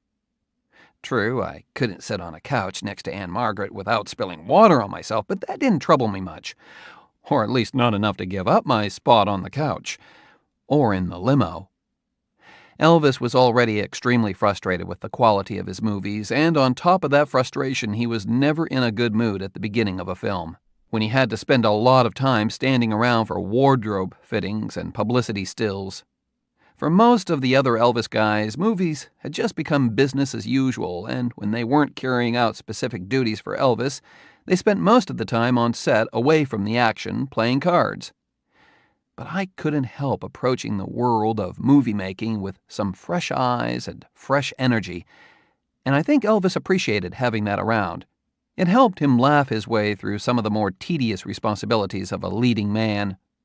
I know Elvis seemed pleased when I was very impressed the first time I stepped into the dressing room that Paramount always had ready for him, a huge, well-appointed space with its own bar, makeup room, and dressing area, designed for Jerry Lewis when he and Dean Martin were the hottest of Paramount stars. I would have been happy to have it as an apartment. Elvis gave a grand wave around the room. "All this for little old me," he said with a shake of the head. "I guess they like you out here, Elvis," I answered. "Yeah, well, don't breathe too much of the air. They bring it in special for me from the mountains." I was just about ready to start holding my breath when he laughed. "Man, they'll tell you anything out here, Jerry." Elvis could tease me as much as he did the other guys, but it didn't escape my attention that in the weeks that followed, no matter how frustrated he got or how foul a mood might have been brewing, Elvis often went out of his way to give me a nod or a comment that would put me at ease in the new surroundings. Working as one of Elvis's guys, I got my first look into the inner workings of his career. On one of the first shoot days on the lot, I was walking down a darkened corridor that ran between the scenery flats and the exterior wall of one of the huge soundstage buildings when I became aware of a strange thumping ahead of me. I stopped in my tracks, squinted into the dim light before me, and realized that whatever was making the noise was coming straight toward me and fast. As I stared down the corridor, I saw a small, head-high dot of glowing orange appear and disappear, appear and disappear. The thumping continued, getting louder, and I began to hear a fair amount of shuffling along with the low chatter of subdued voices. A few more thumps, a few more orange glows, and I could just about make out the sizable shadow of a massive man holding a cane, puffing a cigar, and moving toward me at alarming speed. I didn't have to hear the name. Just like that first day at Guthrie when I knew Elvis was Elvis without having to be told, I knew exactly who was doing the thumping and the puffing. The Colonel was on the set. I found a place to step through the flats out of the corridor and watched as the imposing figure thundered by, followed by a bunch of younger, smaller guys desperately trying to both keep up and satisfactorily answer the Colonel's gruff queries. Colonel Tom Parker had been booking and then managing Elvis's career since the Louisiana hayride days back in 1955. To me, he had always been something of a mysterious figure. I occasionally heard his name, but he was certainly never around at football games or at Graceland. The Colonel had a strange business background that included work as a carnival barker, a dog catcher, a pet cemetery owner, and a booker and promoter on the Southern country music circuit. His rank was apparently the result of self-promotion rather than military promotion. But since he had taken Elvis on as a sole client, his deal-making had become legendary. The Colonel was behind the early TV appearances that had given Elvis a national profile, the top dollar deals with the RCA record label, and the movie deals that had made Elvis one of the highest-paid performers in Hollywood. To the Colonel, it didn't matter much what ended up on screen. The challenge and the triumph was in wrangling the most lucrative contract he could for his star. I didn't know any of these business details at the time, but just watching him walk, I could see this much. The Colonel radiated power. Those who weren't aware of the Colonel's reputation might, for a moment, take him as some kind of clownish figure, with his tweed cap, out-of-style jackets and string ties, and trousers pulled high over his ample belly. But that moment had better not last long. As I would witness many times over the years, those who underestimated the Colonel always made a terrible mistake. What I saw on the lot was that, whether this guy was a real colonel or not, he was a powerful, commanding presence, and he had a pronounced effect on the dynamic of any situation he walked into. People have often called him a P.T. Barnum, but the character he always reminded me of was one from the world of drama, Big Daddy from Cat on a Hot Tin Roof. If the Colonel was in the room, everybody knew it. Of course, the same was true of Elvis, and watching him and the Colonel together was like watching a couple of forces of nature accommodate each other. Throughout Elvis's career, you never heard about him sitting down with accountants and teams of lawyers and business managers. Between the Colonel, Vernon, and the guys, everything got taken care of. Elvis deeply appreciated what the Colonel could do for him on a business level, but he didn't want the Colonel involved in his personal affairs at all. The idea of the Colonel as some kind of Southern Rasputin moving his boy around like a chess piece is a grossly inaccurate cartoon of their relationship. When Elvis and the Colonel were together that first day on the Tickle Me set, there was no hugging or backslapping and no loose, happy chit-chat between them.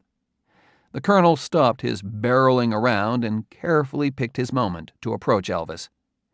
There was a wary friendliness between them, some smiles, a bit of joking around, but for all the work they'd done together, and as closely aligned as they were, neither one seemed to let his guard down entirely. As I'd see again and again, Elvis and the Colonel entertained each other just enough to take care of whatever business was at hand. They were like a pair of high-tension lines, incredibly powerful when working together, but you hated to think what would happen if the lines crossed and started sparking. I assumed that as part of Elvis's team and knowing how important the Colonel was, it was my duty to introduce myself to the man. On one of those first days, I walked straight up to him and said, "Hello, Colonel." His teeth might have clenched a little tighter on the cigar, but other than that, I got no response whatsoever. He just stared right through me with the coldest eyes I had ever encountered. Then he simply moved away to talk to whomever it was he deemed worthy of speaking to. I tried a few more times throughout the shoot to make my introduction, but my attempts at friendliness were always met with the same cold, piercingly empty stare. I gave up, and without any personal contact with the guy, started working up a pretty strong dislike for him. I'd spot him barreling off somewhere in that improbably fast manner of his, and a choice string of profanities would come to mind. Then one day I came around a corner and found the Colonel barreling toward me. Before I even had time to think ill of him, the Colonel's face lit up with a knowing smile, and he shouted out, "Good morning, Jerry." I stammered a hello back, and was surprised to find how happy I was to be recognized by someone I thought I was on my way to hating. Lesson number 1 from the Colonel: keep everybody around you off balance, and you stay in charge. You couldn't help but have a love-hate relationship with the Colonel, and you had to admit he was brilliant. I figured out quickly that it was very wise to understand that if you were stepping into Elvis's world, you were stepping into the Colonel's as well. I think probably anybody visiting a film set for the first time is struck by two things: how much waiting around there is, and how much hands-on labor is involved in every shot of a film. While the talent spends a lot of time in dressing rooms or trailers, the crew always has work to do. I found myself fascinated with the hands-on elements of filmmaking and spent a lot of time watching the way lights got set up, the way camera moves were worked out, the way sound was handled, the way sets went up or came down. The craft that had to go into a film, regardless of that film's artistic merits, was very interesting to me, and I started to become a student of the process. I also quickly discovered that if you were one of Elvis's guys, everybody took time to talk to you. Cast, crew, cameramen, assistant directors. Elvis didn't have to demand that we be allowed on set. The Memphis Mafia were simply part of the deal, and I never sensed any resentment or distrust from others around us. In fact, I discovered that as one of Elvis's guys, there was a reputation to live up to. We needed to be sharp and responsible, and needed to get things done for Elvis before they were asked for. The crew appreciated the fact that we did everything we could to ensure that Elvis was always where he was supposed to be and ready to work. The Hollywood higher-ups may have been a little suspicious of our rough-around-the-edges Memphis ways, but the folks we dealt with day to day came to consider us important allies. I suppose we guys were simply following the cues from Elvis. He may have been disheartened over the way his film career was going, but he was always calm and professional on the set. He might let his temper flare in the privacy of the dressing room, but he never let cast, crew, or director see he was mad. I became pretty good at detecting a burn in his gaze that let us know he was very unhappy with something. These films were built entirely around Elvis, but he never acted like a spoiled, demanding superstar on the set. That's one of the reasons why the crews loved him so much, although many of them were equally enamored of the personal interest he took in them. It took Elvis only a few days on a set before he knew everybody's names, their hobbies, what was going on with their families. I think he always had a great connection with the crew on his sets because, in some ways, he never really stopped thinking of himself as a simple working man. He was always more comfortable kidding around with a grip or a carpenter than trying to make small talk with a studio lawyer. Throughout my years with Elvis, every time I saw him tap his creative abilities to take on some new kind of artistic challenge, I came away amazed again at the breadth of his talent. And standing around on that first movie set, it happened again. I'd seen him looking good on screen, but it was a revelation to see him do the work that got him up on screen. He was just such a natural, making it look like it was the easiest thing in the world to be at the center of a film. Even to my untrained eye, it was pretty clear that a film like Tickle Me wasn't giving Elvis the chance to do all he could. The script didn't give him much to work with, and the shooting schedule was pretty clearly set to favor cost containment over artistic excellence. But once in a while, there'd be a scene here or there where Elvis did some great stuff. Little stuff, like a perfectly timed comic expression, or a fitting throwaway line. And sometimes, despite the weakness of the script, he'd still be able to pull some real drama or nuanced emotion out of his lines.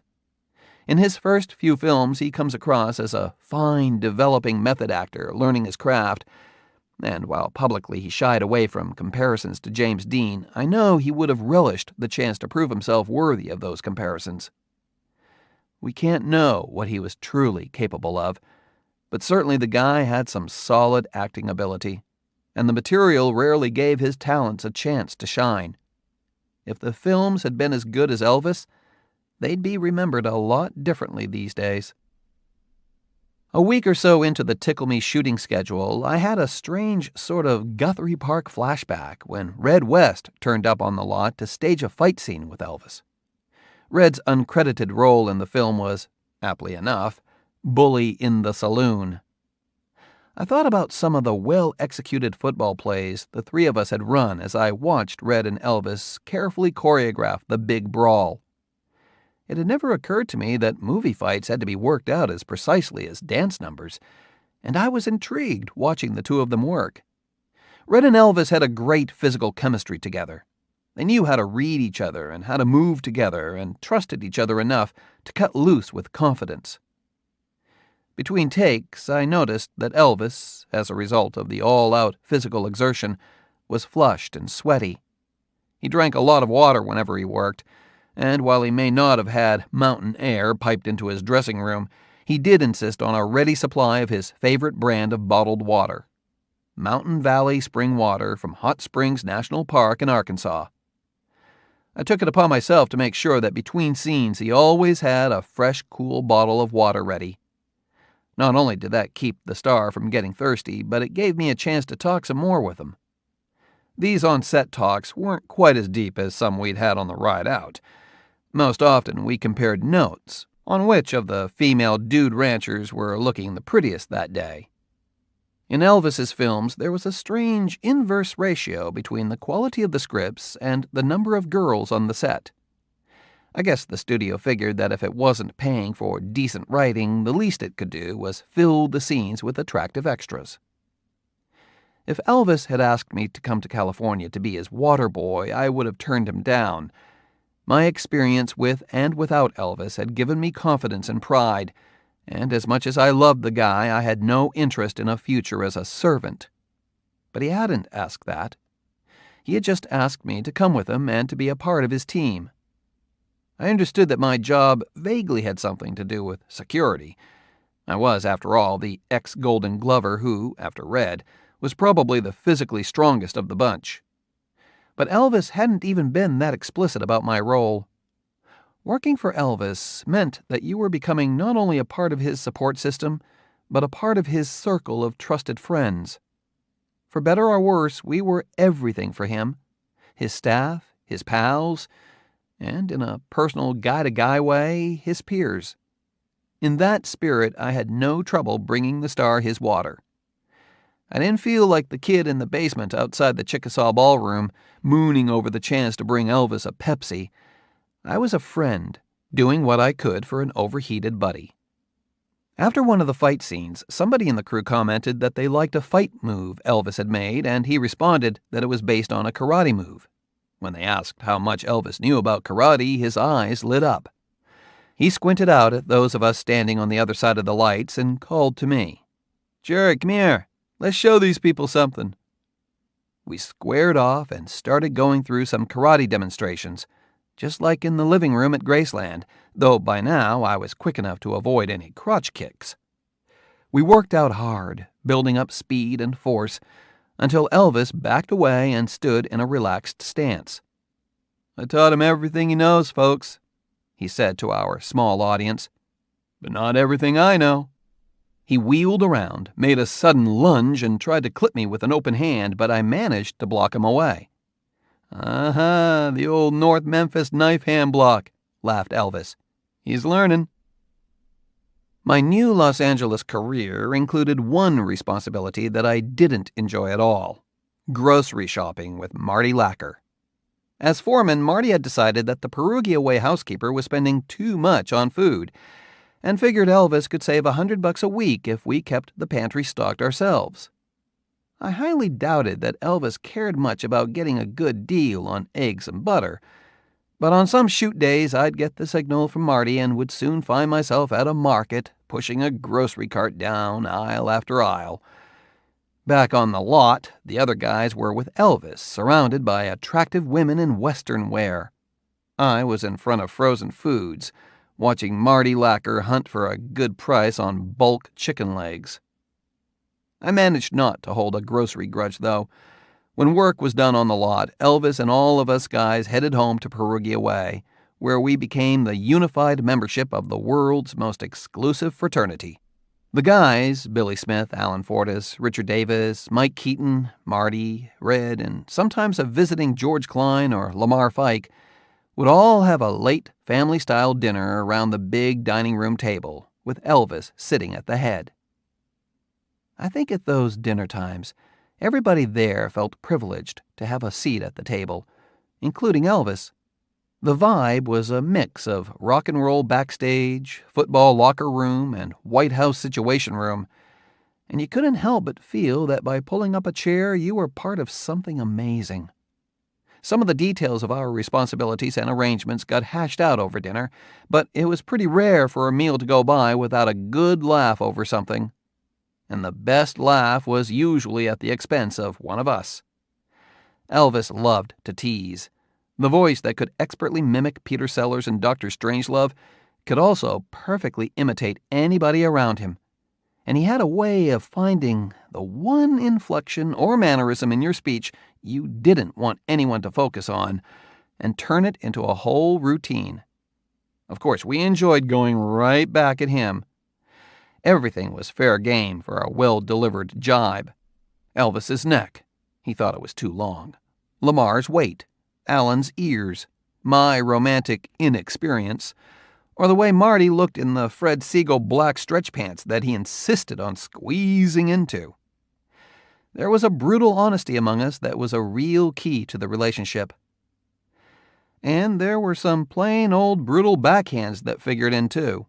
Elvis loved to smack somebody when they least expected it, and he always expected that he'd get smacked right back. This was some highly charged male bonding, and you couldn't have gotten away with being a slow-on-the-uptake country bumpkin. These guys were fast with the cutting one-liners, and if you couldn't keep up, you probably didn't belong there. Lamar was so fast with his deadpan put-downs that sometimes it took even Elvis a minute to realize he'd been put down, and then he'd crack up. Billy Smith became an expert at timing his lines with a dash from the table. He was usually sitting within Elvis's smacking range. I tried to hold my own when I had to. Reminding the guys of Elvis's running style always worked, and otherwise kept out of the way as much as possible. Around the house, we loved talking in movie lingo. "All right, 1 hour lunch, 45 for crew, 30 for stand-ins." But away from the Paramount lot, we weren't really living what most would consider a Hollywood social life, and didn't go out on the town much. As at Graceland, Elvis and the guys had a small circle of female friends who they were comfortable hanging out with, and they'd come up to the house from time to time. There was Pat Perry, an L.A. teenager with a great sense of humor, who was accepted as one of the guys. And there were Bonnie, Sherry, and Alan's friend Sandy Hovey, all local girls who were equally comfortable being a part of things at the house. Living in Los Angeles might have been more of a culture shock if I'd come out on my own, but I really didn't have to get used to L.A., because we lived in our own little world around Elvis. For all our locker room-style bonding, Elvis ran a tight organization and wanted everything around him, house, cars, guys, to make a good appearance. We probably spent as much time keeping the place clean and washing the cars as we did partying. In fact, there was very little alcohol around Elvis, and the only drugs were the ones we still considered medicine, the stimulants and sleeping pills that helped keep everybody running on schedule.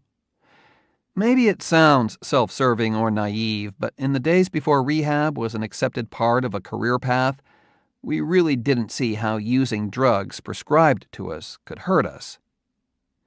The film moved along very quickly, and while Tickle Me may not stand tall as a significant event in Elvis's life, I must admit that it brought about a significant change in mine.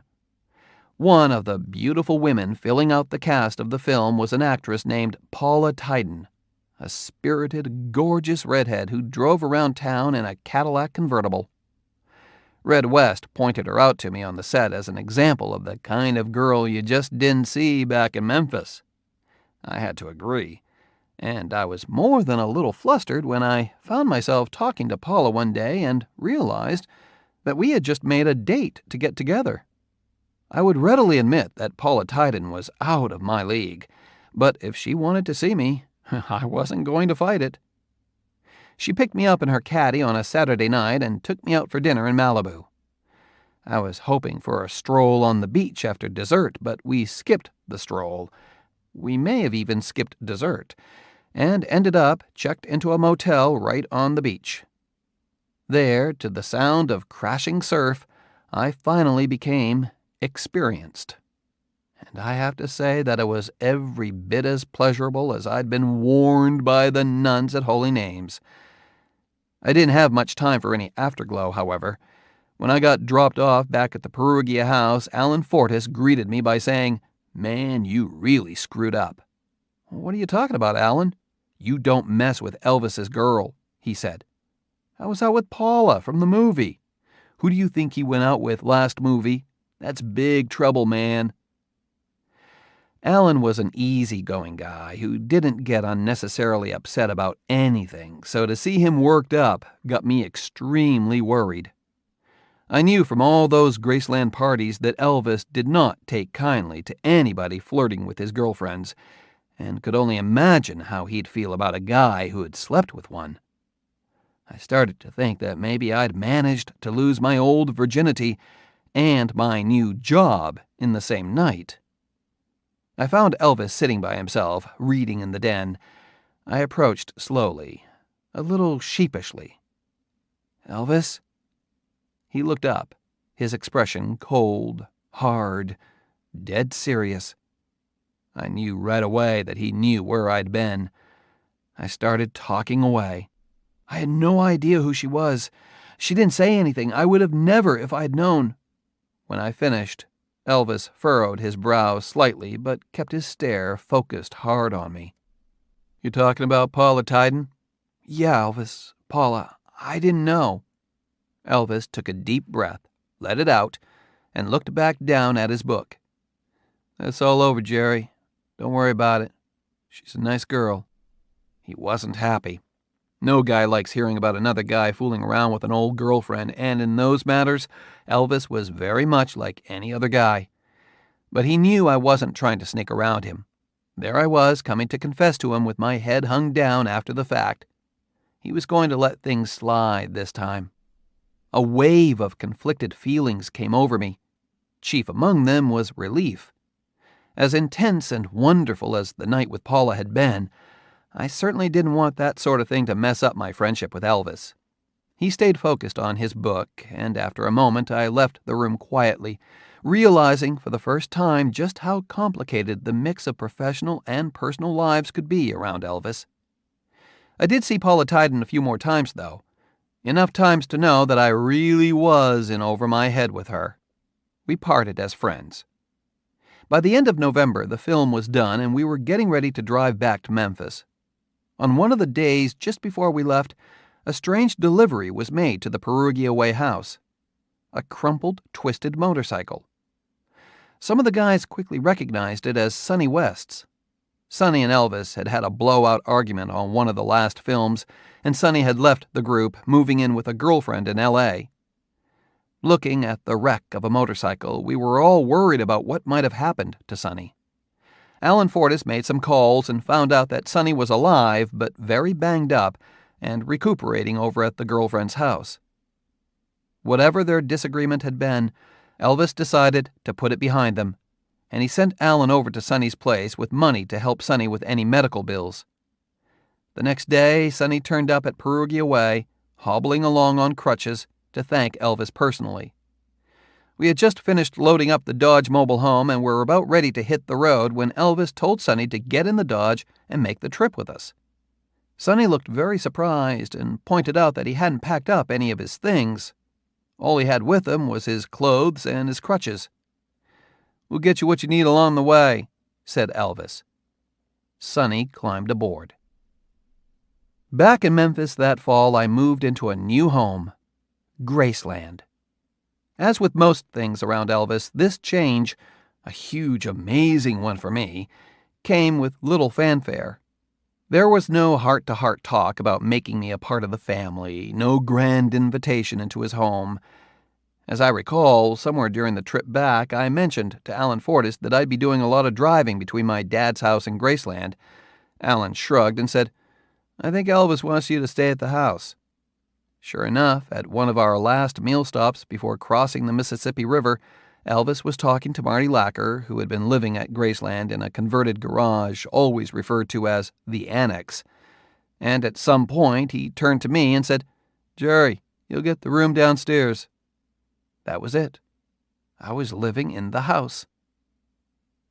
There are some bedrooms at Graceland that are off-limits to visitors nowadays, including Elvis's and mine, though for very different reasons. Elvis's upstairs bedroom is not part of any tour because it was a place he turned to for privacy, and it feels wrong even now to violate that. My room downstairs isn't part of any tour because, frankly, it just ain't much to look at. And it wasn't much to look at back then either. Down in the basement, off the TV room, and directly across from the bar, a door leads to what was really designed as a storage room, and what was sort of half converted to a bedroom when I moved in. There was, and still is, a white linoleum floor, walls that are white brick on one side and wood-paneled on the other, and a drop ceiling that can't quite hide some of the pipes running through the room. The flashiest bit of decor down there remains the tattered silver insulation that hangs from some of the heating ducts. I did get my own bathroom and a walk-in closet, which my few bits of wardrobe shared with the Graceland Christmas decorations.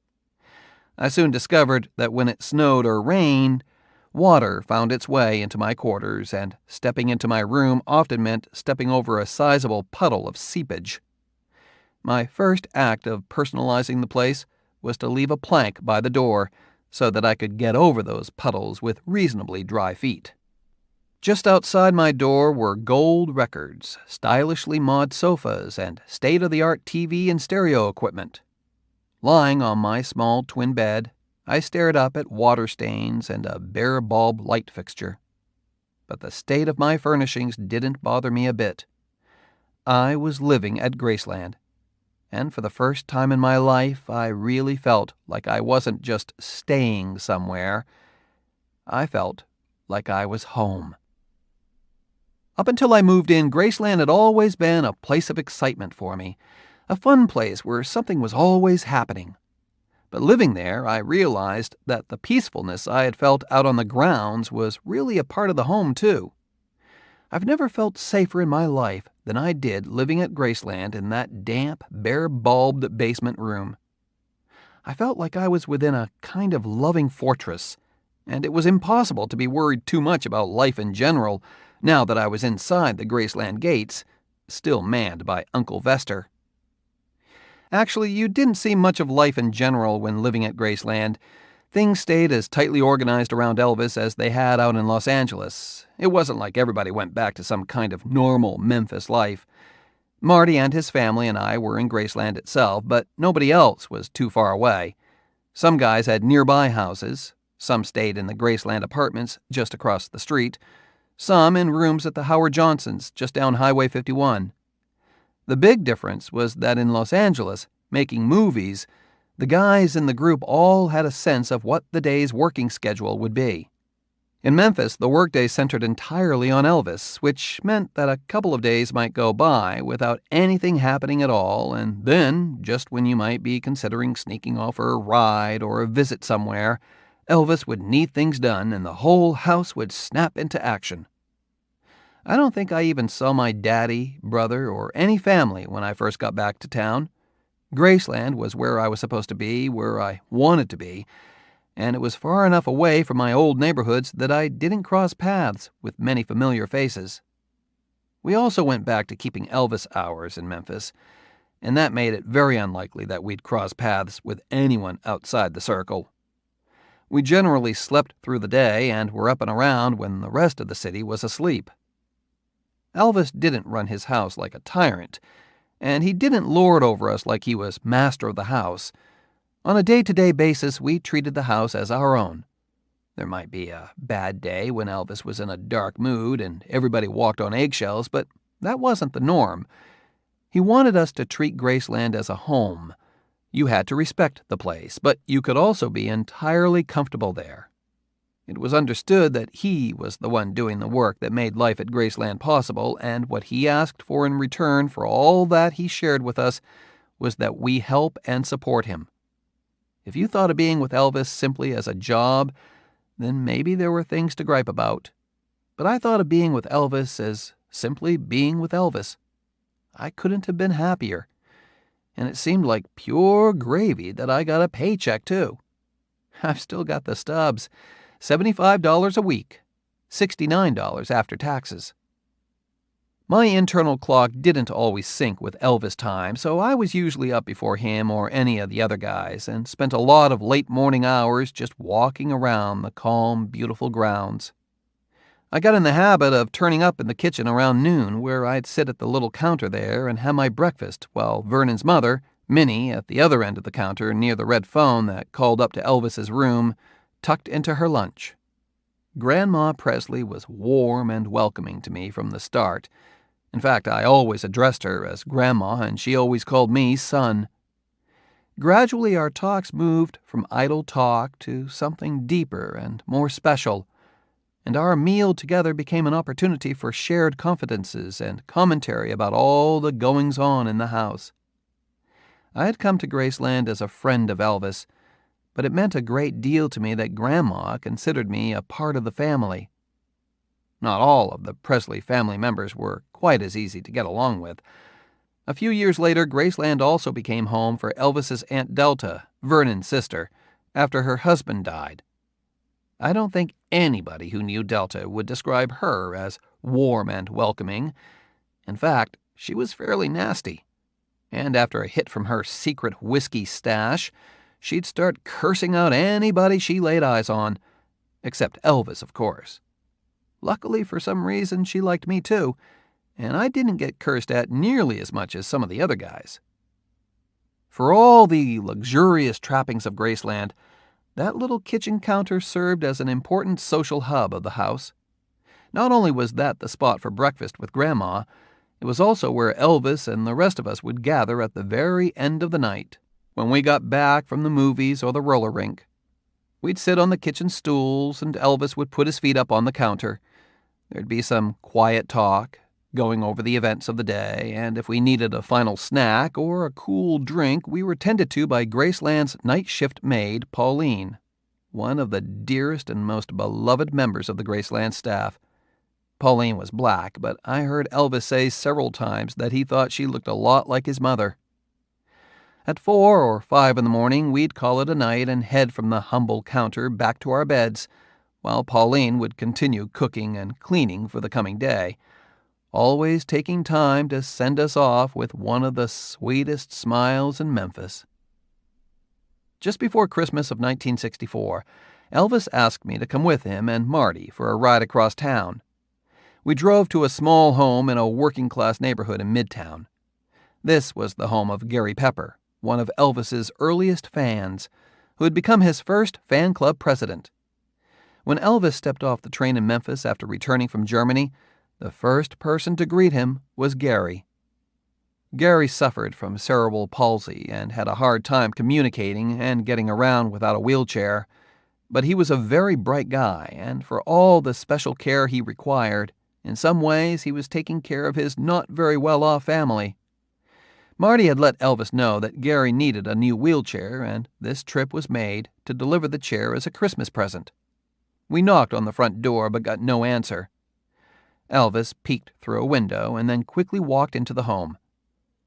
The scene that greeted us when we stepped in behind Elvis was, to my eyes, nightmarish. Gary was crawling across the floor of the small living room.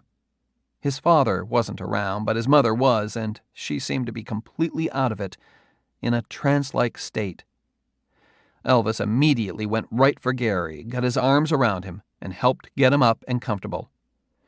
Gary was terribly embarrassed to be seen this way, but Elvis talked to him quietly and let him know it was okay. He was there to help him in any way he could. Once we had the new chair inside, Elvis lifted Gary into it and made sure it was adjusted correctly. I remember feeling weak. This scene was so awful, and I felt I wouldn't have known how to go about helping this poor, disabled young man.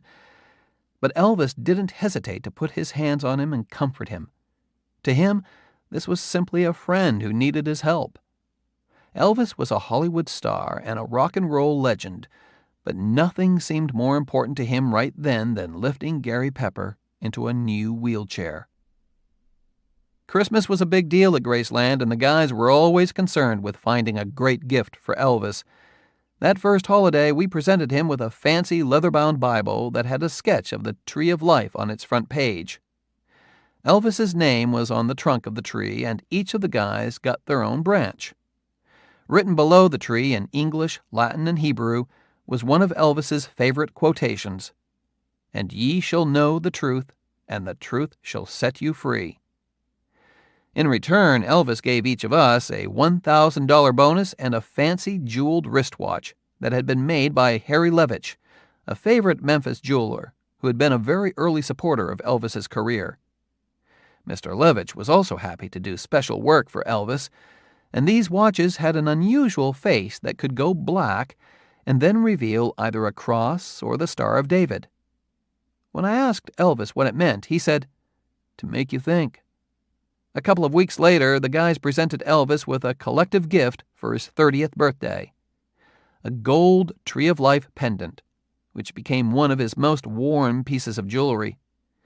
I spent most of my Christmas bonus to purchase my first personal gift to Elvis, an intricately detailed collector's gun with a very unusual curved handle.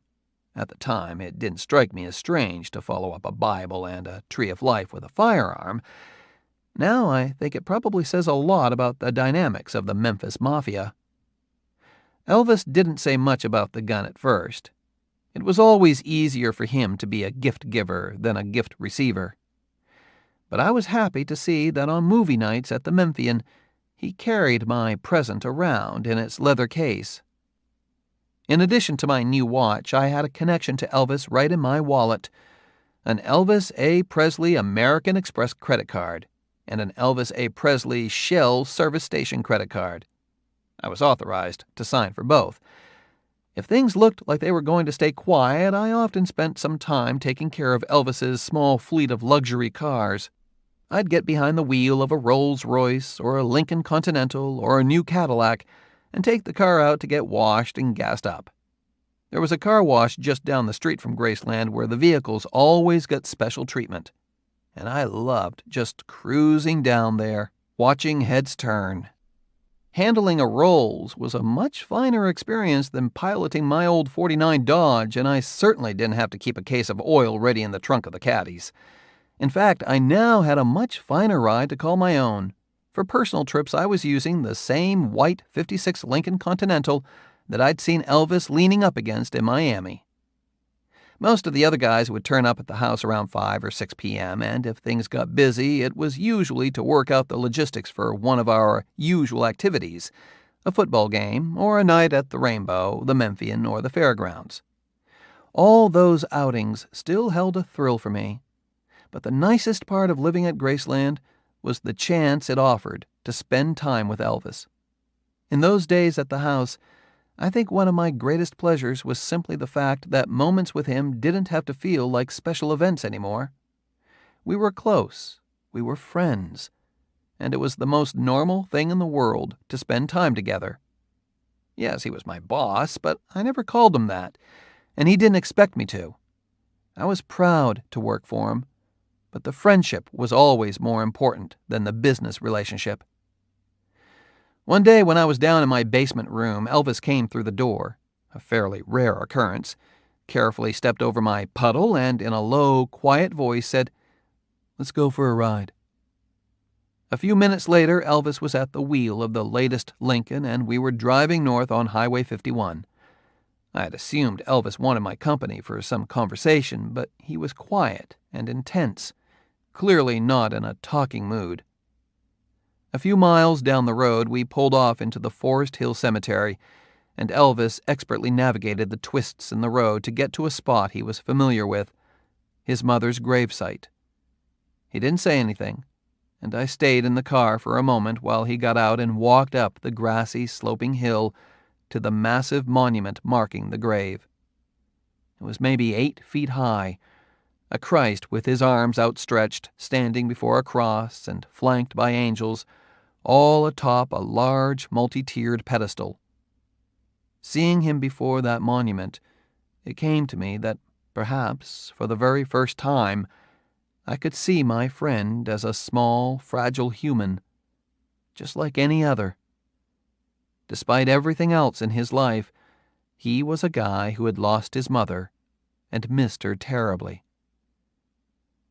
Elvis stood there for a while, and then, slowly, carefully, with his bare hands, he began to clean the grave, dusting the stone, brushing away some spiderwebs, clearing away some weeds at the base. His hands moved deliberately, with care and tenderness, and I found myself moved with sympathy for him. But I really had no way of understanding what he was feeling. I'd been so young when I lost my mother that I had no idea of what exactly I'd lost. I had no memory of her, and only a single locket photograph.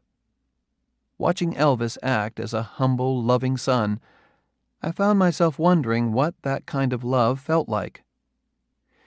He got back in the car, and we rode back quietly to Graceland. Nothing was said, and nothing needed to be said.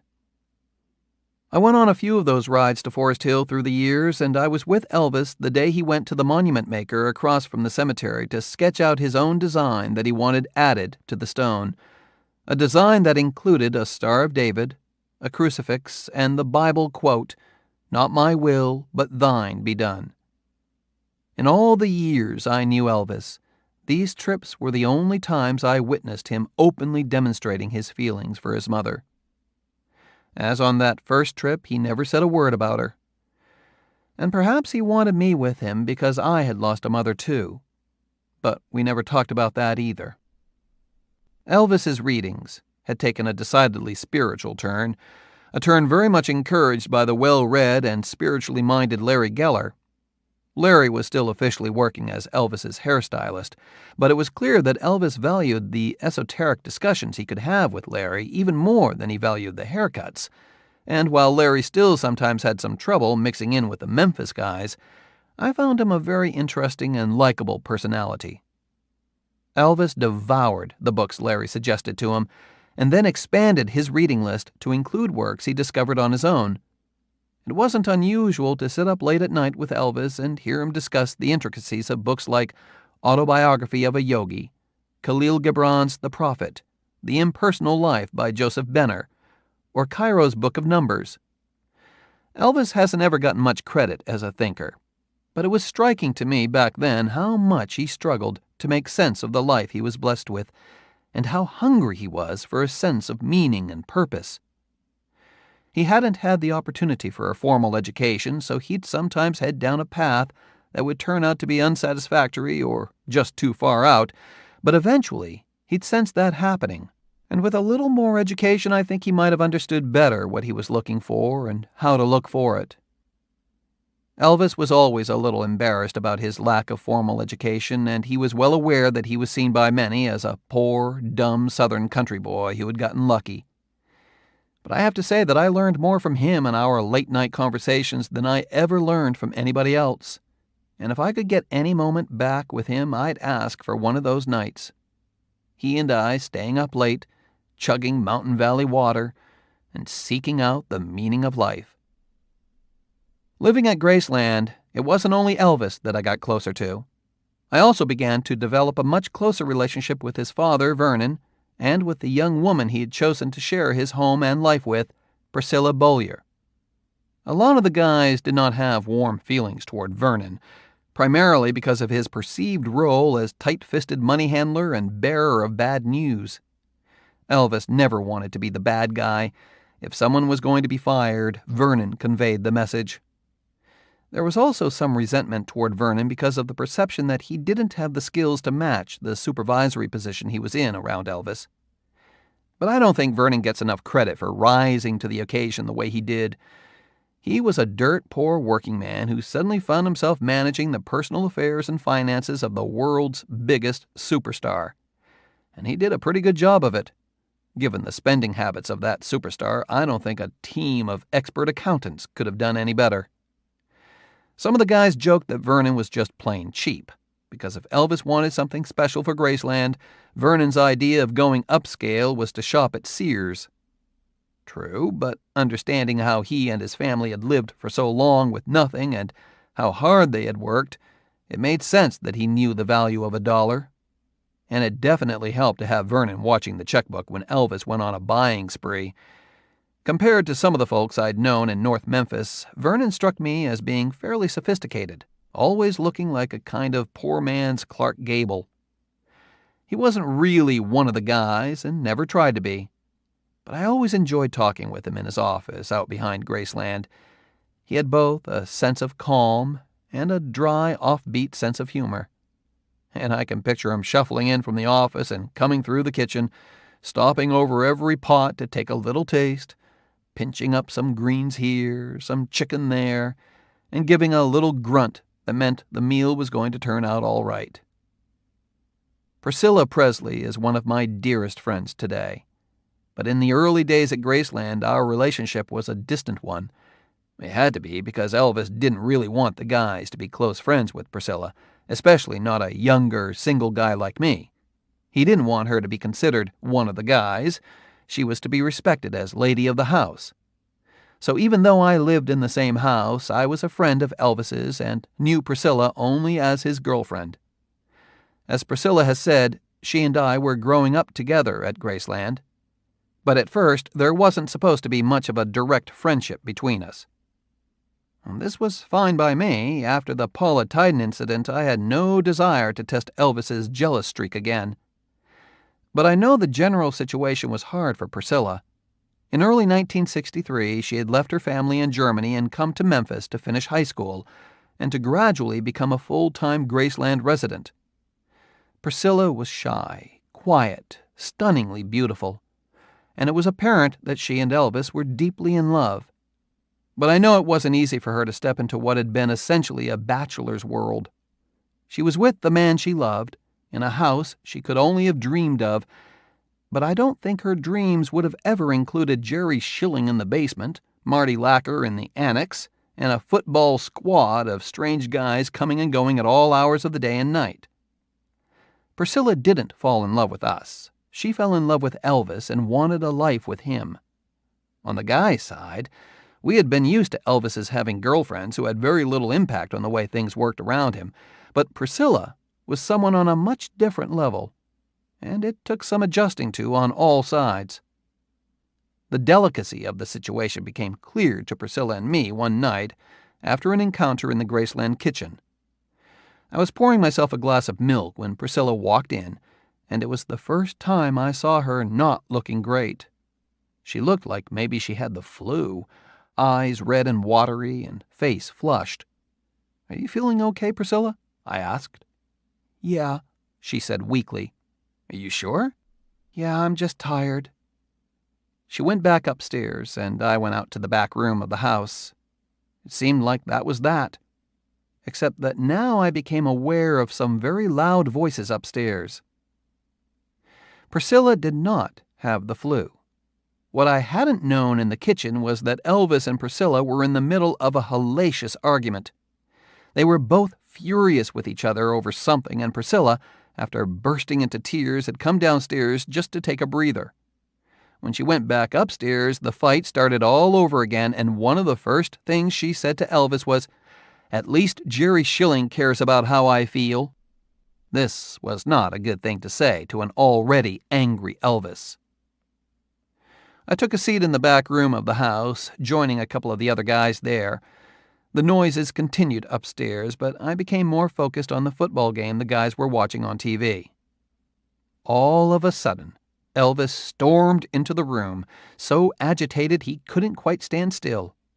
He stared down at the floor and announced to the group of us, "God damn it, I don't need anybody else taking care of Priscilla and checking how she is. Is that goddamn clear?"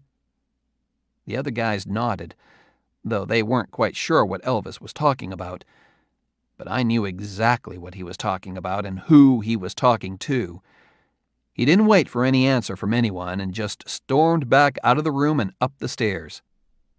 No, I hadn't done anything wrong, but I didn't need to see Elvis that worked up again on my account. It was almost a full year before I had another conversation with Priscilla. Chapter 6. Paradise Found. In March of 1965, Elvis and us guys were back out in L.A., where he went to work making 3 films almost back-to-back, Harem Scarum, Frankie and Johnny, and Paradise, Hawaiian Style. The days on the lot and the nights at the Perugia house were similar to what I'd experienced during the Tickle Me shoot, but there was one significant roster change for us. Returning to the group and serving as a co-foreman with Marty was Joe Esposito. Joe was an Army buddy who had begun working for Elvis almost as soon as they were back from Germany, and whatever disagreement had caused them to part ways for a while seemed to be completely forgotten once Joe was back with Elvis and the guys. It quickly became apparent to me that Joe was a great asset to the group. He wasn't a Southern boy, but he fit right in with his mix of Chicago street smarts and an easygoing sense of humor. More importantly, Joe had a great knack for projecting calm while handling all the organizational tasks always swirling around Elvis and the group. And he had a very natural way of delegating responsibilities that left a minimum of ruffled feathers. Joe dependably took care of things and almost made it look easy. I could also see that as different as he and I were in background and temperament, Joe too shared a special, devoted friendship with Elvis. A few weeks into this L.A. trip, I met for the first time another long-running member of the Inner Circle. It was a quiet Saturday evening at the Perugia house, and I happened to be in the main den when I heard a loud knock at the door. It wasn't too often that a knock at that door was unexpected. We usually knew who was coming by and when. So this knock immediately put me into security mode. I opened the door, ready to turn away any overeager fan or unwanted visitor. "Who is it?" I asked the small, intense-looking figure before me. "Charlie Hodge," he answered, obviously a little upset that I didn't know him by sight. "Hang on, I'll check with Elvis." I had heard the name, and I knew Elvis and Charlie were close, but given Elvis's shifting moods and aversion to surprise guests, I was going to make sure Elvis was feeling up for a visitor. But as I turned to go find Elvis, Charlie shot right past me into the house, and obviously knew his way around well enough to dart around the corner into the little den where Elvis usually hung out. I was stunned, wondering what the security protocol was for a situation like this, but a second after the alleged Charlie Hodge disappeared, I heard Elvis call out in a happy voice, "Hey, Charlie!" That was my introduction to Mr. Hodge, an Army buddy of Elvis's who also became a well-traveled member of the Inner Circle. Charlie was also deeply devoted to Elvis and, as I soon learned, functioned a bit like the court jester of the Memphis Mafia, quick with a gag and always a steady source of laughter. Through the years, he was also a key figure in supporting and encouraging Elvis's musical development. Not all Saturday evenings were quiet for the group, but more often than not, the L.A. house operated much in the manner of a Graceland West, with Elvis and the rest of us living in the same self-contained, self-reliant manner we did back east. We didn't mix with the neighbors, who included Dean Martin, Alfred Hitchcock, Jerry Lewis, and Howard Hughes. A future employer of mine, Brian Wilson, lived 2 blocks away on Bellagio. And there were very few Hollywood celebrities who were welcomed in. Bing's son, Gary Crosby, hung out with us a few times, and Ricky Nelson participated in some football games, but that was about it. But aside from the basic courtesy meetings, Elvis hardly spent any time with power players from the studios. It might seem strange that a star like Elvis would not become a toast of the town in L.A., but for all his success and the steady, profitable film work he was engaged in, Elvis always had a curious relationship with Hollywood. He was still Elvis out there, but I think he knew that he was Elvis based on what he'd done in the past, not what he was doing now. His movies weren't automatic hits anymore, and his years of hit records seemed farther away than ever. He was treated like royalty at every movie lot and recording studio, but it had to be agonizing for him that though he was potentially at the peak of his powers, he couldn't find a way to really flex his creative muscles. At 30, he sometimes felt he was being looked at more as a quaint bit of pop history than as a vital talent. He was given all due respect for past glories, but what had he done lately? Harem Holiday was no Heartbreak Hotel. He knew that as well as anyone. One thing that was true about Elvis throughout his life, he wasn't going to walk himself into any situation where he'd feel uncomfortable. And most of the Hollywood social scene made him uncomfortable, so he didn't go out on the town much and didn't make any attempt to crack into Hollywood social circles. This aspect of Elvis's life has earned him the reputation as a recluse, and living with Elvis, there were certainly times when it felt like he was acting a bit like our neighbor, Mr. Hughes. But Elvis was a guy who had been dealing with uncomfortable situations since he was 19, putting up with authorities that denounced him, a huge segment of the public that despised him, and adoring crowds that wanted to lovingly rip him to pieces. I don't think his wanting to stay in was crazy. Given how much time he spent living his life in public, his desire for privacy was one of the most normal things about him. Throughout this time at the Perugia house, I could see that for all the fine trappings of the luxurious lifestyle Elvis had earned, there were pressures, burdens, and doubts that wore on him heavily. His success had given him a great life, but it was an extremely complicated one. He had started out as a kid who wanted to sing and had turned into an industry. On one of the quiet days, he and I were in that little den off the side of the house by ourselves, just watching TV. At one point, he turned to me and said, "Jerry, you know the hardest thing you're ever going to have to learn?" "No, Elvis, what's that?" "How to not do anything." It took me years before I really understood that, but it's turned out to be one of the smartest things anybody's ever said to me. In my personal life and in my career, I've learned again and again that having nothing to do can be a lot harder than having something to do, and that living a dream isn't always as satisfying as having a dream. On the nights we stayed in at the Perugia house, we spent a lot of time around the pool table in the big round den with the open fireplace, and even more time hanging out in that little den. Elvis had become infatuated with playing a Fender electric bass guitar, and a lot of nights he'd plug in, sit in front of a TV with the sound turned down, and play along at extremely high volume with a stack of records. Elvis had learned very early on in his career that if he tried to plan any personal outings in advance, word would get out, he'd be mobbed, and what was supposed to be personal time would become a public appearance. So he got in the habit of making last-minute decisions to do whatever it was he wanted to do, a habit that fit very well with his temperament. Occasionally, a buzz would ripple through the house, and we'd all snap into action like the White House staff and the Secret Service getting ready for a presidential excursion. We were going out. Elvis's club of choice in Los Angeles was the Red Velvet on Sunset Boulevard. The TV rock and roll show Shindig, which had recently debuted and was an instant hit, was taped nearby on Monday afternoons.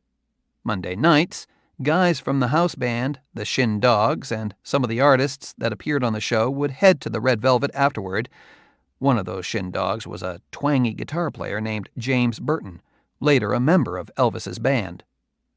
The Red Velvet had the feel of a hipster lounge, big red leather booths, low lights, a small stage, and a cool clientele. Elvis had become friendly with the owner of the club, Tony Farah, who was always happy to rope off a few booths and get the place ready for an Elvis entrance when he got word from a couple of us guys working as an advance team. The very first time I was part of a Red Velvet expedition, I was understandably excited and wanted to make the best impression possible.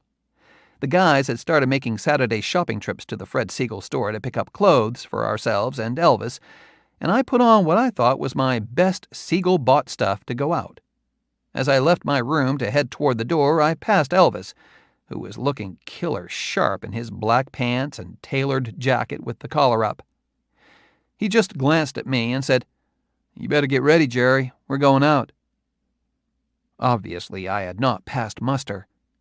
I went back to my room, put on a different set of still pretty nice slacks and shirt, and headed out again. This time I met Elvis and some of the other guys by the front door. Elvis eyed me up and down. "Jerry, you gonna wear that? We're going to a club." Now I broke out in a nervous sweat. I couldn't figure out what I was doing wrong. I'd already picked up on some of Elvis's wardrobe tricks, like cutting out the pockets of pants to get a smoother, tighter fit. But apparently something about my fashion sense wasn't working. I ran back to the room, threw on my last possible going-out outfit, and ran back to the group. Now Elvis actually looked angry. "Would you stop messing around? You're going to wear that? Come on, man, it's a club, a Hollywood club." I must have looked red-faced and desperate enough that before I could ask what wardrobe mistake I was making, the whole group of guys cracked up. I had just been given a traditional Memphis Mafia hazing. Elvis came over to shoot an elbow at my ribs.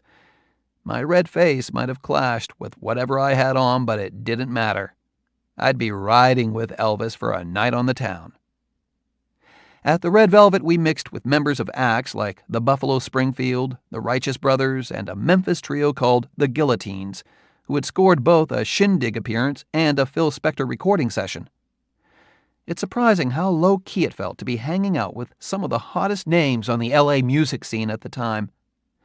I suppose I felt I was already with the biggest star in the room. Everybody else was just a nice guy to have a drink with. And I wasn't that interested in drinks with the guys. I had started taking out a very cute extra from Harem Scarum named Vicky, and she, along with some of the other guys' dates, would often come with us to the club. It seemed like a lot of the other musicians still considered Elvis to be the biggest star in the room. One time we were watching singer P.J. Proby perform his big hit, a cover of Somewhere from West Side Story. Elvis sent up a note to the stage asking him if he'd sing the song again. Proby, a polished professional, read the note, stopped dead, and sat down on the stage. After a moment, he said to the crowd, "I've just received the biggest honor I could ever hope for, a personal request from Elvis Presley."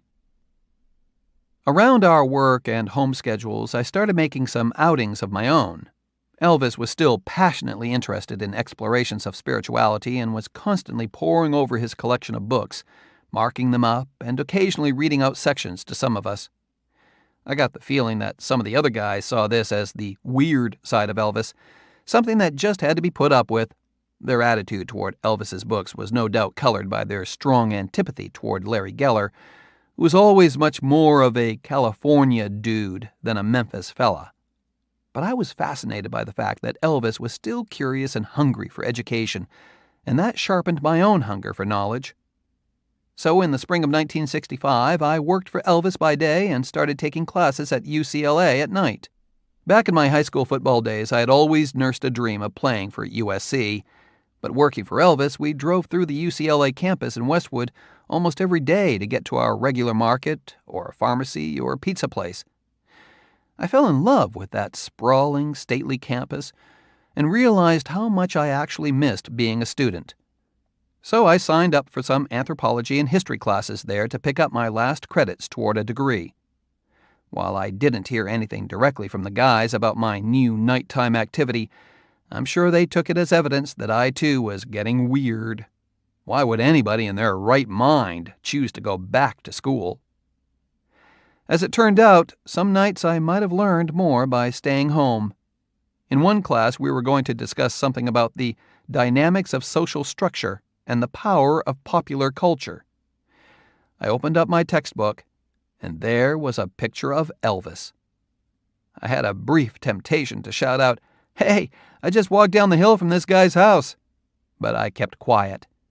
I just couldn't believe I'd gone to the trouble of enrolling in a night class to study the guy I was spending all day with. It was one of the better discussions that semester, though. I think my long walks from Bel Air to UCLA influenced another independent decision I made, to become a motorcycle owner. I'd always wanted to have my own bike, to see if I couldn't pull off a bit of that Brando and the Wild One mystique. A motorcycle seemed just the thing to make my California dream perfect and complete. So, despite my resistance to the idea of taking on debt, I went down one day to the Robertson Triumph motorcycle dealership, where Alan Fortas had developed a relationship with the owner, put down as much as I could, signed up for years of payments, and became the owner of a brand new Triumph Bonneville 750. A few days after I got the Triumph, Elvis took note of it and asked me if he could take it for a ride. He had always been a Harley-Davidson rider and wanted to compare the feel of the rides.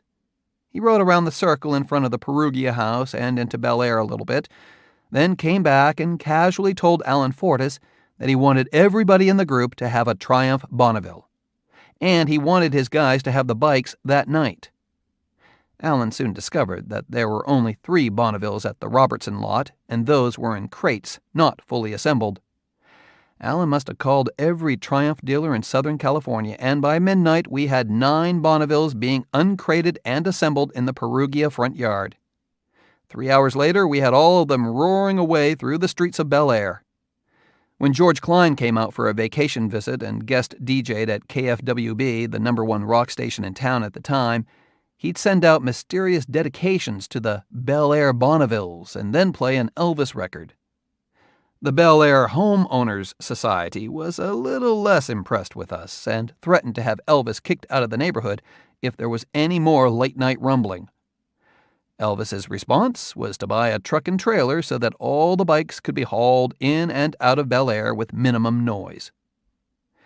It occurred to me that I'd spent all I had and put myself into hock to get my bike, and then, because Elvis liked it, everybody else got a free one.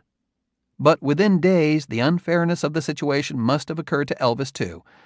I got a call from the Robertson lot letting me know that Elvis had paid off my motorcycle. Motorcycle riding became a big part of our LA experience, maybe standing in as the West Coast version of our rainbow skating nights. Almost every Sunday, Elvis and a group of 8 to 15 of us would go riding up the Pacific Coast Highway and through the spectacular winding canyon roads of the Santa Monica Mountains. Despite the noise, these were very relaxing rides for everybody, which often ended at a little log cabin market at the top of Topanga Canyon where we'd stop and drink some Pepsis. But of course, you put Elvis on a motorcycle and his competitive spirit is going to come out somewhere. He also liked to lead us on these late-night charges up the PCH when the sea air had gotten chilly and the fog was starting to roll in. We had the speedy Triumphs, but he was on a big, rock-steady Harley Electroglide. He'd get the group up to 105 when our front wheels would be shaking enough to scare the hell out of us, and he'd still pass us, nice and easy and all smiles. And no, none of us were ever wearing helmets. It was on one of those Sunday rides that I saw how easily Elvis could shift from daredevil to seeker. 7 or 8 of us, including Priscilla on the back of Elvis's Harley, were thundering back up Sunset Boulevard off of the PCH. Elvis was in the lead, and it seemed like some estate or building caught his eye. He pulled off Sunset through the open gates of an entryway, and we all followed. We pulled up alongside him, read a few of the posted signs around us, and realized we were on the grounds of the Self-Realization Fellowship. Elvis had intently studied Autobiography of a Yogi, the principal work of the movement's founder, Paramahansa Yogananda. From what I had learned from Elvis in many of our late-night conversations, part of Yogananda's focus was to understand that there was something miraculous in the simplest of natural everyday occurrences, and he encouraged those simple joys to be meditated upon. Some of the SRF teachings were on the proper way to breathe, the proper state of mind with which to go to sleep, the proper way to wake up and start the day. The notion of being deeply connected with your inner self, of simply being comfortable in your own skin, and of being able to live in the moment, had tremendous appeal to Elvis. It might seem strange that a guy who would insist that a dozen new motorcycles be delivered to his house at midnight was in search of a simpler life, but I think that's the point. Elvis knew better than anybody that the money and the expensive toys were not going to lead him to any sense of deeper purpose. We got off our bikes that day and began to stroll through the grounds of the fellowship, a beautiful spread of winding paths, ponds, gardens, waterfalls, and meditation chapels. Maybe some of the guys were more skeptical about the benefits of the self-realization philosophy, but I don't think anybody failed to feel what I felt that day. The place had a magic. You couldn't walk through there without feeling yourself calm down and open up. I could see the subtle change the place had on Elvis as we strolled along.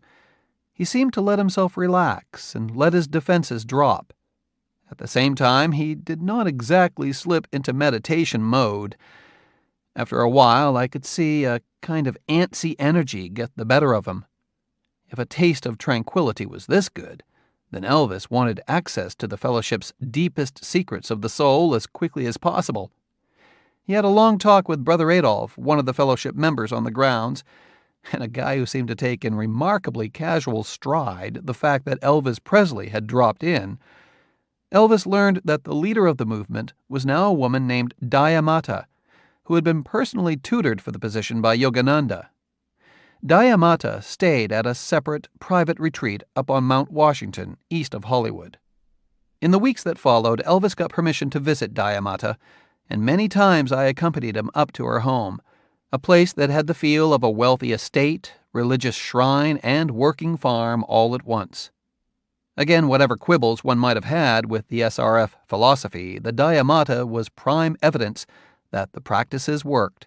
She was so calm and centered, so at peace with herself, that she absolutely radiated a feeling of maternal goodwill and gentle understanding. She was wise enough to know that Elvis couldn't just jump into the fellowship the way he wanted to. The secrets of the soul couldn't be delivered in crates like so many motorcycles. But she was wonderfully gracious to him and truly appreciative of his search for something of substance. They developed a great friendship, and every time we drove away from that Mount Washington retreat, usually with baskets of homegrown fruits in our laps, I could sense that Elvis had gotten some small PT.65. Elvis began work on the film Frankie and Johnny, and I found myself with a new Elvis-related job, on-screen talent. Elvis liked to include his friends in the films. Red or Sonny West turned up regularly in fight scenes. Joe had some speaking parts from time to time, and you could usually spot Alan, Richard, and Billy in the background of crowd scenes. I had started to do some stand-in and photo double work for Elvis, and on this film I got my first non-speaking bit part in front of the cameras. It was customary for me to ride to the studio with Elvis, but on one particular day, my scene was going to shoot before his, so I took off early for the Samuel Goldwyn Studios on my Bonneville. It was a wet, misty morning, and I couldn't wait to get to the coffee station on the soundstage. Coming through a bend in Sunset, I had the right of way, but apparently a woman in a car coming toward me didn't see me. She started a left turn that cut me off. I tried to lay the bike down, but I hit the side of her car, flipped over it, flew through the air, and landed on my back. As usual, I wasn't wearing a helmet, so I'm lucky that collision wasn't the end of me. I felt paralyzed for a moment, then started crawling down the street in a daze. Some other bikers just happened to see the accident happen and got me off the road, wrapped me in a blanket, and called for an ambulance. I spent a couple of weeks in the hospital, and though nothing was broken, I had extensive internal injuries. My back and chest were so sore that every breath was painful. A top gossip columnist in one of the papers managed to be inaccurate and insensitive at the same time, writing that one of Elvis's buddies had a motorcycle accident and broke his pelvis. Good thing it wasn't Elvis. I saved the clip for years because it was the first time he and I were mentioned together in a newspaper. Joe Esposito and Billy Smith and Richard Davis came to visit me, and I even got a surprise visit from Elvis's Frankie and Johnny co-star, Donna Douglas, a fellow self-realization advocate best known as Ellie Mae from the Beverly Hillbillies. She cried when she saw the shape I was in and sat with me quietly for a long time, holding my hand. She left me with a reading light as a gift. One strange benefit of my hospital stay was that it may have kept me out of Vietnam. I'd gotten my draft notice a month earlier and had taken a physical in which it was decided that my football-injured back required a follow-up physical. The date for that follow-up fell during the time I was laid up recovering from the accident, and after the draft board was informed of what had happened to me and the extent of my injuries, I didn't receive any further notices. If I had, I would have gone. Not happily, but I don't think I would have felt I had any choice but to serve. When I finally did get back to the Perugia house, all I wanted was to be left alone. I had healed up enough to get around, but I was in a tremendous amount of pain and wasn't really sure if I'd ever be completely able-bodied again. I think most people hit some point in their early adulthood where they suddenly realize that maybe they're not indestructible. This was that point for me.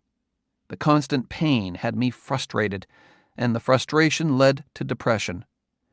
As I hobbled into the house, I was perspiring and wincing in pain, and despite the fact that I could tell that Elvis was glad to see me, I was hurting enough that I had no desire to talk to him. I just hobbled to my room and lay down on my bed, gritting my teeth and waiting for the throbbing in my back to subside. A little while later, there was a soft knock at the door, and Elvis stepped into the room. "The boys were worried about you, Jerry. They told me how banged up you were." "Yeah, I still don't feel so hot," I said, hoping he wasn't planning on a long talk. "You know, I've been reading something on the power of touch," he said. "Healing power of the hands. Get over on your stomach for a minute." I have to admit it flashed through my mind, "Please, Elvis, let's not get into some crazy philosophy thing right now." But at the same time, I was desperate for relief, and it was nice to have him in the room. I rolled over and got as comfortable as I could. Elvis lowered his voice and talked, calmly and slowly, about the idea that each human body had an energy, and through touch, those energies could connect. "Sounds a little half-mad," he said, "but you use touch just the right way. Maybe you can pull away somebody else's pain." As he spoke, he put his hands on my back and applied a bit of pressure. I hadn't read the stuff he was talking about, and he didn't really make a big deal out of it. There was nothing mystical about the moment, and he wasn't trying to be some kind of shaman. But damn it, if by the time he lifted his hands from my back, the pain was gone. I did notice that he shook his hands out as if he were shaking off whatever pain he had managed to soak up. "Get better, man. Let me know what you need," he said quietly, then left. I lay there, surprised to find myself relaxed and comfortable for the first time in weeks. I don't think Elvis was harnessing any supernatural powers to take my pain away. I think what really took away the pain was the kind of comfort that only a loving friend can provide. It's lonely and scary to be that hurt, and having Elvis care enough to do whatever he could to make me feel better, to relax me and let me know I'd be looked after, meant everything to me. I think what made my back feel better wasn't any more mystical than the concern of a good friend.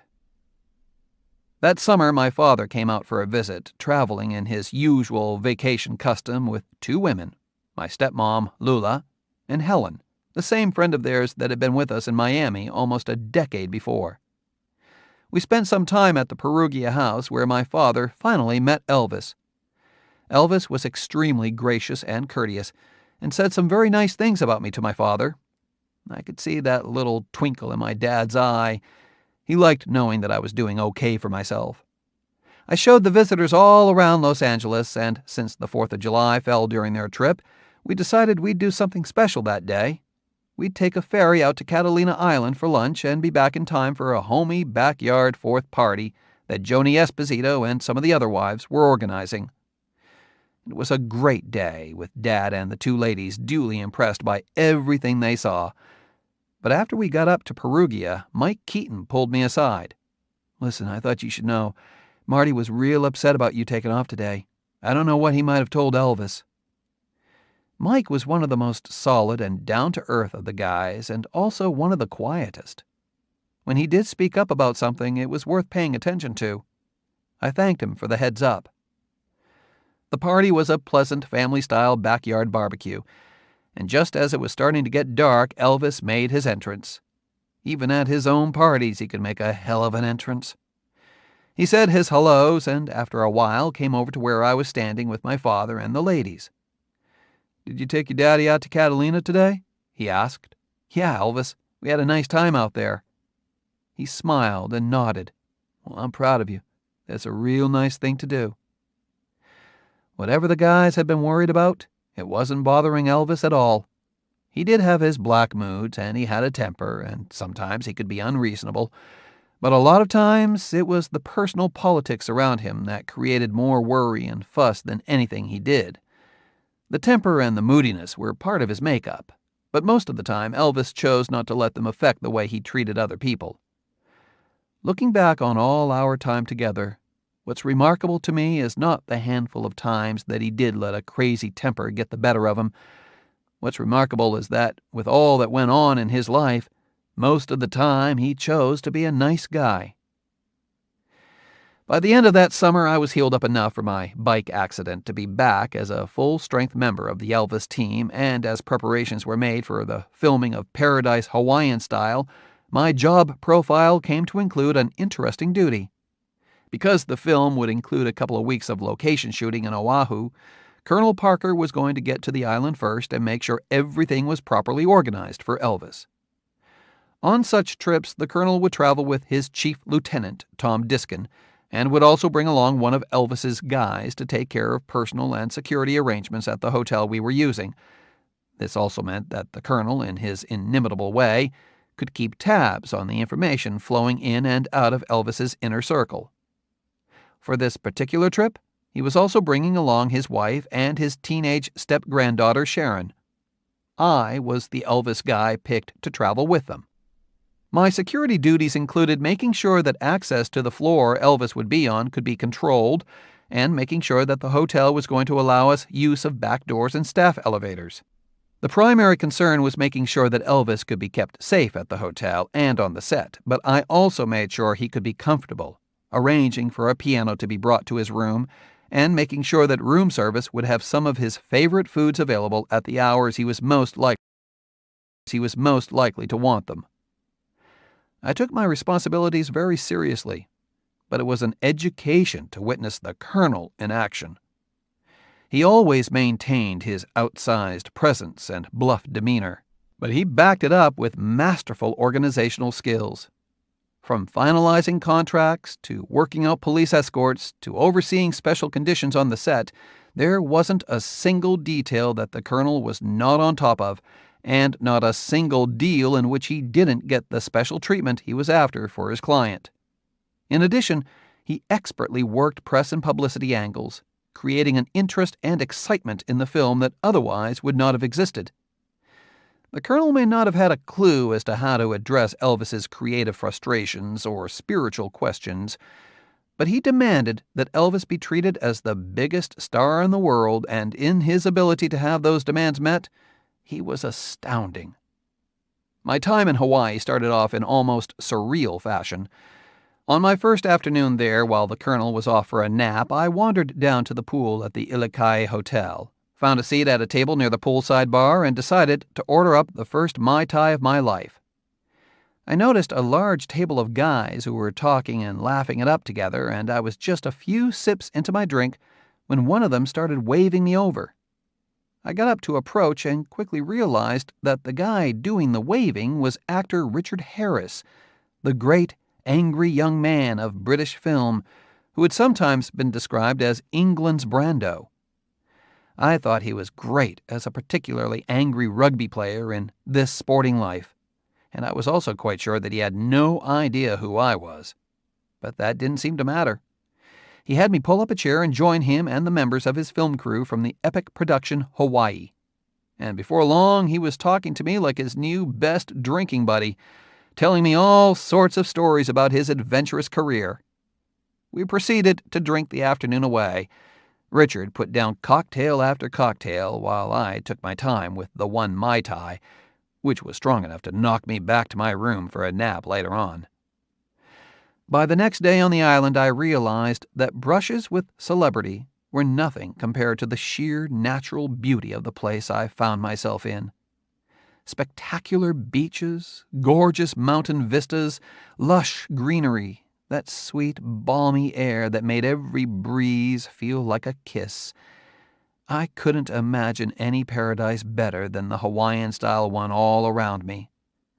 And as we began filming at the Polynesian Cultural Center in Oahu, I saw that the beauty of the place was not just in the land, but in the Hawaiian people, too.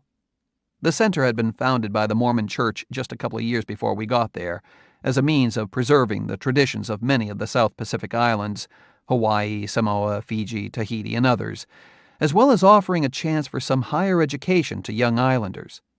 Students could take classes at the nearby Brigham Young University Hawaii campus during the day, and in the evening they displayed crafts and artwork and performed traditional music and dance for the public. Filming at the center meant that many of these students were a part of our production, and on one of the first days that we shot a big production number, my eyes were drawn to one of the dancers, the most beautiful girl I had ever seen. All the dancers had a glowing beauty about them, but the way I felt my heart flip when I saw this one slight dancer. I knew it wasn't just the thrill of an infatuation with physical beauty. Watching her dance felt almost like a religious experience, and the more I watched, the more I felt drawn to her. In the days that followed, I couldn't take my eyes off this girl when she was around the set, and I couldn't stop thinking about her when I was back at the Ilikai. Finally, I approached her, feeling a lot more shy than I had around any L.A. girls. Her name was Sandy Cavello, and it took only a few moments of conversation to sense that she was as sweet as she looked, a woman whose inner beauty matched her physical charms. I was hooked, and I felt like there was a connection between us. But I couldn't figure out how any relationship would be possible once the shoot was over. Others took note of Sandy's exceptional beauty. Producer Hal Wallace set up a screen test for her in the middle of work on the film, a very big deal. I was pained at the thought of this pure, graceful creature being subjected to the whims of a studio. That was hard enough on Elvis, and was relieved when Sandy, though appearing just as beautiful on screen as she did in sunlight and moonlight, showed no interest in a Hollywood career. The Paradise shoot went smoothly, and our time on the island included one very moving side trip to the recently completed memorial built over the sunken USS Arizona. The battleship was a casualty of the attack on Pearl Harbor, and Elvis and the Colonel had been very involved in raising money to get the memorial built, staging a hugely successful benefit concert for the Arizona in March of 1961, just before Elvis began work on Blue Hawaii. It had meant a great deal to Elvis to be able to give something back to his country that way, and for all the Colonel's usual attention to the bottom line, this had been a situation where he too wanted to be as charitable as possible. Elvis, the Colonel, Vernon, and the guys were given a special tour of the memorial by an admiral using his private boat. I could see how moved both Elvis and the Colonel were by the powerful tribute to fallen servicemen that their efforts had made possible. I remember standing next to Elvis at a rail that looked over the submerged ship, and we were shocked to see that oil from the engines was still bubbling up to the surface of the water. "Those guys are still down there," he said very softly. We had a few afternoons off during the course of the shoot, and on one of those days a group of the guys, Joe, Marty, Billy, Charlie Hodge, and myself, were with Elvis up in his hotel suite. Red West was with us too. He had a part in the film as Rusty, a character who, in typical Red fashion, picks a fight with Elvis. Elvis could sometimes go long stretches without making any music outside of what was required for his soundtrack work, but in Hawaii, the relaxed pace of life, the warm breezes, and the sweet smell of the island's flowers must have put him in a more musical mood. The Ilikai had obliged my request for a piano by putting a baby grand in the room, and this day Elvis sat down at the keyboard and, without hesitation, began rolling out the chords of a favorite song of his that fit the tropical locale, Beyond the Reef. When Elvis sang a song like this, one that he had sung hundreds of times, it was almost as if the music just flowed right out of him. But as soon as the music began to fill the room, it wasn't just about Elvis anymore. The sound of that piano pulled us all together, and it took only a few bars before Red and Charlie joined in strong on harmony. The rest of us joined in too, although those of us who knew we might contribute a sour note if we pushed too hard kept things a little on the quiet side. We started singing through song after song, Red Sails in the Sunset, I'll Remember You, Cool, Cool Water, with Elvis sometimes picking the tune and sometimes following the suggestions of one of the guys. Elvis could be just as happy singing as a backup voice, adding Irish tenor harmony when Red or Charlie sang a strong lead on a tune. Just as our football games were a mix of serious sports and good times, the singing was a mix of some great music and a lot of kidding around. There was teasing and joking before and after almost every song, and a moment of sweet group harmony would lead to unrestrained laughter when somebody made a funny or risque alteration to some lyrics. Elvis himself was fond of changing Red Sails in the Sunset to Pat Sails in the Sunset. Pat was Red West's wife. Yes, it was Elvis's piano and his hotel suite and his movie that had brought us all there, but what you could feel in that room was the easy camaraderie of a great group of guys enjoying the simple pleasure of singing together before a Hawaiian sunset. After the last day of filming, the people of the Polynesian Cultural Center threw a farewell party for us at the Queen's Hut, a sign of great respect.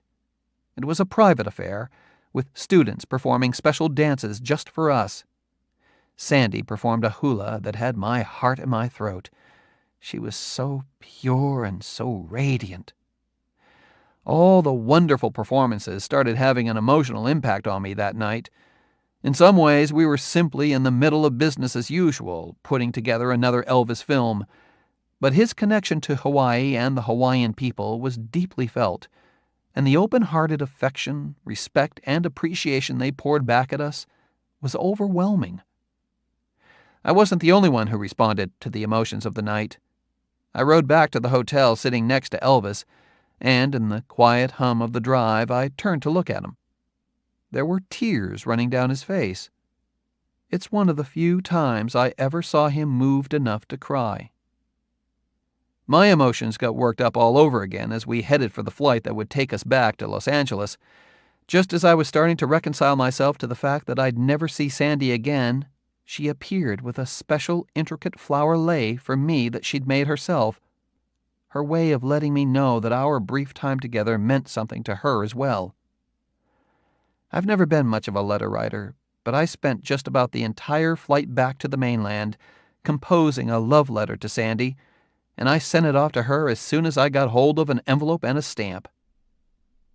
Just a week after we got back from Hawaii, a historic event took place at the Perugia House. Elvis met the Beatles. The group's second film, Help, had just come out, and they were in L.A. for concerts at the Hollywood Bowl. Despite the way Elvis felt about his career, the Beatles still considered him an idol and pushed their manager, Brian Epstein, to work with Colonel Parker to set up a meeting. Elvis consented and invited them to come by the Perugia House. After all sorts of elaborate security measures were put in place, the Beatles dropped by the house around 10 o'clock one August night.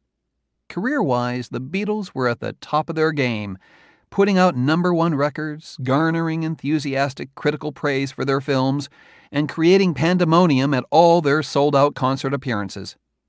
but they seemed truly delighted to be meeting Elvis and were willing to defer to him to set the tone for the evening. Elvis wanted the evening to feel natural. Maybe it would be better history if this meeting of great talents had turned into some phenomenal jam session or an outrageous headline-making party, but in fact it had the quiet, easygoing feel of most get-togethers at the house.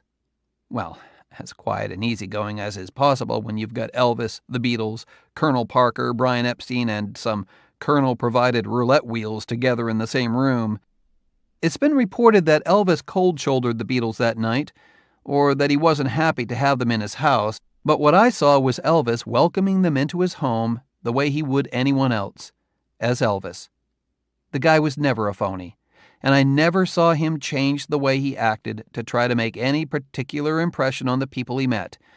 He wasn't going to suddenly become the sparkling host or the bubbly jokester for the sake of making a better impression. If he wanted to cold-shoulder you, you never got the invitation to come over.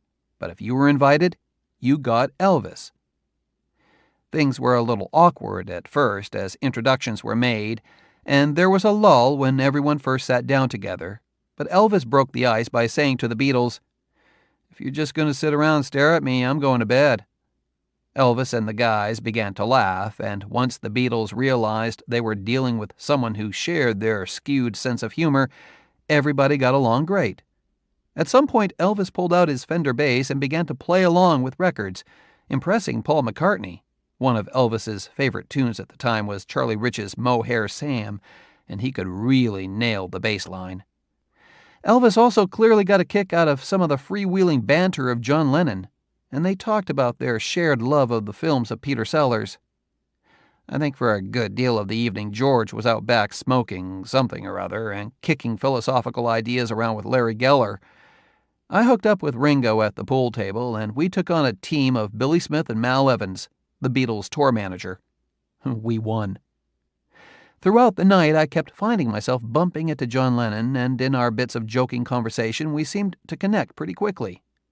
From what I'd read and heard of him, I suppose I expected him to have more of an edge, but he was actually a bit on the shy side, extremely polite and good-natured, and of course, funny as hell.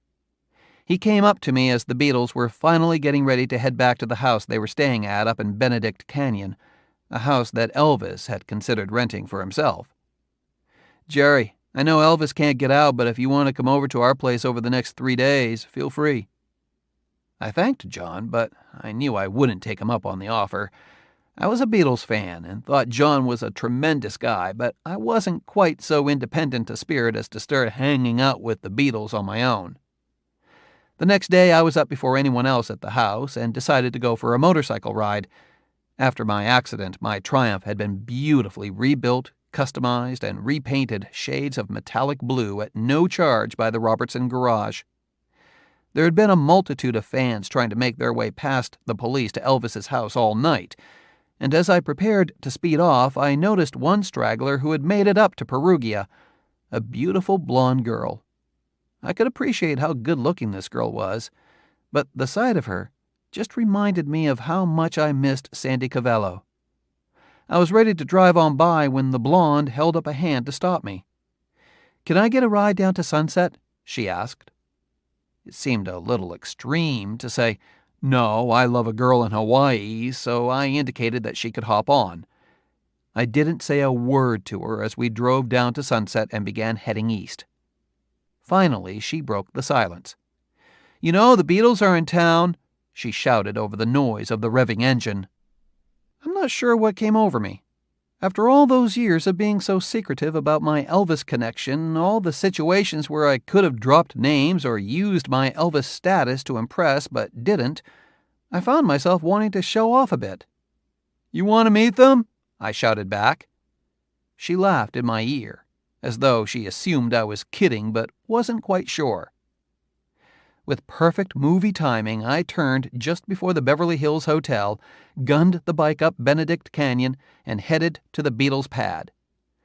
There was the predictable throng of fans outside the entrance to the hillside home the group was staying in, along with a large detail of policemen and sheriffs. I got my bike up to the gate of the driveway, but it seemed like it was going to be impossible to explain who I was and get past the security guards. I was about to motor away when I realized that someone was calling out my name. It was Mal Evans, my pool table opponent. "Jerry, come on in." I was in. As I found a place to park the Triumph, Mal must have let John know that I'd come by, because when the girl and I got up to the door of the house, John was there to welcome us in. And again I was struck by what a warm and friendly guy he was. Not at all the edgy cut-up he played in films and press conferences. He wasn't quite groomed into fab form yet. He had a towel wrapped turban-style around his just-washed hair. I don't remember how exactly I introduced my passenger, but I know that she quickly joined in with the informal party of Beatles people that drifted through a few of the bigger rooms, and I didn't see her again. I, on the other hand, was escorted out to a patio overlooking the spectacular canyon to hang out with the Beatles themselves. George and Paul were sitting around a table on the patio with their heads wrapped in towels, too. John sat down and indicated that I should take the fourth chair. John, Paul, George, and Jerry. I was sitting facing the canyon, and as the four of us talked, I saw a rather remarkable sight. A couple of girls had scaled their way up the almost perpendicular canyon wall to reach the fence around the edge of the patio. Just as they got there, ready to squeal, a couple of obviously well-practiced security guys scooped them up and carted them away. John, Paul, and George didn't even notice. I guess crazy fans being whisked away had become quite routine for them. I'd seen a lot of crazy things happen around Elvis, but no one had been scaling canyon walls to get to him lately. We talked some more, and then John leaned in toward me. "Jerry, would you do me a favor?" "Well, sure, John." "I couldn't say this to Elvis last night, but do you see these sideburns? I almost got kicked out of high school trying to be like Elvis. Tell Elvis that if it hadn't been for him, I would have been nothing." "I'll tell him, John." Before I left that day, John made a point of getting a group picture signed for me. He and Paul and George signed it at the table, then John handed it to me. "Ringo's on the phone with his wife. Go get him to sign it." "Oh, I couldn't do that, John. I don't want to interrupt him." "All right," said Lennon with mock exasperation. "Come on, then." He led me through to the bedroom where Ringo was on the phone. Maybe our pool table triumph made the difference, but Ringo gave me a big smile and didn't seem to mind being interrupted to sign a picture. John took the picture back and added, "To Jerry Schilling from the Beatles." It's still one of my most prized possessions. Back at Perugia, when the time was right and I was alone with Elvis, I passed along John's message. He smiled warmly and nodded. I could see he didn't want to talk much about it, but I could see the glimmer of pride in his eyes. He would have preferred to be competition rather than inspiration as far as the Beatles were concerned, but I know that the esteem they held him in meant a great deal to him. I went back to the Beatles' place the next day, this time with Billy Smith and Marty Lacker instead of a blonde. This was the afternoon of the first night of a 2-night stand at the Hollywood Bowl, and there was a bit more of a charged buzz inside. Paul was on a couch, strumming some chords on a guitar, and I went over to listen. John stood next to me. What Paul was playing reminded me of something I'd heard back in my time sipping coffee at the Bitter Lemon, and I decided to go out on a limb and talk music with Mr. McCartney. "You know, that sounds a lot like a Joan Baez song." "That's exactly what it is," said Paul. "You want to meet her?" asked John. Before I could answer, he sprinted away and moments later came back towing Joan Baez by the arm. And a couple of hours later, I was with her and John in one of 5 separate limos bringing the group to the bowl, a car each for John, Paul, George, Ringo, and Brian Epstein. At some point, John had asked Billy and Marty and me if we wanted to come to the show. Billy and Marty declined and headed back to the Perugia house, but I was swept up in the moment and had stuck alongside John. It was like a presidential motorcade pulling through town, with a police escort moving traffic out of the Beatles' path. I was impressed, but the ride gave me some time to rethink my decision to attend the concert. Elvis was happy to know the Beatles thought highly of him, but he might not be so happy to know that one of his guys had wandered off to a Beatles concert rather than stick by him. And while Marty hadn't managed to stir up any ill will around my Catalina excursion, this was the kind of odd test of loyalty that really might get Elvis upset. By the time we pulled through the artist's entrance under the bowl, I felt like I'd made a real mistake and couldn't get out of there fast enough. As the Beatles were ushered off to their dressing rooms, I commandeered somebody's car and driver and got myself back to Perugia Way. Elvis never said anything about it, and I have the strange distinction of being possibly the only Beatles fan ever to run away from a Beatles concert. As excited as I was to have the Beatles come to town, I was even more excited when I got word that I'd get the chance to see my favorite part of Hawaii again. Sandy was coming to Los Angeles for a visit. Through an intensive series of letters and then phone calls, I had discovered that she wanted to see more of me too, and I'd put in motion plans to get her to L.A. Of course, her parents weren't about to send their young daughter to the mainland simply to be wooed by a friend of Elvis. The deal was that she would stay with the family of Jack Regas, the choreographer who had worked closely with the dancers of the Polynesian Cultural Center, both in designing the long-running show at PCC and in putting together the production numbers for Paradise Hawaiian Style. Jack had lived in Hawaii and had become close with Sandy's family, and it was acceptable that she would come over to visit Hollywood under his watch. I was with Elvis, finishing up the film on the Paramount lot, but Sandy and I spent as much time as we could together and went on a few chaste dates. One of those dates took us to the home of the Osmond family. Jack had also begun working with the Osmonds, who happened to live just down the street from him. There we spent the night learning some of the sign language the family used to communicate with a couple of older, non-performing siblings who were deaf. After a couple of weeks, it was time for Sandy to head back to her family. But as we went through another round of very emotional goodbyes, the nature of our relationship was inescapably clear. We were in love. By mid-October, after another cross-country drive with Elvis at the wheel, I was back at Graceland. Elvis had done 3 movies in 7 months, and had certainly earned himself a break. There were football games, nights at the Memphian, and hours spent with one of Elvis's latest favorite toys, low-slung, high-powered go-karts. I still considered myself lucky to be one of the few people in the world who went home to Graceland, but I also found myself growing increasingly preoccupied and unable to concentrate on much of anything. One day I was sitting by myself out behind the house, just staring out at the grounds. Suddenly there was a hand on my shoulder. I looked up to see Elvis. He waited a moment and then spoke. "Jerry, you're just no use to me anymore." I'd heard that Vernon usually did the firing. At least I was getting the personal send-off. But I wanted to know why. "What do you mean, Elvis?" He handed me a thick, folded-up envelope.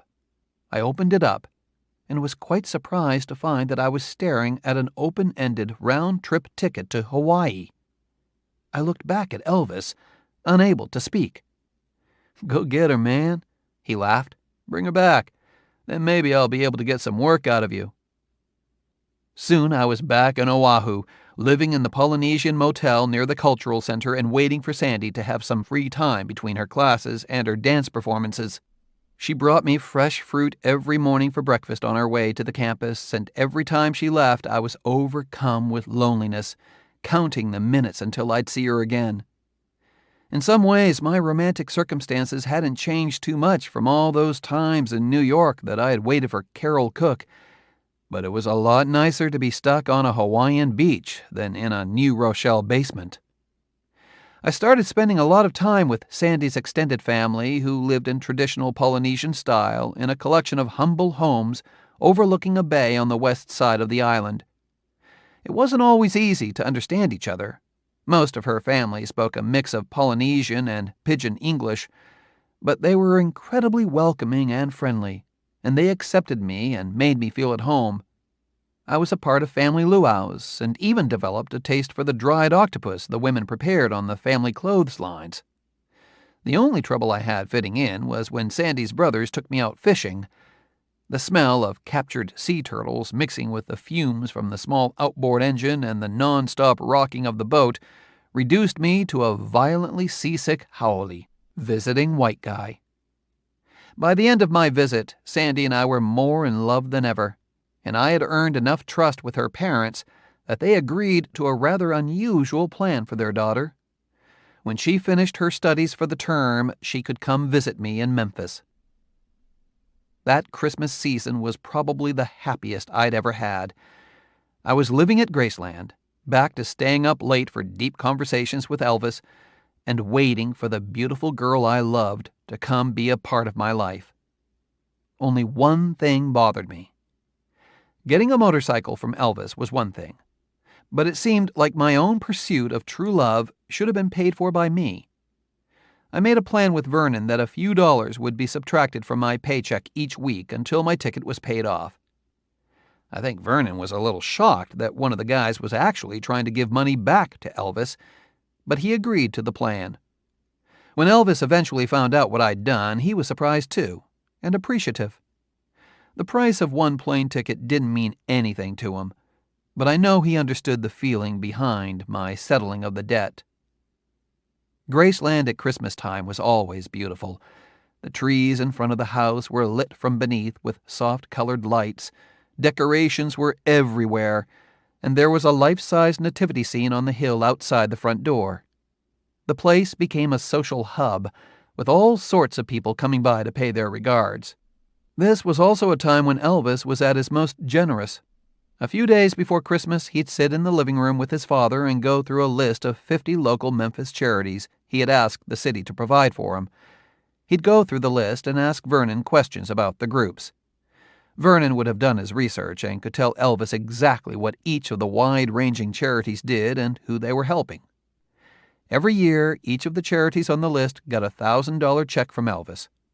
Some celebrities might have made a big PR moment out of that kind of giving, but for Elvis, it was private and personal, part of the holiday season in his home.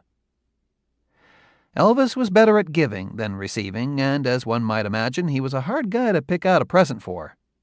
This particular Christmas, the guys managed to come up with something he really appreciated. Elvis had recently had a meditation garden constructed off to the side of the house past the swimming pool. It was designed to echo the feel of the Self-Realization Fellowship grounds. And we guys figured the perfect Christmas gift for Elvis would be a statue for the garden. Marty and I got in contact with my old art teacher, Bitter Lemon proprietor, and reigning Memphis bohemian John McIntyre, and commissioned a 4-foot statue of Jesus in his robes, with his arms outstretched, offering solace to all seekers. We put it up on a pedestal on a walkway in the meditation garden, and when we took Elvis out to show him, he was visibly moved. Visitors to Graceland can still see it in the same spot today. Not all the rituals we went through that Christmas were quite so traditional. After a great deal of reading up on the subject and a great deal of psychological preparation, Elvis had decided that he wanted to see what inner knowledge might be gained from an experience with LSD. I had no strong desire to experiment with drugs, but Elvis really approached it as a means of enlightenment, not just as a way to have kicks. Elvis had read some of Timothy Leary's writings, and he had been very excited about Aldous Huxley's The Doors of Perception, and I think he hoped that acid might provide the shortcut to the insight that he'd been after. I figured that whatever method he was going to use to better himself was worth a try for me also, and I still felt that whatever I did with him, I'd be safe. A few days after Christmas, Elvis, Priscilla, Larry Geller, and I split up some tabs of acid upstairs at Graceland. Larry had managed to procure the LSD. Sonny West was with us, too, to serve as a non-indulging assistant and security detail if any of us needed help along the way. We took the tabs, then sat around the big table in the conference room up there and just talked for a while. At some point, it seemed that no matter what anybody said, everybody else started laughing. I looked around at the people with me and felt like I was not just seeing them, but seeing into them, really knowing them for the first time. I figured maybe they were looking at me the same way, and I started to feel vulnerable, a little too exposed. And that's when the visuals started to kick in. I stared at Elvis sitting in his chair, and right before my eyes he seemed to morph into a child, a plump, happy little boy. And the more I stared, the more he shape-shifted, until I was seeing him as a great, big, chubby baby smiling back at me, contented as could be. I started laughing, and Elvis started laughing, and I realized we were in for quite an adventure. As the feelings and visions continued to get stronger and stronger, I became a little frightened. I started to wonder if the visions would ever stop, if I'd ever get back to normal again. I wanted to be in a safe, enclosed space, to try to get a hold on my reeling mind's eye. The spot that seemed safest to me was the walk-in closet in Elvis's bedroom, where I sat under the clothes hanging there. Once I felt properly protected, I began laughing again, and I heard Elvis laugh in response to my laugh. He was still down the hall in the conference room, but we began communicating by laughing back and forth, a call and response of rippling roars and gut-busting horse laughs. The laughter didn't feel forced or silly. It felt like a real conversation.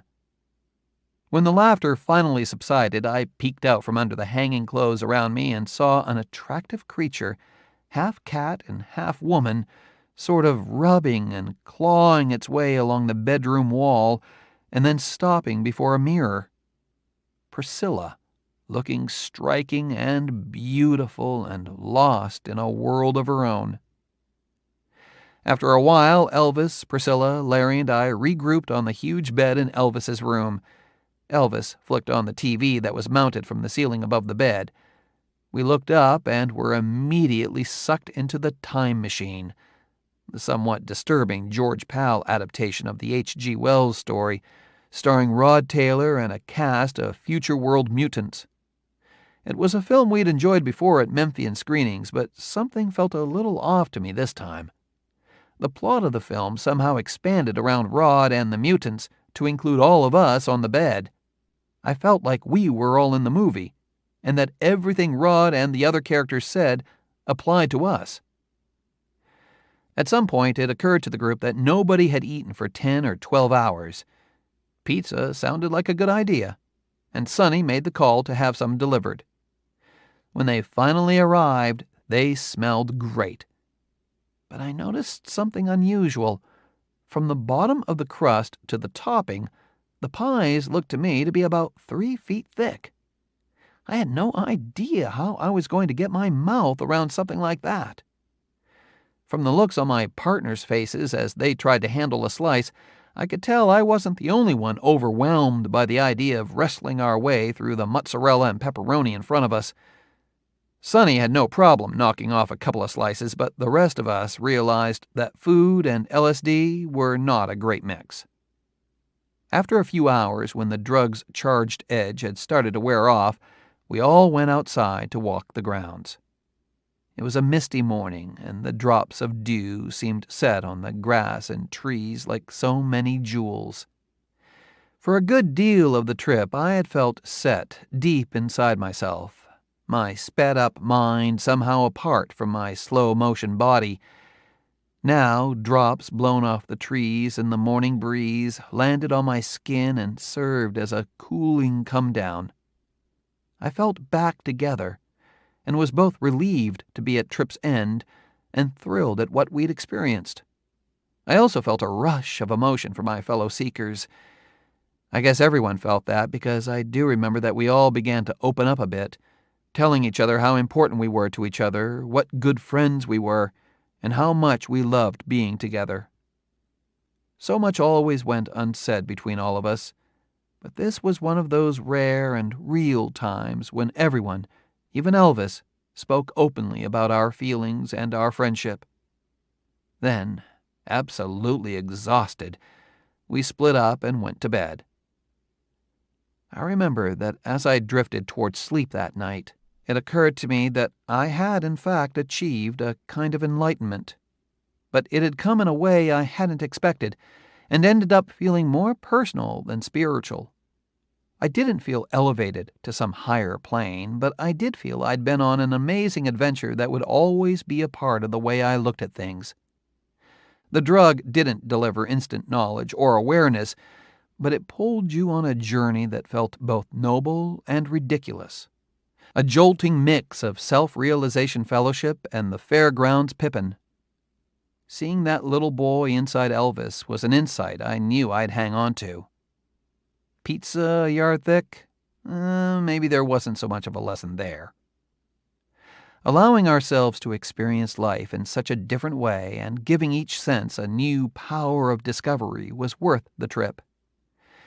At the same time, I had no desire to take that trip again. I didn't, and neither did Elvis or Priscilla. And just as sleep was finally grabbing a hold of me, I had my most enlightened thought of the night. I had a great friend in Elvis, and I was living a damned good life.